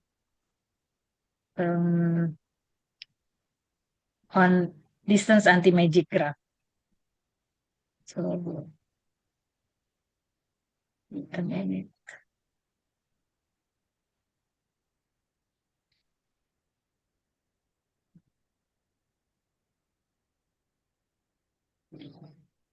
Yeah. So before Professor Ruslan Hasni already tell us about like one kind of graph labeling. We have like many variation, yeah, and one of them is the anti-magic or magic labeling. In this presentation, I would like to share the variation of the magic and anti-magic labeling that we call distance anti-magic labeling. So in this magic and anti-magic labeling, maybe like some of you already know the what is the story about the magic labeling. So this is motivated by magic squares. I think you know about the magic squares, and it's introduced like since 1963. So the what is the age of the magic labeling almost the same with my age. But until now, there are still conjecture that hasn't find the solution. So the first conjecture say that all trees have 8 magic total labelings, And in age magic total labeling, we have like a specific labeling that is called super age magic total labeling. The difference between the previous one is the super case. We give the smallest label for vertices. For this kind of magic and anti-magic labeling, the difference between the labeling that Professor Ruslan Hasni already presented is in the irregularity strength, we use the label as small as possible. So we can use the same label several times. But for this kind of labeling, we already have the domain. It's 1 until the number of vertices or the number of edges or the number of vertices and edges depends on the kind of labeling that we find. Yeah. So this is like the magic labeling. So the original definition is we label the edges such that we look at the vertex and then we calculate the sum of label incidence with vertex and all have the same numbers. That's why we call it magic. And the anti-magic, the difference is when we calculate the weight of the vertices, then we need to like have all the vertices has the different edges. So the here we have like label of edges 1 until Q. Q is the number of edges. So this example we have in this P5, we have 4 edges. So we label 1, 2, 3, 4. And the the sum of the vertices is the sum of label of edges that incident to that vertices. Yeah. So let me see the V0 here. So the V0 is the edges that incidence to them has label 3 and 4. So the weight will be 7. And the next one is about the stars. So we can see that all of vertices in there also like have different numbers. And the conjecture here is every connected graph that is different from K2 is anti-magic. And so until now, we still try to find the proof of this conjecture. Yeah. And even if like we restricted the graph to the 3, so it's still open. So it's not proof until now. There are like some magic and anti-magic labeling group. The first one is from Martin Bacha and Mirka Miller. The second one is Alison Marr and Wallis. The third is Martin, Andrea, and Joe, I think. And the last one is Gary Chatran, Egan, and Ping Zhang. Yeah. For the first 3, they explain about the magic and anti-magic in different cases. But for the last one, it has more variation in the labeling. Okay. So in anti-magic, or maybe also the magic, we have different variations. So like every group of researchers can like make some variation.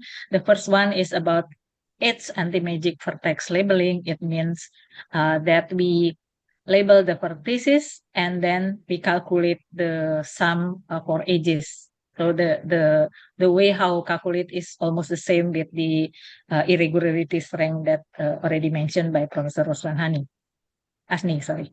And then we can also like have vertex anti-magic edge means that we label the edge and calculate the weight for the vertex.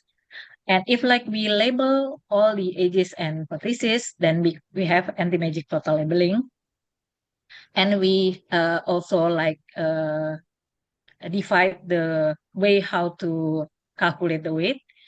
We calculate the weight of vertex or edge, so we have a different name. And also like if we use the smallest number is for the vertices, then we can like put super vertex or super edge anti-magic total labeling. Okay. And more variation is distance. So it's a little bit different with the previous one because we involve the distance in calculating the weight for this labeling. Yeah. So there is distance, there are d distance, means that the distance can be not only 1, but can be 2, 3, 4, and so on. And also the label, we can also use element of the group. Yeah. So there are like some people that work special in the group distance magic labeling or group distance anti-magic labeling. Okay, so what is distance magic labeling? So this is the idea is almost similar with the edge magic labeling or vertex magic labeling, but the difference is here we label the vertices from 1 until v. V is the number of vertices, and the way how we calculate the weight, or say in this illustration is for vertex x, is we adding up all of the label of the vertices in the neighbor set of the x. Yeah. If we want to make it magic, it means that all the weight here should be equal for every vertex. And we call it distance magic labeling. And I will going up again here. But for distance anti-magic, the difference is this is the what is the AD distance anti-magic, means that we label all the vertices 1 until n, or number of vertices, and then the vertex weight, if the case is AD, means that the vertex weight will be form the consecutive, not consecutive, yeah, consecutive, but the difference is D. Yeah, so the weight will be start from A plus D, A plus 2D until A plus N minus 1D. But if we don't give like some restrictions, so we just say that all vertex weight are different, so it doesn't have to be consecutive, it doesn't have to be like in a sequence. So we call it this is a distance anti-magic. Okay, I will be back again for the distance magic labeling. So this is the original paper is from I hope the name. One of them is Ibu Rino Novia Simanjuntak with Mirka Miller and Chris Roger in 2003. They already think about the distance, like in the illustration here. The distance is only 1 because like we only calculate the neighbors, yeah. But it can be think that the distance can be more than 1. So D can be 2, 3, 4, and so on. So if D is equal to 2, it means that we have the distance is less than 2. So we calculate the number, the weight of all vertices with distance 1 and also distance 2. Yeah, okay.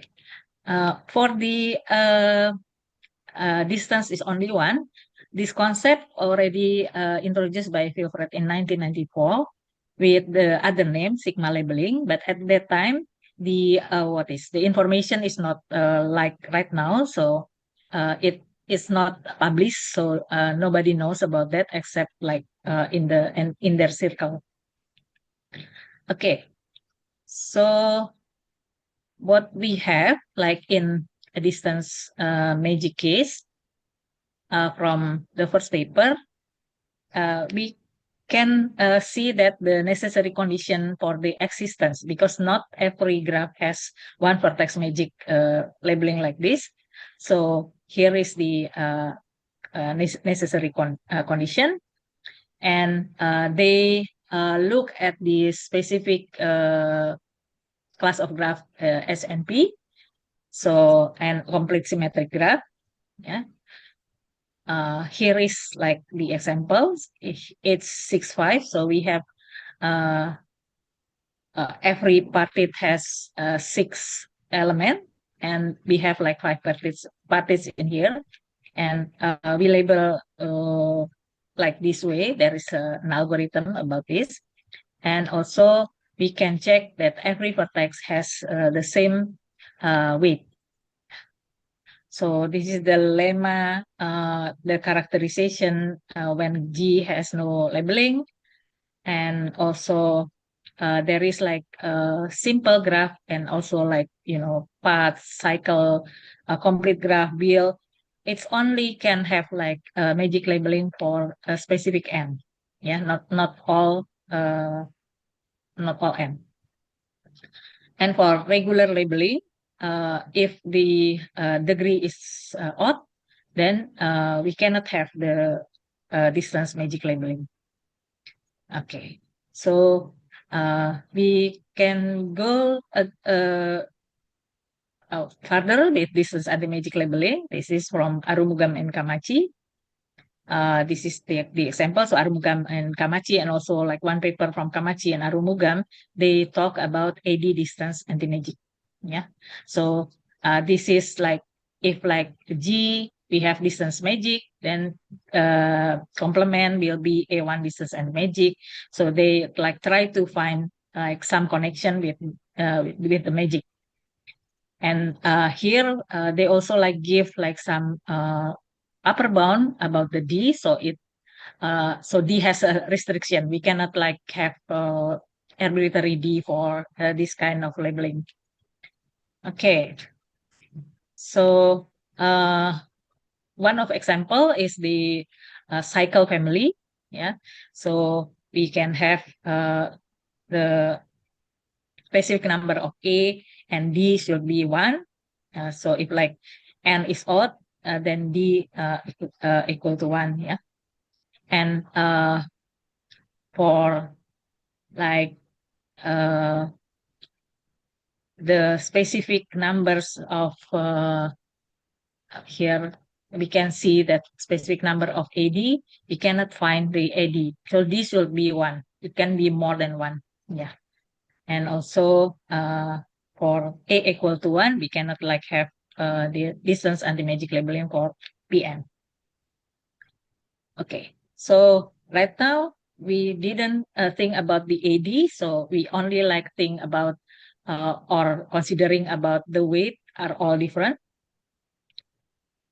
Yeah, and this is the conjecture from Kamachi and Arumugam. They said that graph admits a distance and a magic labeling if only if it contains no 2 vertices with the same open neighborhood. Yeah, because like if we have the same neighborhood, it means that we have the same weight for the vertices in there. Yeah. So this is like one of our result with Ibu Rino, with his student Tamaru Nadeat, and Pak Syafrizal, Pak Tulus. This is about circulant graph. Yeah, so we characterize distance and the magic circulant graph with one generator, and also like have other result. It's not completed. We are still working on it about the circulant graph. And with my students, we are working on specific family of graph.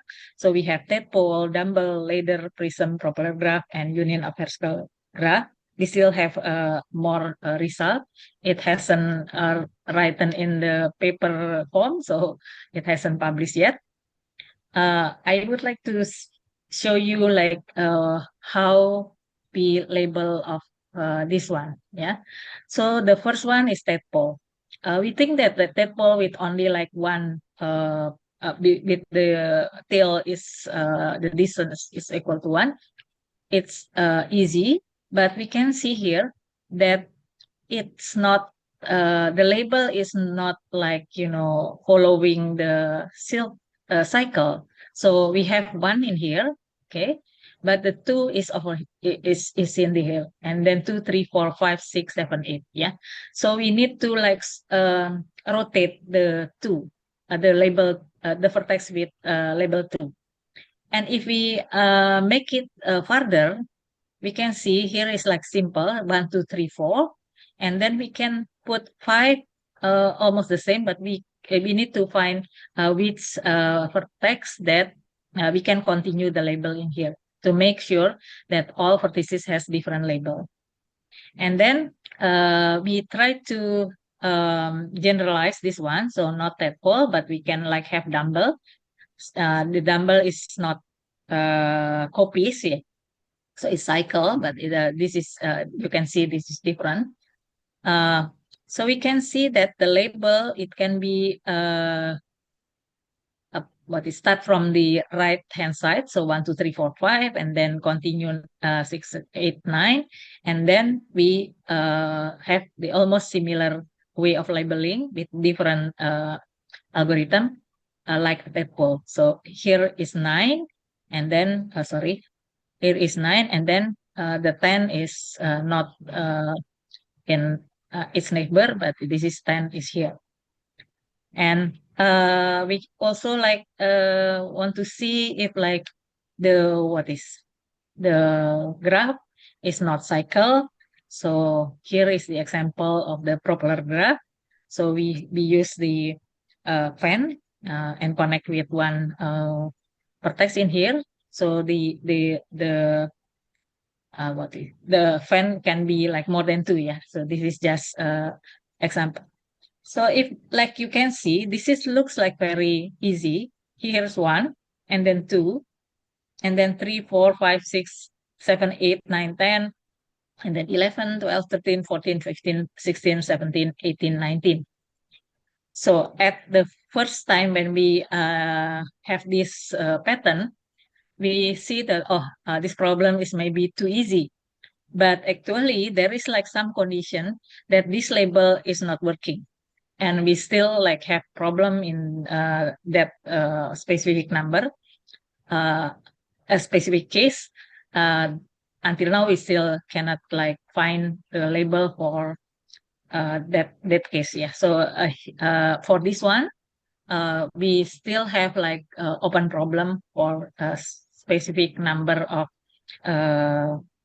what you call it, the number of not tails, but that one, and also the number of triangle in the propeller.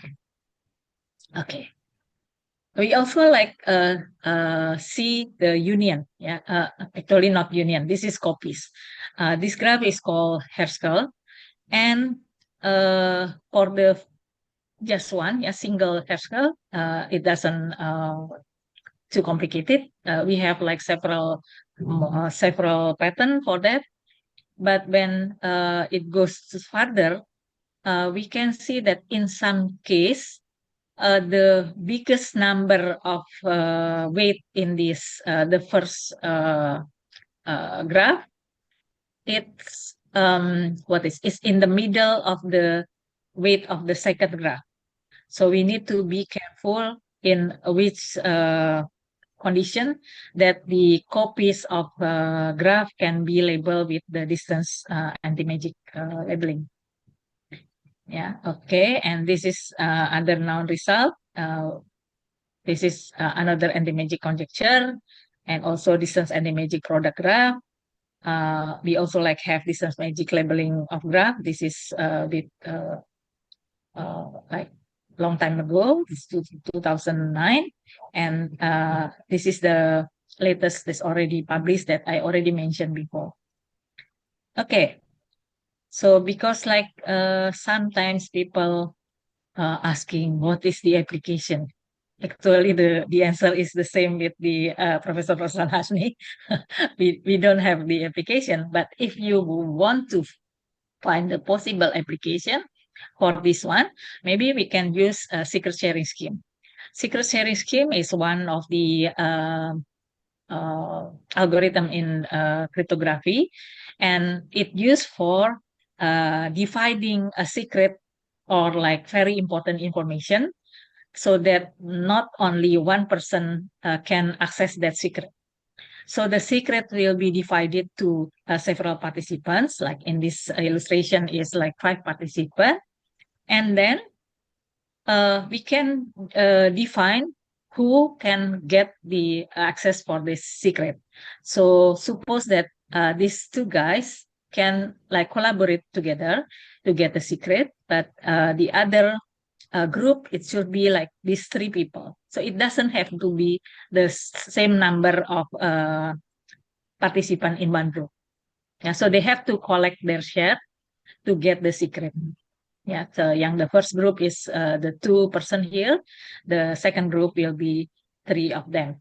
Yeah, and we can like have like other combination from these 5 participants. Okay, so say that if we have this graph that we already label with distance anti-magic, this is 1, 2, 3, 4, 5, 6, and 7, and we can see that all the weight here. So for this one, we have label as 3 and 1 for the neighbors. So the weight will be 4 because it's 1 plus 3. And for the vertex with label 3, the weight will be 3. And for the center, the weight will be 27. This is 4 plus 3 plus 6 plus 5 plus 8 and plus 7. So we can see all vertices has different weight. So what can we use this idea for the secret sharing scheme? So say we can see this A. We want to we want to get the access to say the computer A or like database A or something. Using this arrangement, so only B and X can access this secret. So using the graph, we can see that only B and X to like eligible to get the access, but to make it more like additional security, we need to get the access number. So access number for A is the weight here is 4, right? So it means that X and B can adding their share. Their share is X has share 1 and B has share 3. So they add up their share. We can have 4 in here. So say that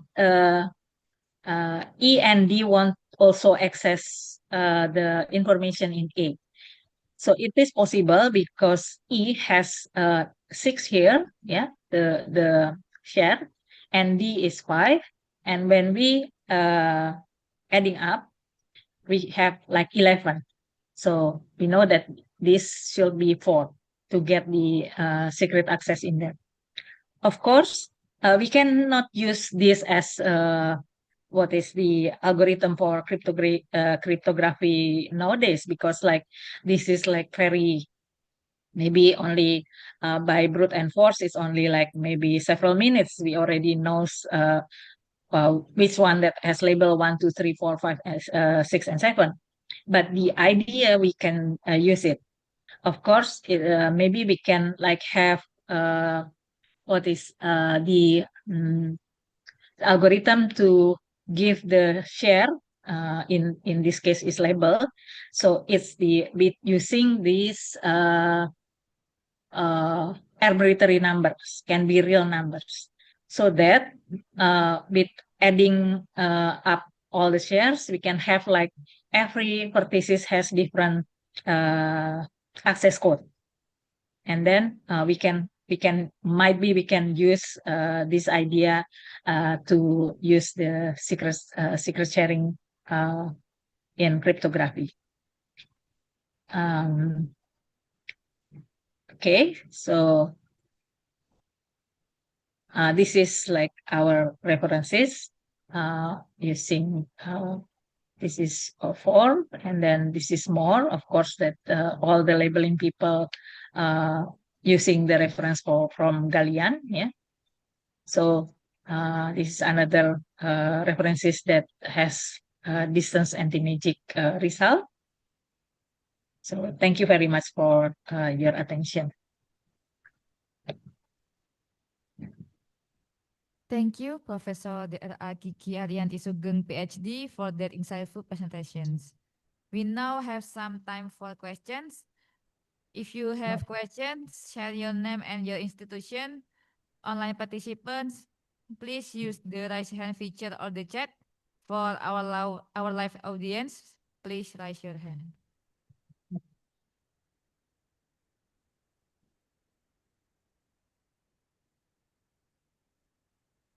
Okay, thank you very much. Let's give applause to Professor Dr.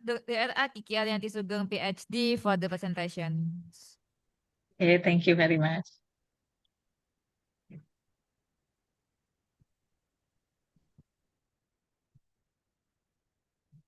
Ladies and gentlemen, before we entering our next presentation, we will appreciate the keynote speaker by giving her certificate symbolically to Professor Dr. Kiki Arianti Sugeng, PhD.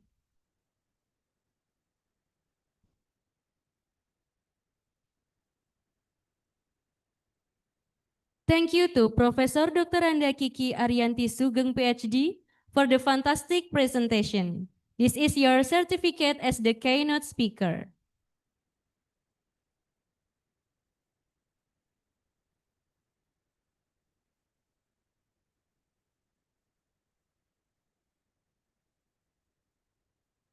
And now it's time to our next presentations. Our next presentation will be delivered by Mr. Santosh Gore, the director and founder of Sai Info Solutions. With over 17 years of experience in higher education consultancy, he has received more than 50 international awards, published in Scopus and WOS journals, and holds multiple patents across the US, UK, Germany, and India. He is recognized as a leader in developing innovative, technology-driven solutions for academia and industry. Mr. Gore, the time is yours.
Yes, I'm joining. Yeah, I'm just. Yeah.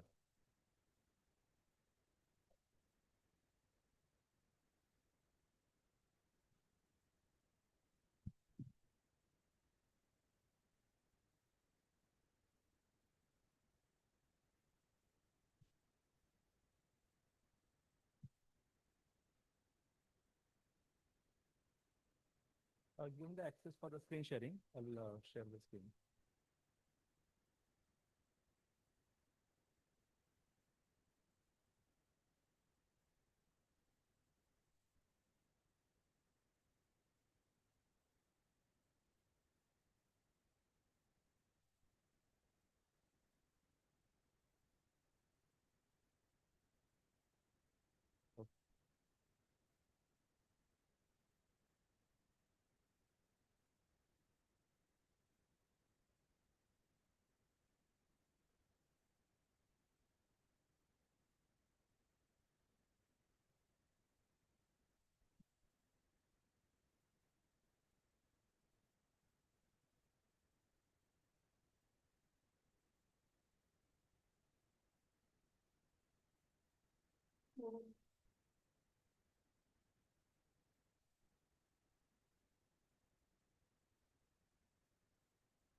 Okay.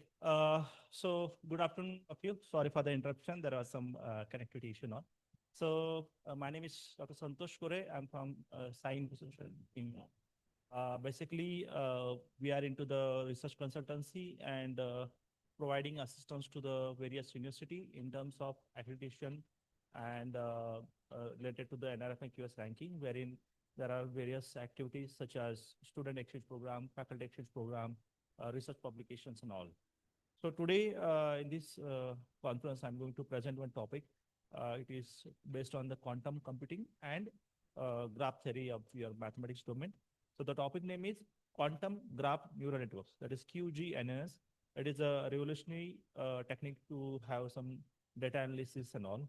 So as I already explained my profile, I've been into this field since last 17 years, and I have been through the various publications since last 17 years, and successfully published around 50 plus papers in various Scopus index journals, which are indexed in Scopus as well as Web of Science and all. And I'm having H index more than 12 and continuing to improve the same. So about my company, we are into the IT consultancy and support services for the universities. And we are assisting, as I told you, like student exchange programs and all. So coming to the topic, what are the quantum neural networks? So just before this session, like 2 sessions before in the first half, there was a session on graph network. So graph theory, graph network, how it works, we have already seen through the first session. In that session, what we have learned, it is a fundamental techniques in the computer science domain to analyze any problem in terms of solutions. We have to work on various aspects of that problem. It is not possible at once to provide a solution to any single issue or single challenge. There are several consequences wherein like we might face various challenges in terms of errors, in terms of issues, in terms of many consequences related to the particular execution of the problem. So graph theory helps us to analyze all the possible ways and even income and outcomes for the particular problem. So as we studied this graph theory, we came to know that it is a huge analytical part. As like in chess, you might have heard about chess play. So in chess, before taking one step, we have to think upon at least 10 to 12 steps ahead. So what will be the further consequence? If I move my queen, what will happen next? What is the probable challenges to my that queens? Like from my opponent, they might put certain other players which could cause the problem. So by doing this analytical income and outcome, we are doing graph theory solutions. So to analyze these things, to do the solutions for that, we required huge computing powers. And nowadays, these computing powers is being evolved by using quantum computers. So as we are into the quantum computing era, we must require the quantum computing capable neural networks. Already we are into the AI domain. Many of the things are happening in the AI. Now we are talking about the quantum AI. So this quantum graph neural network is a combination of 3 things. First is the quantum computer. Second is the graph theory. And third is the neural network, that is the AI. So all these are the fusion of this neural network. So coming to the graph neural network, as I already explained you, what is the graph theory and all. So to solve this graphical graph theory problem, there is a graph neural network available in the research studies, which help us to analyze various graphical analysis. Like, for example, there are social network websites which use the graph structure. There are drug discovery systems are there which has certain relationship. Some chemistry formulas are there. We're using the graph and all. So this graph kind of data will be analyzed, and statistical results will be driven by graph neural network, which is already there in the market. So now we are doing the fusion of this graph neural network with the quantum computing. So reason why it is a quantum neural network. So as I already explained you, the real life example is drug discovery QGNN, that is a drug discovery quantum neural network. So if you want to find out any new solution to any particular disease, let's say around in 2020, we all are facing pandemic due to COVID. So during that COVID, there is an immediate need of vaccine, COVID vaccine, corona vaccine. So it is not an overnight job to find out new vaccine. There are 1,000 billions of test 1,000 billions of permutation combination. We have to do analysis on the particular virus. What if a particular medicine is given, what will be the consequences on the patient, whether it is applicable for gender like male, female, whether it is applicable for any specific age group like kids, senior citizen, mid-age, likewise. All these permutation combination, demographic combination, all these are the possible challenges we have to analyze before releasing any drug. So these complex challenges are being catered by this graph network with the help of quantum computing. So these are some realistic challenges what I am giving you. As I mentioned you, classical GNNs, which are already there in use, these are being used by various domains like social networks, as I explained you, chemistry, finding some sort of chemical solution. And third example is traffic analysis. In traffic as well, in many countries like Dubai, India, and many UK, we are using this graph network to analyze the graphics, analyze the traffic and all. Even in fact, Google Map is using GNN to route the traffic. If you want to go from one place to another place, you're searching the route. So Google Map will route you according to the traffic condition and best condition. It might be best weather condition, route, all things will be taken into consider. It will provide you the optimized route to go to the destination. So this is a simple example of classical GNN, which is already there in this. Now, if we add quantum in parallel with this graphical network, it can be like what you can say, it can be more powerful in terms of speed, scalability, and deeper insights. So these three parameters are in measure. First, that is the speed. As I mentioned, there are complex calculations. We must find out the solution. But to find out that solution, you must spend least time. Like, for example, if you are decoding any particular secret message from, let's say, cyber threat, and for a decryption of that message, if you take 1 year time, what is the use of that decryption? So it has to be completed within a fraction of a second. Secondly, scalability. If you got a huge amount of data in terabyte, petabyte or something, so for that data as well, your system should be capable. And next, you must have deeper insight. Deeper insight means you should be able to track that particular minute detail to the particular specific point. Let's say, for example, in morning, we have seen social media example. If you're seeing any ad on Facebook, Instagram, it is based on your profile. What choices you had, which color do you like, which brand do you like, what specific thing you like you are like a sports person, you are a scientist, you are a doctor, likewise. Based on that, you'll see the ads and all. So these are the user-specific criteria, which is part of deeper insights.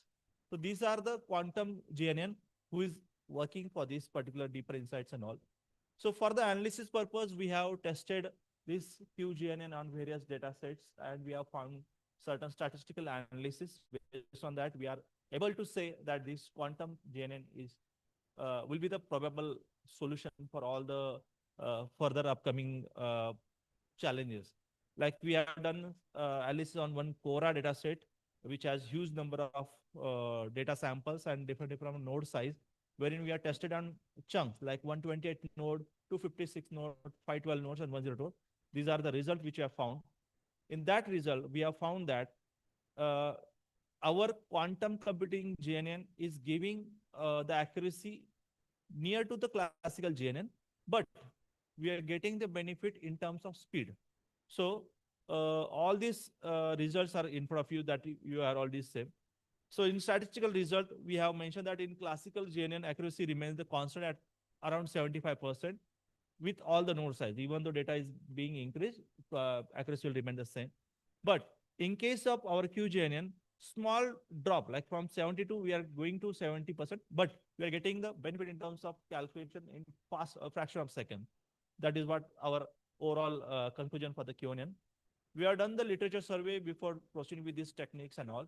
In the literature survey, we have selected around, actually literature survey was a deeper one, but we have selected a specific 4 to 5 key points from various authors who have really done the fantastic work. In that, we have found that some main contribution from a few of the authors, like semi-supervised node classification is being used on the Cora site series and all. Then one author have used GNN to quantum circuits for the graphs. So for the so for that, they have used this quantum GNN and all. Then some of the author have used hybrid quantum GNN. They have done fusion of this quantum GNN with certain other algorithm for the purpose of hybrid quantum classical for track reconstruction. For the, let's say, for example, you might have heard about Big Bang, that is Large Hadron Collide. Experiment was done just in before 20th century, in which we are supposed to find out the origin of the Earth. So in Big Bang theory, they have used one large hydrogen collider to calculate the possibilities of this hydrogen collision in the particular tube by using this hybrid QGNN. Then full quantum component will be given into the rotation for the particular Cora data, also being tested in year of 2020. And as I already know, graph convolution is also used. Second is next for the architecture. What is the architecture of this quantum graphical neural network? First, we will take the number of node. That means how many quantum node we are expecting to find out the solution. Second, we will take some classical pre-processing like transformation of this data into various form. Then we'll do the quantum encoding. It is a kind of amplitude encoder which is being applied on the particular data to get it simplified in terms of communication. Then we'll give the rotations to the data by capturing graph topology and circuits. And then it will be used in some parameterized quantum gates to analyze the result. And final outcome will be to get the accuracy, precision, recall, and all. There are lots of parameters being used for the same. So some real life example, which I already explained to you during introduction only, drug discovery is there. Secondly, high energy physics in like hydrogen collider, I'll explain you. Next is more crucial point, that is cyber security and secure information hiding. Nowadays, internet become the more crucial hub for everyone's life. Large amount of data is being transferred. Large amount of people were getting involved in the internet communication. So it is it is a challenging stuff for the cyber security team to maintain all this data, its security, and provide assistance during the attack of the particular thing, like some sort of banking sector data, some sort of energy sector data, private data, something. So all these large data would be analyzed, and from that data, what all suspicious threats are there will be calculated based on the QGNN. Next, social network analysis to target the particular person based on their interest and all. So these are the real life example being used. So what are the novelty achieved in quantum GNN? That is first, that is I already emphasis on hybrid classical quantum system is being used for a classical neural network in to provide the strength and hardness to the particular network. Second, we have given the rotations which could provide more security or strength to the particular encoding. Then quantum circuits are being analyzed to provide error-free circuits during the implementation. And then some of the application like swap gates implementation during the circuit design is also being operated through the quantum computing. And then custom specific, like domain specific, some customization we have done, like in terms of agricultural, physics, molecular, there are all sectors are there.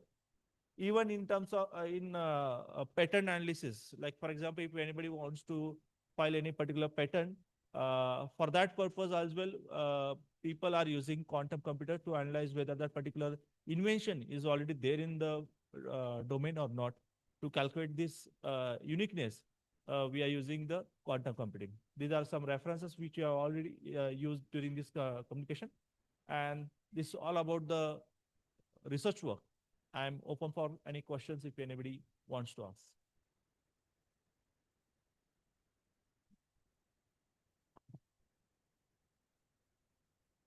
Yes, thank you, Mr. Santos Gure, for your presentation. Yes. Now, for the audience, if you have any question, please raise your hand. Yes.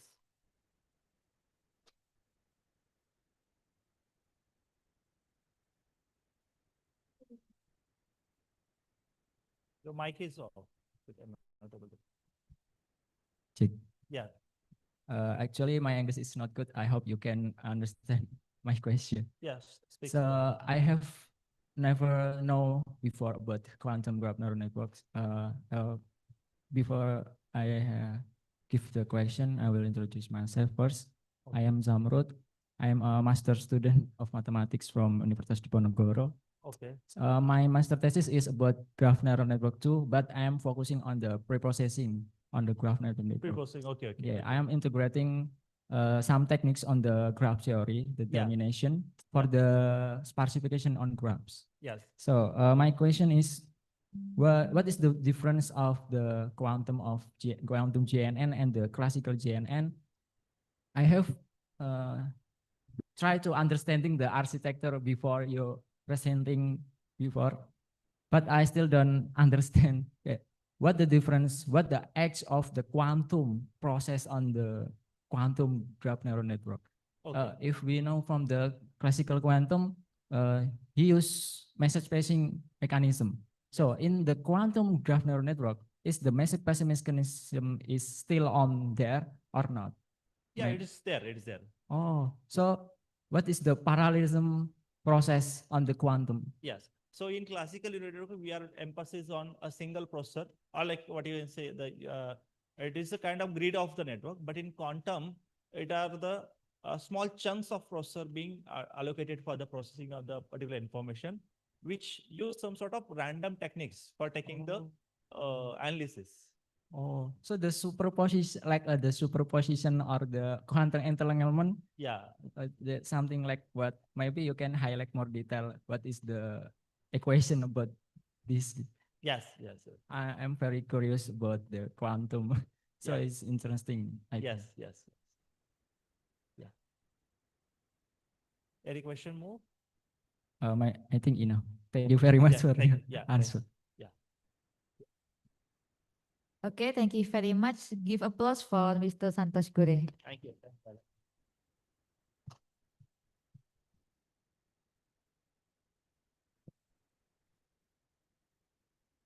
Ladies and gentlemen, before we entering our next presentation, we will appreciate the keynote speaker by giving him certificate to Dr. Santos Gure.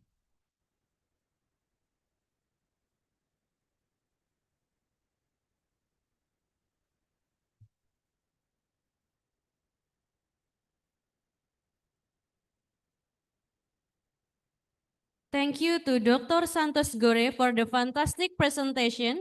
This is your certificate as the keynote speaker.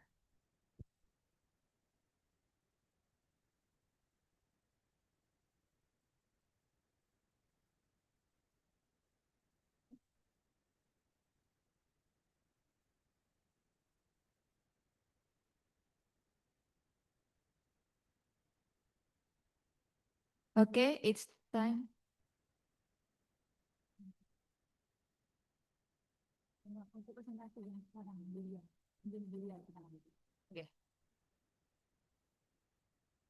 Okay, thank you very much. Now we go to the next presentation. The next presentation will be delivered by Mr. Mangalapalli Vamsi Krishna from Aditya University, Kakinada, India. For Mr. Vamsi Krishna, the time is yours. Thank you.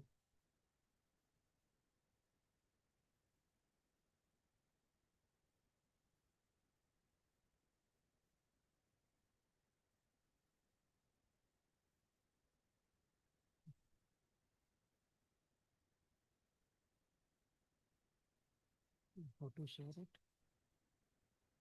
Or shall I send it?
It's a 994.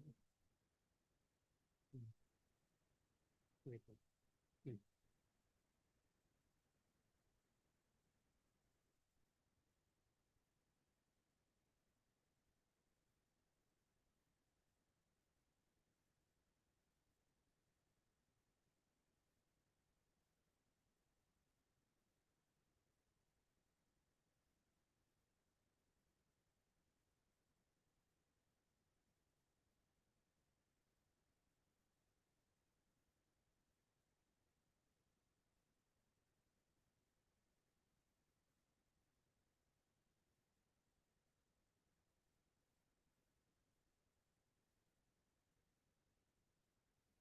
ICCGANT.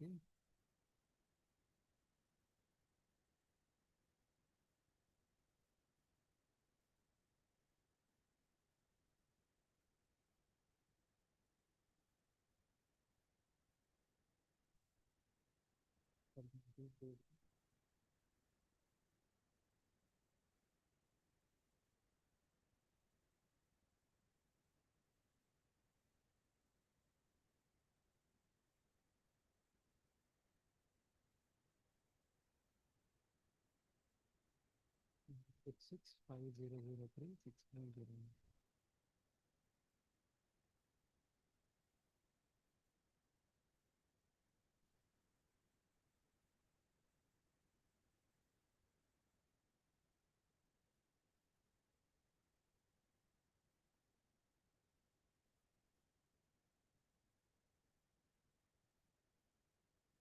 Yeah.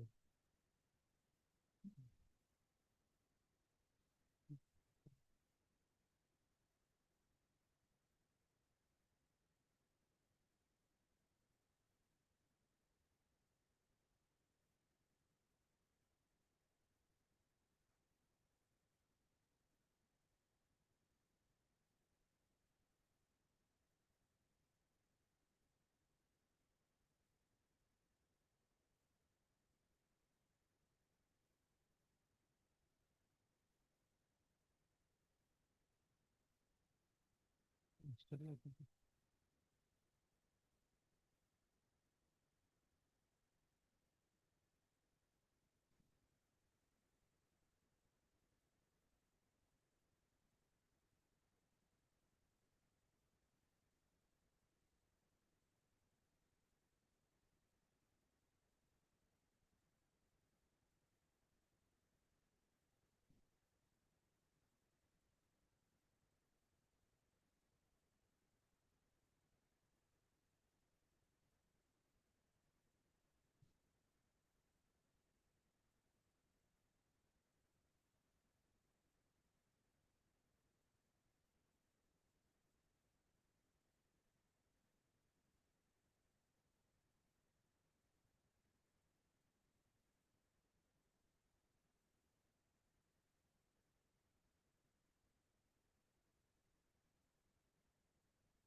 Okay.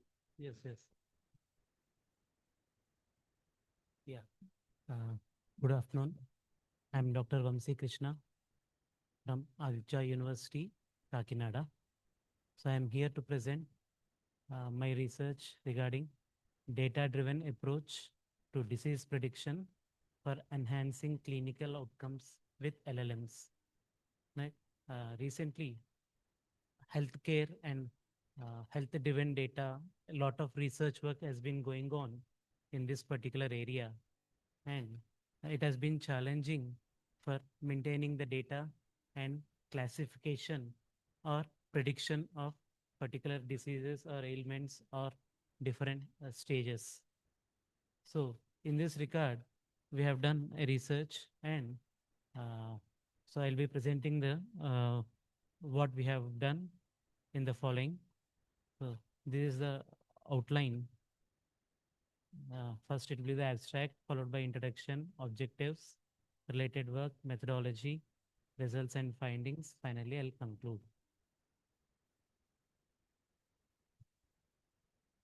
So LLMs could be beneficial for enhancing disease detection and prediction in healthcare. Right? Healthcare is the most prominent and most important part of everyone's life, and it has become an important and research work under the areas of emerging technologies like machine learning. So here, uh, the prediction or detection is a most challenging task. So this study, what I'll be presenting, it demonstrates the work that is related to LLMs in combination with different machine learning approaches. Like I have used LLM with combination of random forest. Okay, so our work begins with data collection. Then we have collected the data from EHR or even the unstructured data. It is then pre-processed. Right? Pre-processing is one of the important phase to ensure that quality and consistency is available. So this pre-processing is done through tokenization or using named entity recognition. Okay, the results that demonstrate shows that the work that has been carried out gives a better accuracy, F1 score, precision or recall when compared to the existing models. So anyhow, I'll be presenting the results too. So disease forecasting is a vital aspect for modern healthcare. Normally, what happens is whenever we want to predict or detect something, we rely or trust on the physician or a radiologist for identifying the problems that is occurred in our system. So what now we are having is an advanced and emerging technologies. With the help of that, AI can be used into this process by integrating different models along with machine learning techniques so as to effectively identify or diagnose what is the problem that is existing. So what we have done is we have combined deep learning and NLP, that is which LLMs can process complex medical texts, understand the domain specific, and assist clinicians in decision making. So once the radiologists or the clinicians, they are able to precisely identify what the disease is or what is the stage of the disease is, it will be more effective. So the objective is to find an end-to-end framework that combines LLM with machine learning technique to enhance the disease prediction and healthcare. So to implement this comprehensive data processing, including tokenization, NER, and data cleaning to provide consistent, accurate, and high-quality inputs for the models. So, okay, the synergy of LLMs and ML models to generate more accurate and timely disease predictions, enabling earlier identification of potential health risk and supporting proactive clinical interventions. So what our model does is it integrates LLM with machine learning model, and it tries to give the result in an better way, and the potential risk is reduced. So this is somewhat a literature survey that we have carried out. It is like we have showcased the recent works in the year 2024, and the strengths and limitations are mentioned. So if we see, there are more limitations when compared to the strengths in almost all the research that we have carried out. So based on this, our methodology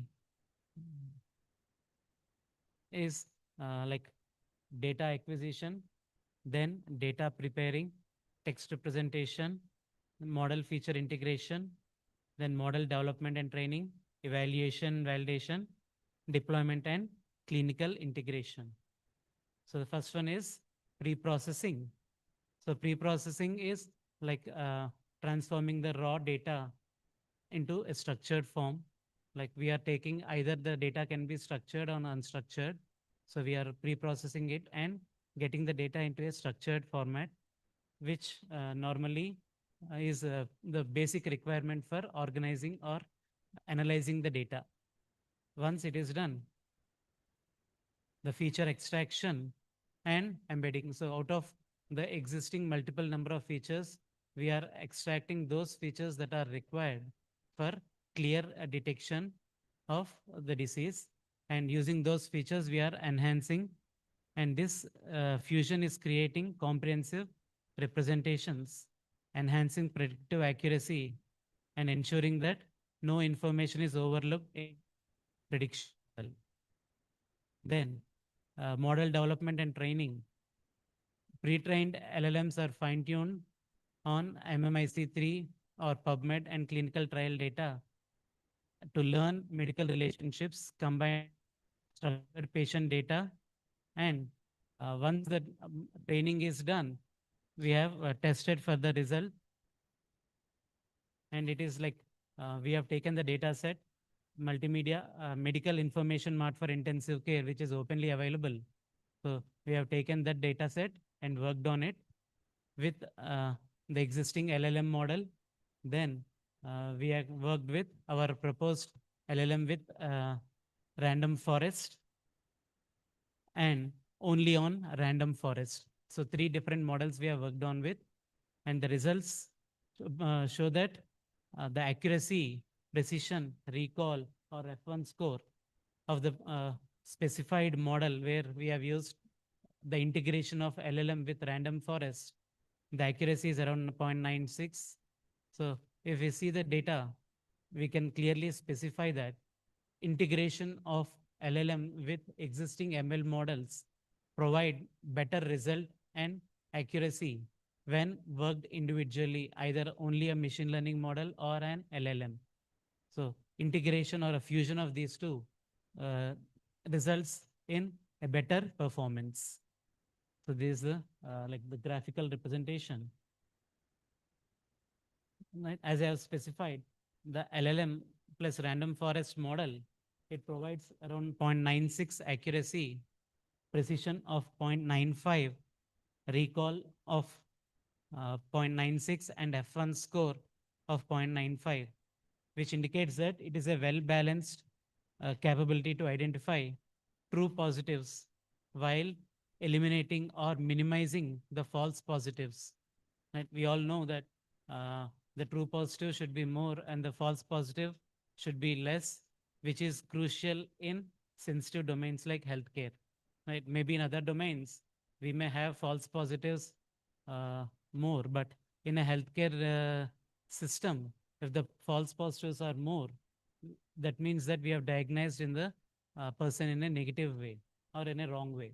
So what is required is minimum number of false positives and more number of true positives, right? So this model, what we have worked on with, it shows or it has a consistency in the percentage of accuracy, recall, F1 score, and precision, which is indicating that it is a better model, right? The proposed framework for disease, that is what my conclusion is, brings together capabilities for LLMs and machine learning approaches together. Fine-tuning LLM provides good predictions, but doing so in combination to RF enhances it further. Like as I have shown in the results sheet, fine-tuned LLMs are performing better. But when we are integrating or fusing the random forest approach or other machine learning approaches, they are showing a better performance than only existing fine-tuned LLMs, which shows that integration or an ensemble approach is always a better way of combining different algorithms for better and accurate results.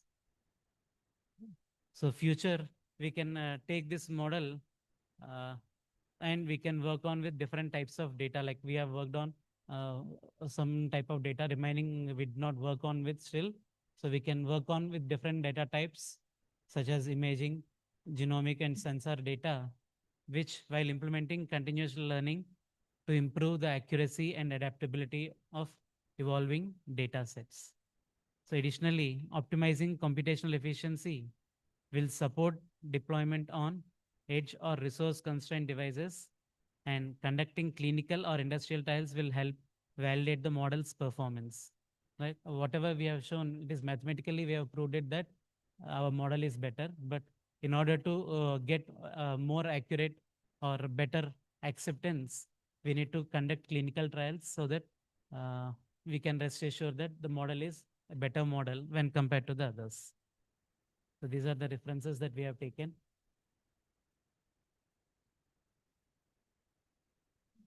Thank you. Okay, thank you very much, Mr. Vamsi Krishna.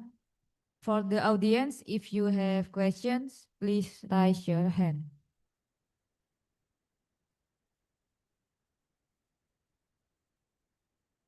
Okay, thank you very much. Give applause to the Mr. Vamsi Krishna.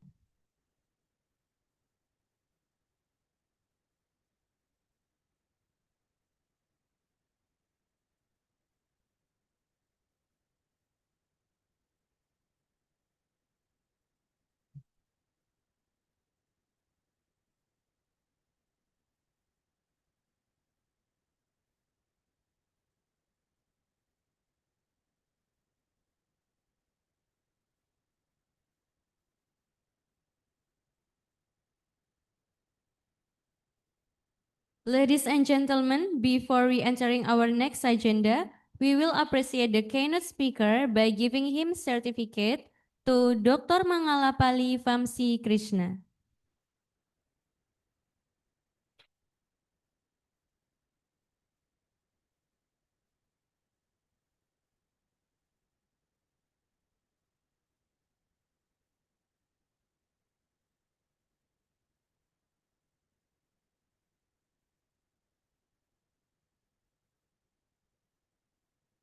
Thank you to Dr. Mangalapalli Vamsi Krishna for the fantastic presentation. This is your certificate as the keynote speaker.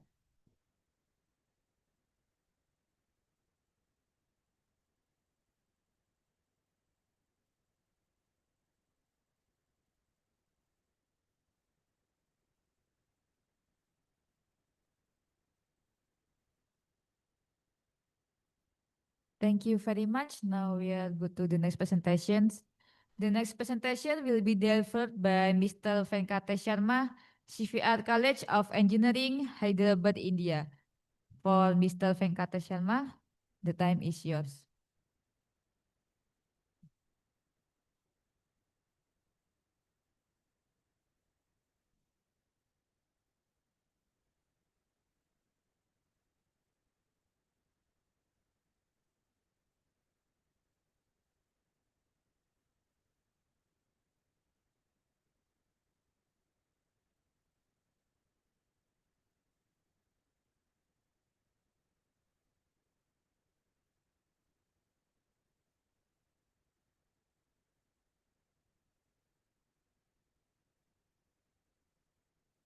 I'm Dr. Venkatesh Sharma.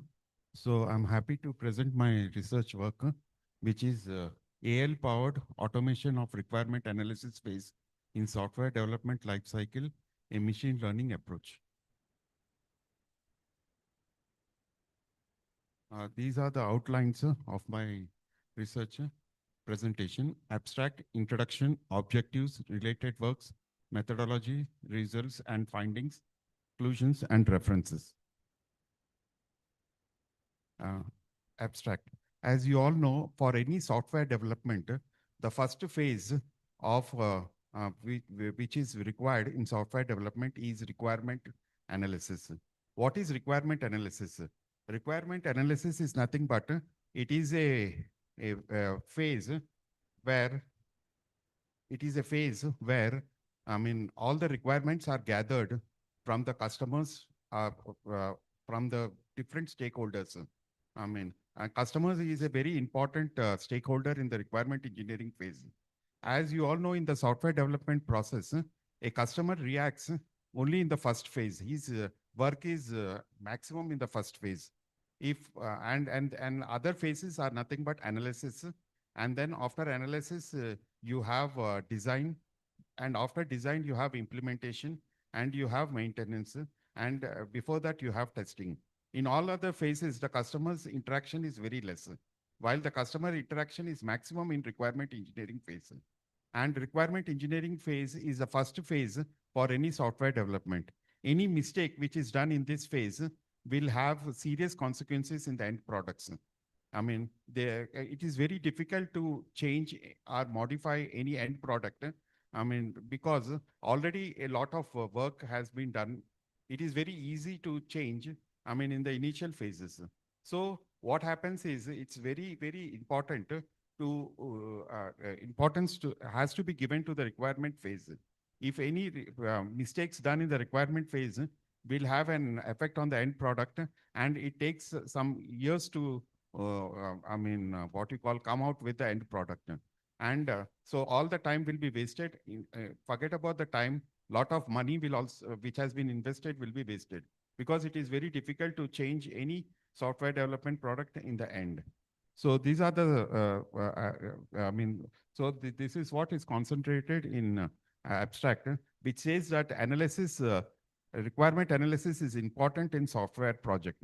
What we are doing is we are using artificial intelligence in the requirement engineering phase. In the first phase only, we are using artificial intelligence. Why we are using artificial intelligence? So that errors can be eliminated.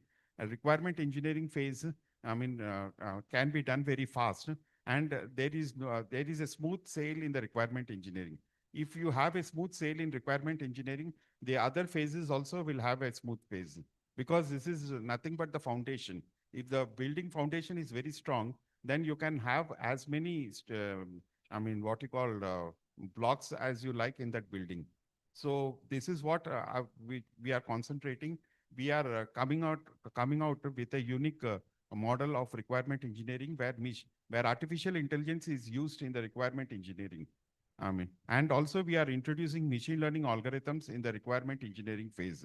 And tools like natural language processing, random forest, and k-means clustering are used, which helps in extracting, classifying, and validating requirements.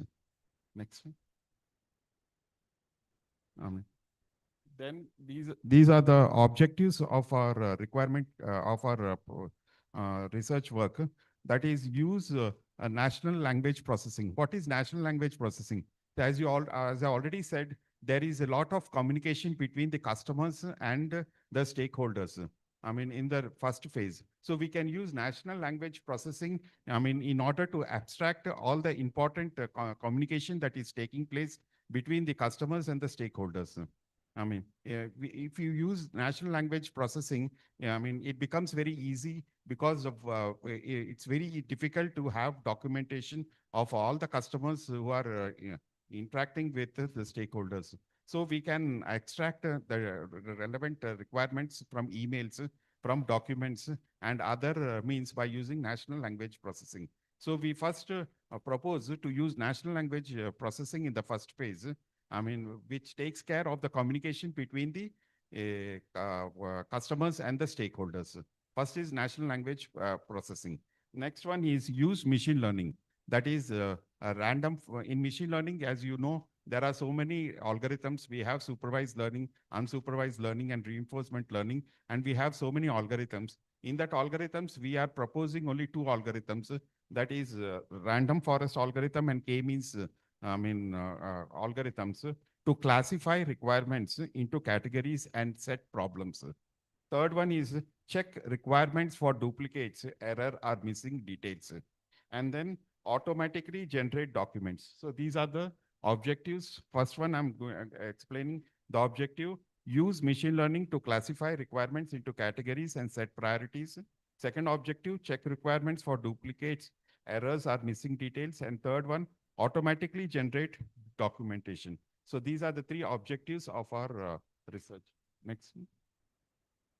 So these are the related works which have been done in the recent years, that is 2023 and 24.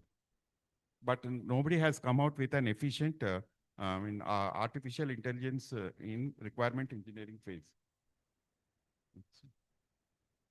So these are the related works that has been done.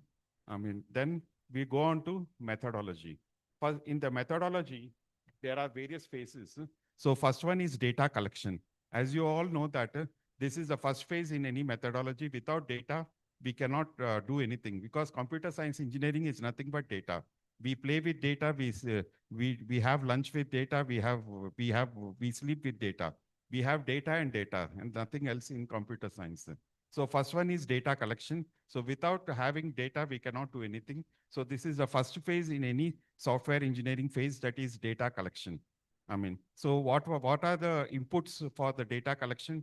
Documents is the input, emails are the input, and then feedback is the input. All these three comes from the customers. So here the customers plays a very important role. As you all know that the parents, they come to the first day when you join any university, and they are not seen in any place. And then in the end, they come in the graduation day, for a certificate. Like that, the customers also are like that only. They come in the requirement engineering phase and they come in the last phase to take the product. So, first one is data collection. Second one is pre-processing. What is pre-processing? The data that has been abstracted by natural language processing it has extracted from documents. They may have errors. So, we have to remove noise. We have to tokenize. We have to clean text. So all these things is done in the second phase, that is data pre-processing. Then third one is requirement classification. As you all know that, we require requirements. What are functional requirements? There are non-functional requirements. All these for doing this classification, we are using random forest algorithm. This random forest algorithm helps us to classify functional requirement, non-functional requirement. Then requirement validation. Requirement validation is the next phase, which is very important. We use K-means algorithms to find duplicates or inconsistencies.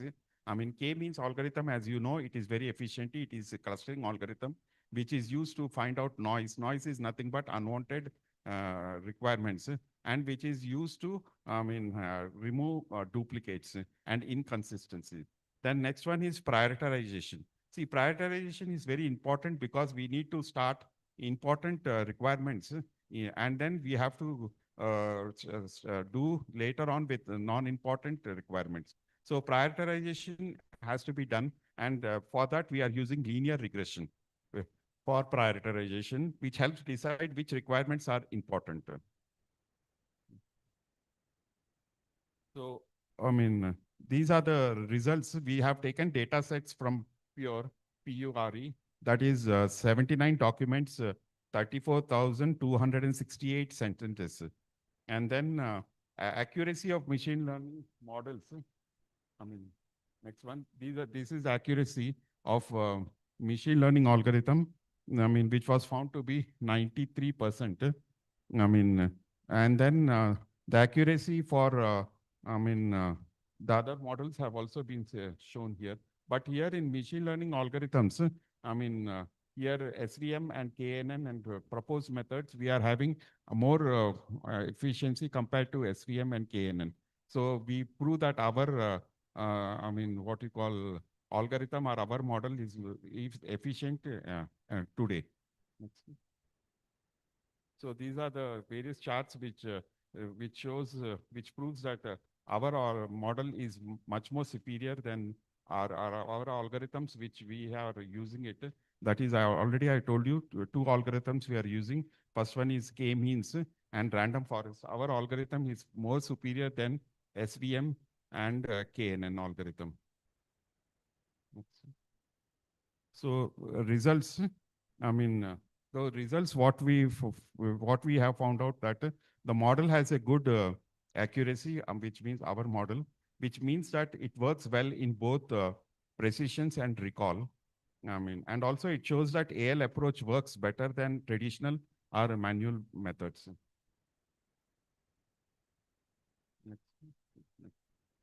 So this is the conclusion.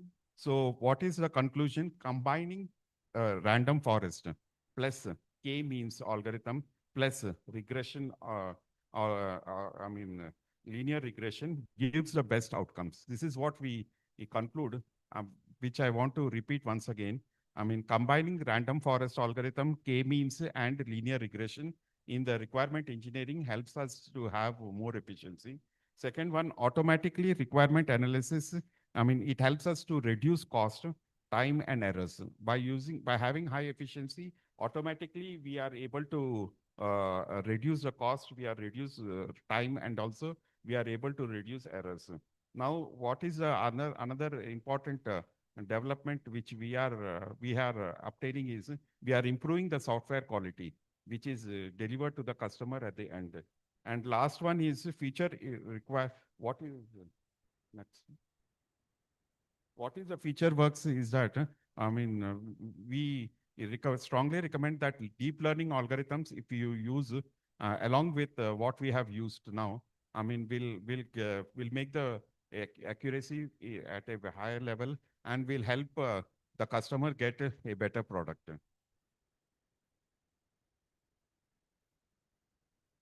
So what? Next. So these are the references. Within 2 words, I'm going to tell you about, I mean, my research. This work shows that how artificial intelligence can automatically read, classify, check, and prioritize software requirements.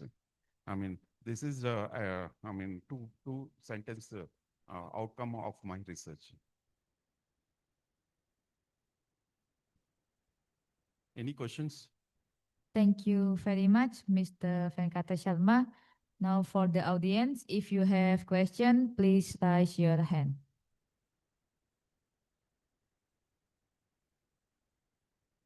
Okay, thank you very much. Give applause to Mr. Venkata Sharma.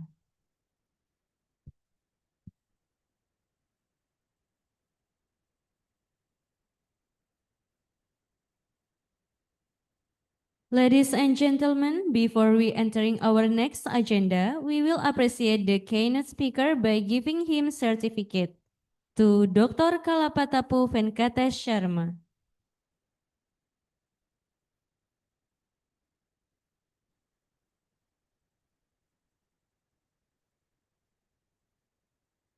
Thank you to Dr.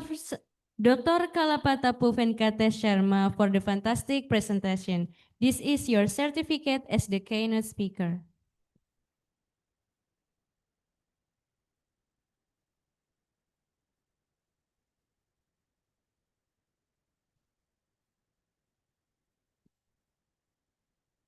And now we arrive at our last presentations.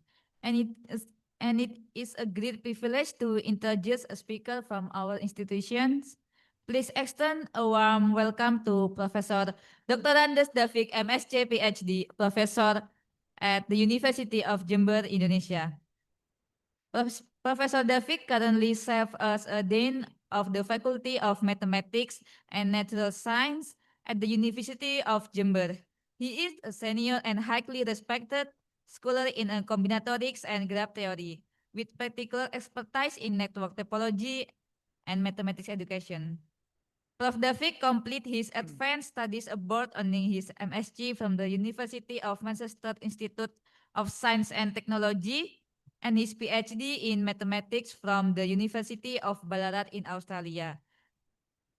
Professor Davik, the time is yours. Thank you very much, Shabana. I'm the last speaker, hopefully not the least. My title of talk, Rainbow Anti-Magic Coloring for Image Watering. Image watermarking to enhance certificate distribution security via blockchain technology. So this is under government grants. We have grants this years from what the BRIN, this the body of research, international research institution in the university, in the Ministry of Education of Indonesia. So actually, what is the motivation to study about this one? So actually, this is a rise from 2001 and September 11, when the terrorist attack the Twin Tower, then erection carry out the following analysis. There is an unexpected sequence of attacks was the realization that law enforcement and intelligence agents were unable to communicate with each other to their regular channel. And then we will have a concept of rainbow anti-magic coloring. So what is the rainbow anti-magic coloring? Actually, when we have institution 1, institution 2, institution 3, and so on, and we will deliver a secret message, then every institution should have a distinct firewall or distinct password, for example. So in this case, straightforwardly, if this topology end up with the path or bus topology, then the firewall, the password simply can be assigned 1, 2, 3, 4, 5, 6. But if we have a graph not in a path topology, then it will be considered to be NP problem to assign the color rainbow anti-magic coloring. For example, this is not a 3. This is like a random graph, even not a cycle graph. So what is the benefit of having the rainbow anti-magic coloring? Normally, we use in cryptography, especially right now in the blockchain technology era. So this is also when we have this issue right now about the cryptocurrency. Also, they use they have to encrypt the what privacy in a hash function, and they have a public address and also public private address. So this is considered to be a blockchain technology. Okay. So this is the definition of rainbow anti-magic coloring. I don't want to go in further in detail about this one. Actually, the graph G graph is considered to be a sets containing vertex set and edge set. The graph G is a rainbow connected. FG contains a rainbow UV path for every 2 vertices U and V of G. And we need to have a minimum K, of which there exists such KH coloring as the rainbow connection number. So not only assigning the color such that they have what a path with the different color, but we need to find out the smallest color such that it is a rainbow connection or rainbow connected graph. Dynamic survey, very complete, collected all the papers published about the rainbow anti-magic coloring. It is written by Su Liang and Yu Fang, 2017. The book entitled An Update Survey on Rainbow Connection Graph. Okay, so for example here, when we have a bipartite graph, what is the rainbow anti-magic coloring of this graph? So rainbow anti-magic coloring, the blue one is a color, the red one is a color. We assign color into edges. Now we can see here only two colors need. And how to check it? It is rainbow anti-magic coloring graph. Then we need to check, for example, from any vertex to other vertex, we need only through two colors. So for example, here, when we have these two vertices, we want to travel from these vertices to these vertices, we need only two color, namely blue and red. So that's why the rainbow coloring number, the rainbow connection number of this is 2.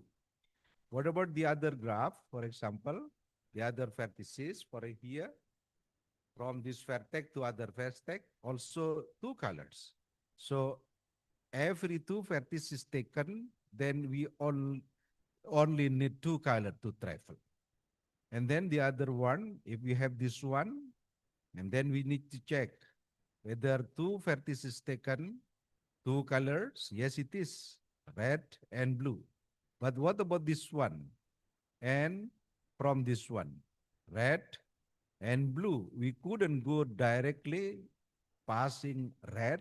Otherwise, it is the same. We need to have a different color. So we couldn't avoid to have three colors.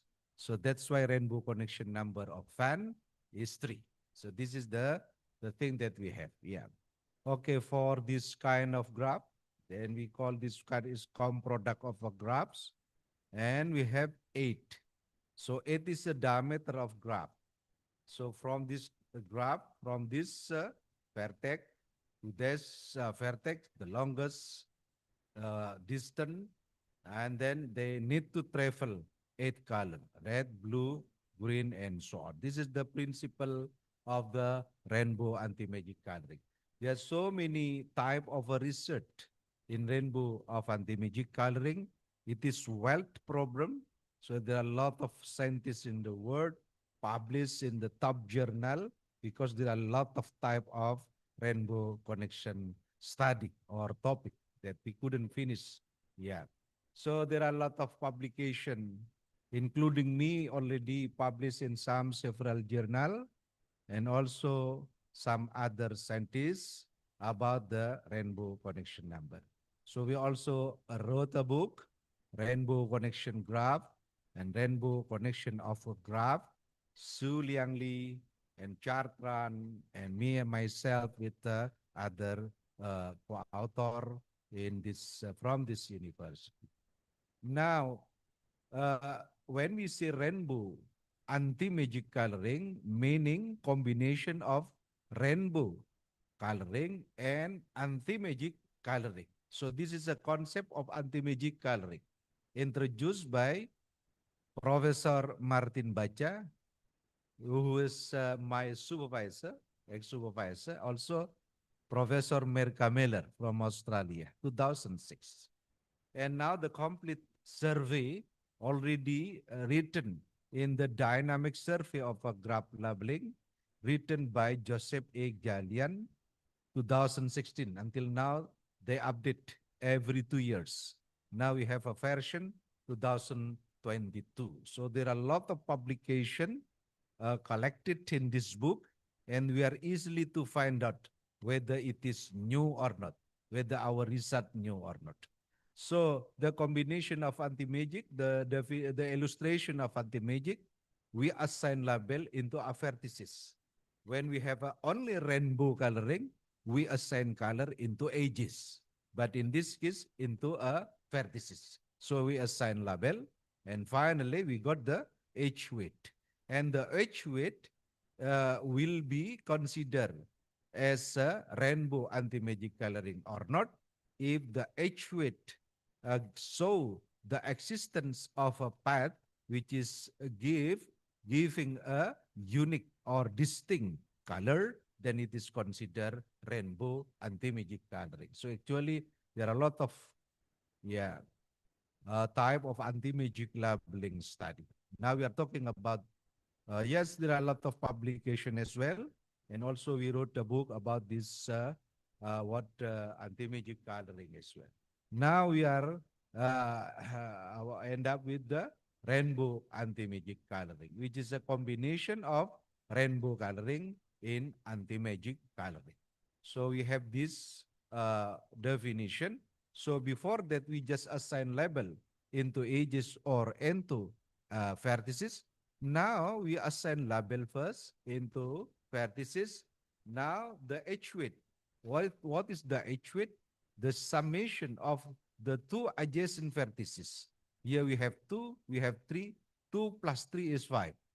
And all those are edge weights. If the edge weight consider distinct, if the edge weight distinct every 2 vertices, then we consider it is a rainbow anti-magic coloring. Now, in here, we call rainbow anti-magic connection number is 7 because the edge weight variation, the edge weight number here, for example, here 5, we consider 1, 2, 3, 4, 5, 6, and 15 is 7, and otherwise are the same. So that's why we need to find out the smallest possible. So we have this kind of example, for example, Okay, there are a lot of issue about the rainbow anti-magic coloring. Normally, when we have got this kind of problem, it is considered, it is falling to be NP problem. So it is very hard, no computer search. Even we already tried to use some machine learning to try to solve this one, it is failed. So that's why sometimes we use heuristic thinking is our methodology. So no computer set can solve this problem. So this is a super anti-magic. It is a rainbow anti-magic 2023. We already finished that book as well. So now we are talking about the implementation of rainbow anti-magic into image watermarking. So what is a watermarking? Watermarking is a technique used to embed hidden information into digital media, such as image, audio, video, or document to verify authenticity, ownership, or protect content from unauthorized people, for example. So this is a very important right now, especially in the blockchain technology, or also developing the blockchain in education for distributing the academic certificate, for example. There are a lot of type of the classical method of watermarking. For example, here, least significant bit, frequent spatial domain technique, split spectrum watermarking, quantization, dash, ice watermarking, and as well. So we will do a comparison between our technique using rainbow anti-magic coloring with all those kind of classical technique. So how is the process of image watermarking actually? If we use, from sender side, from the receiver side, sender side having a host image, meaning image is original. When we use this image to distribute image to the public, to a company, for example, we need to protect. Because what? Without protection, it is potential attacking, potential violence in the image. So that's why we need to have a watermarking. So far, we have a lot of watermarking technique. Then the institution where receive the document they have an extraction process. There is a key that we should send them, whether it is considered original or not. Yeah. So this is the authentication process. Normally, when we have a watermarking, the final objective is authentication, whether this is original or not. So this is a authentication of image watermarking. So in blockchain technology, normally it is very useful because blockchain technology right now is a decentralized. Blockchain technology is a decentralized and distributed ledger system that securely record transaction. I believe some people from also from India, Indonesia, normally we have a lot of transaction, a lot of trading site here, marketplace and everything who are selling about the cryptocurrency. But we are not having a discussion about the cryptocurrency, but normally they are doing trading in the crypto coin. So for example, centralized and distributed, this is the difference between blockchain. So for example, in the bank, it is centralized. You save money to a bank staff can reveal all the our account information, but the other one cannot reveal our account information. And a bank can do anything about our money. So this is actually risk. Even we saving in a bank with saving account or whatever deposit account. And in distributed finance, it is different. The bank, the money is in the user. The money, it is in the user ledger, in the personal ledger. So a bank staff can view every people also can view, but they cannot manage this one because apart from having a personal private key, we also having a public key. So it is not printed our name in the account. So I believe people already know about Bitcoin, but we are talking about this NFT, non-fungible token. So NFT can be used as digital distribution, like a certificate, for example. So now OpenSea is the top marketplace for NFT. They have approached very top level. In the others, yes, blockchain for NFT now is rising very popular. So the first NFT is quantum. This is in OpenSea. Now this is very expensive NFT in the quantum, which is already traded by some trader. Yeah. Now, what is a blockchain, and then how do we implement the rainbow anti-magic coloring in the certificate in the blockchain? Blockchain using a public key and using also a private key. So when you ask some people, give me your public key, it is not written your name.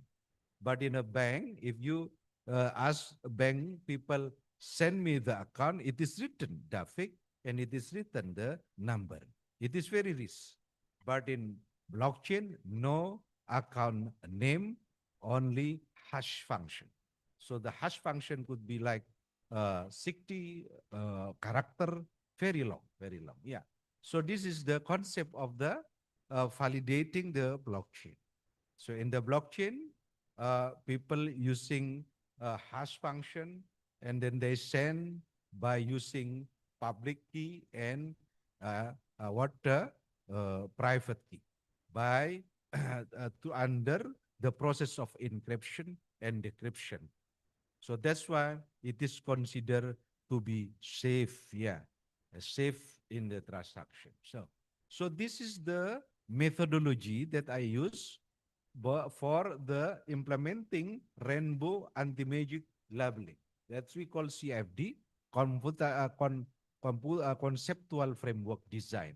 When we have a sign label, and then we consider it is the minimum, and then we will do image input and pre-processing and determine the value and so on. And finally, we will compare the efficiency, the effectiveness, the indicator performance of this one. So in here, in quantum magic coloring, we normally start for the fundamental analysis. This is might be similar in machine learning. We use a Blason study. We here having a new lemma, new theorem. I don't want to go further into this because it is too mathematics, and we prove mathematically using abductive, using inductive, using deductive method. It is also mathematics. And when we have an algorithm already, then we can easily, this is the algorithm, easily to develop a programming based on this bijection function. We develop a program. We have found normally when we need to publish in the paper, we do analyzing this concept until finally we get a lemma, we get theorem, we get everything we prove. And then after that, we use this element to have what we call implementation of rainbow anti-magic coloring into image watermarking. So this is normally the simple procedure using least significant bit for watermark the image from the original, and then we pixel, and then we have this one. In our case, for what building pre-procession, we use the label of the rainbow anti-magic coloring. So we use this one is containing the rainbow anti-magic labeling label. So finally, we use this one, use this graph. We have a graph and we have a color of a graph. We found, and then we embed this graph matrices containing the label or the color, and then we embed into image. This is a watermarking. And then finally, we need to analyze the strength, and finally we get this one. Watermark using RAC plus LSB. LSB mean least significant bit, and watermarking using EASC LSB, watermarking using the SLSB, PSNR, SSGAM indicators show biggest performance. The bigger, the better. And then how the histogram analysis, and the histogram analysis not to change a lot, almost similar.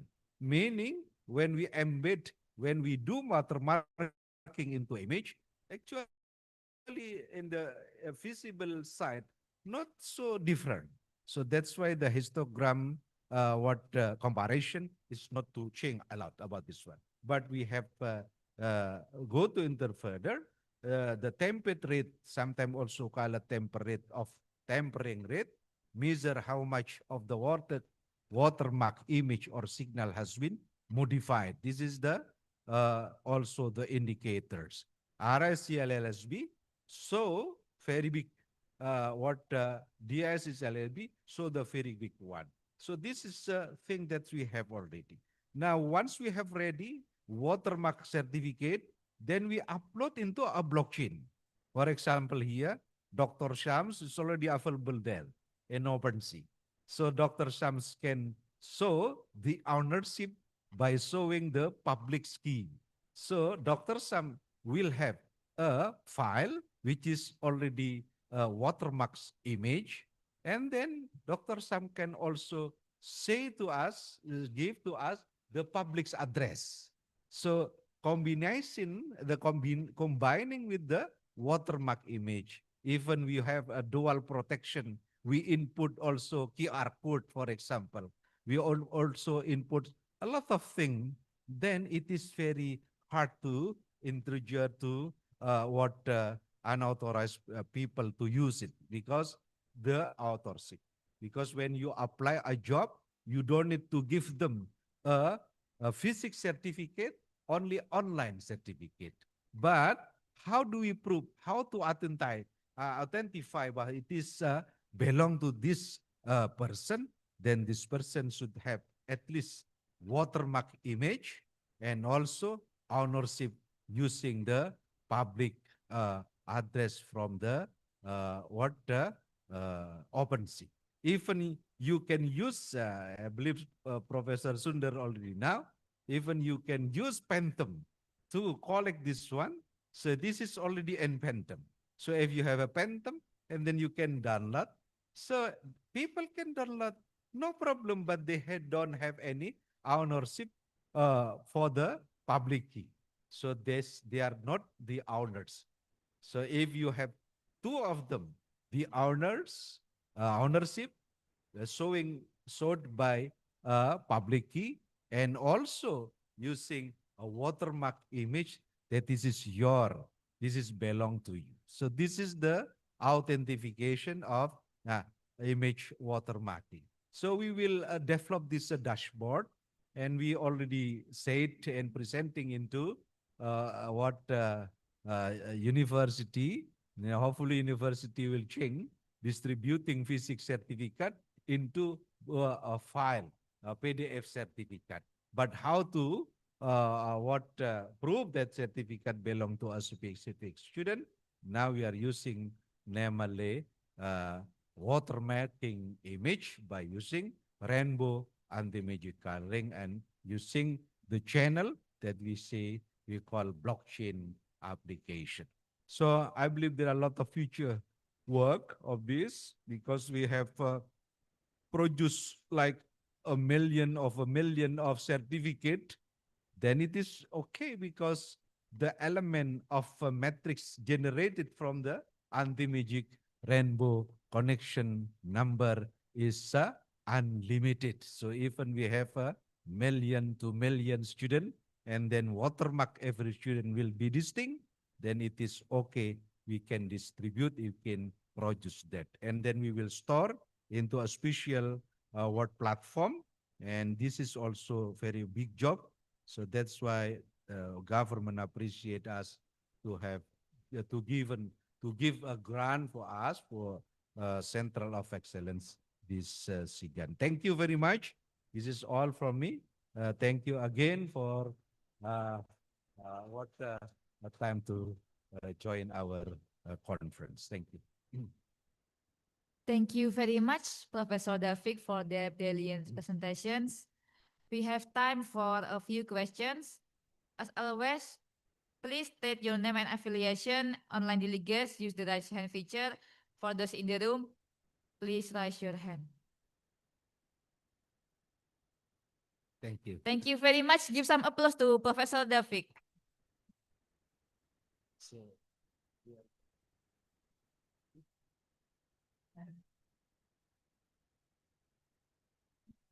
And with that, we have reached the end of an absolutely fantastic afternoon of science. On behalf of everyone, a hug thank you to all of our speakers.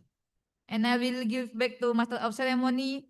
Thank you very much. Assalamualaikum warahmatullahi wabarakatuh.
Ladies and gentlemen, now we are concluding the day 1 conference. So we have started with the presentation by Vice Rector Slamin and followed by the Professor Nurasila. She has beautifully explained their research relevant to drone, how it can be useful for the real world problems. And Professor Slamin, he has presented how the graph neural network graph theory elevated into machine learning. Followed by Professor Shivshankar, he has beautifully explained the importance of the intellectual property rights. Then our collaborator, Dr. Santosh, he has presented the research area which is currently more demand on quantum computing, quantum artificial intelligence. Followed by our Professor Vamsi Krishna and Venkatesh Sharma.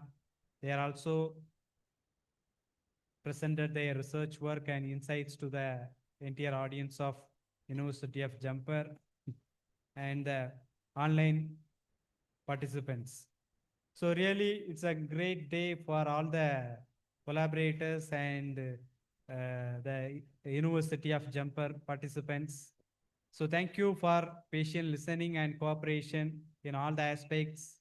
And I also would like to thank Professor Ika Hasti and the team of the system, how they are implementing and executing all the way in such a beautiful way without any delay and the ambience what they have given to us. So thank you so much. And also I would like to thank our senior professor and director Vishal Goyal from GLA University, one of the leading university in India. So thank you, Vishal sir, for your support and cooperation. We'll see you tomorrow. Until then, bye. Goodbye. See you. Thank you. Thank you. Yes.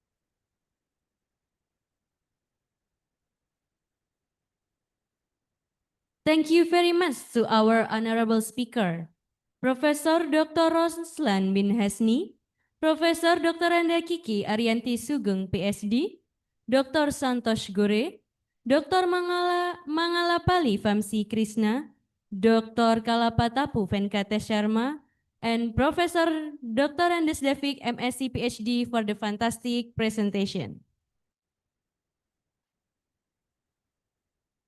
Terima kasih kepada para pembicara terhormat kami, Profesor Dr. Roslan bin Hasni, Profesor Dr. Anda Kiki Arianti Sugeng, PhD, Dr. Santosh Gore, Dr. Mangalapali Vamsi Krishna, Dr. Kalapatapu Venkatesh Sharma, Profesor Dr. Andes Davik, MSc, PhD, atas presentasi yang luar biasa.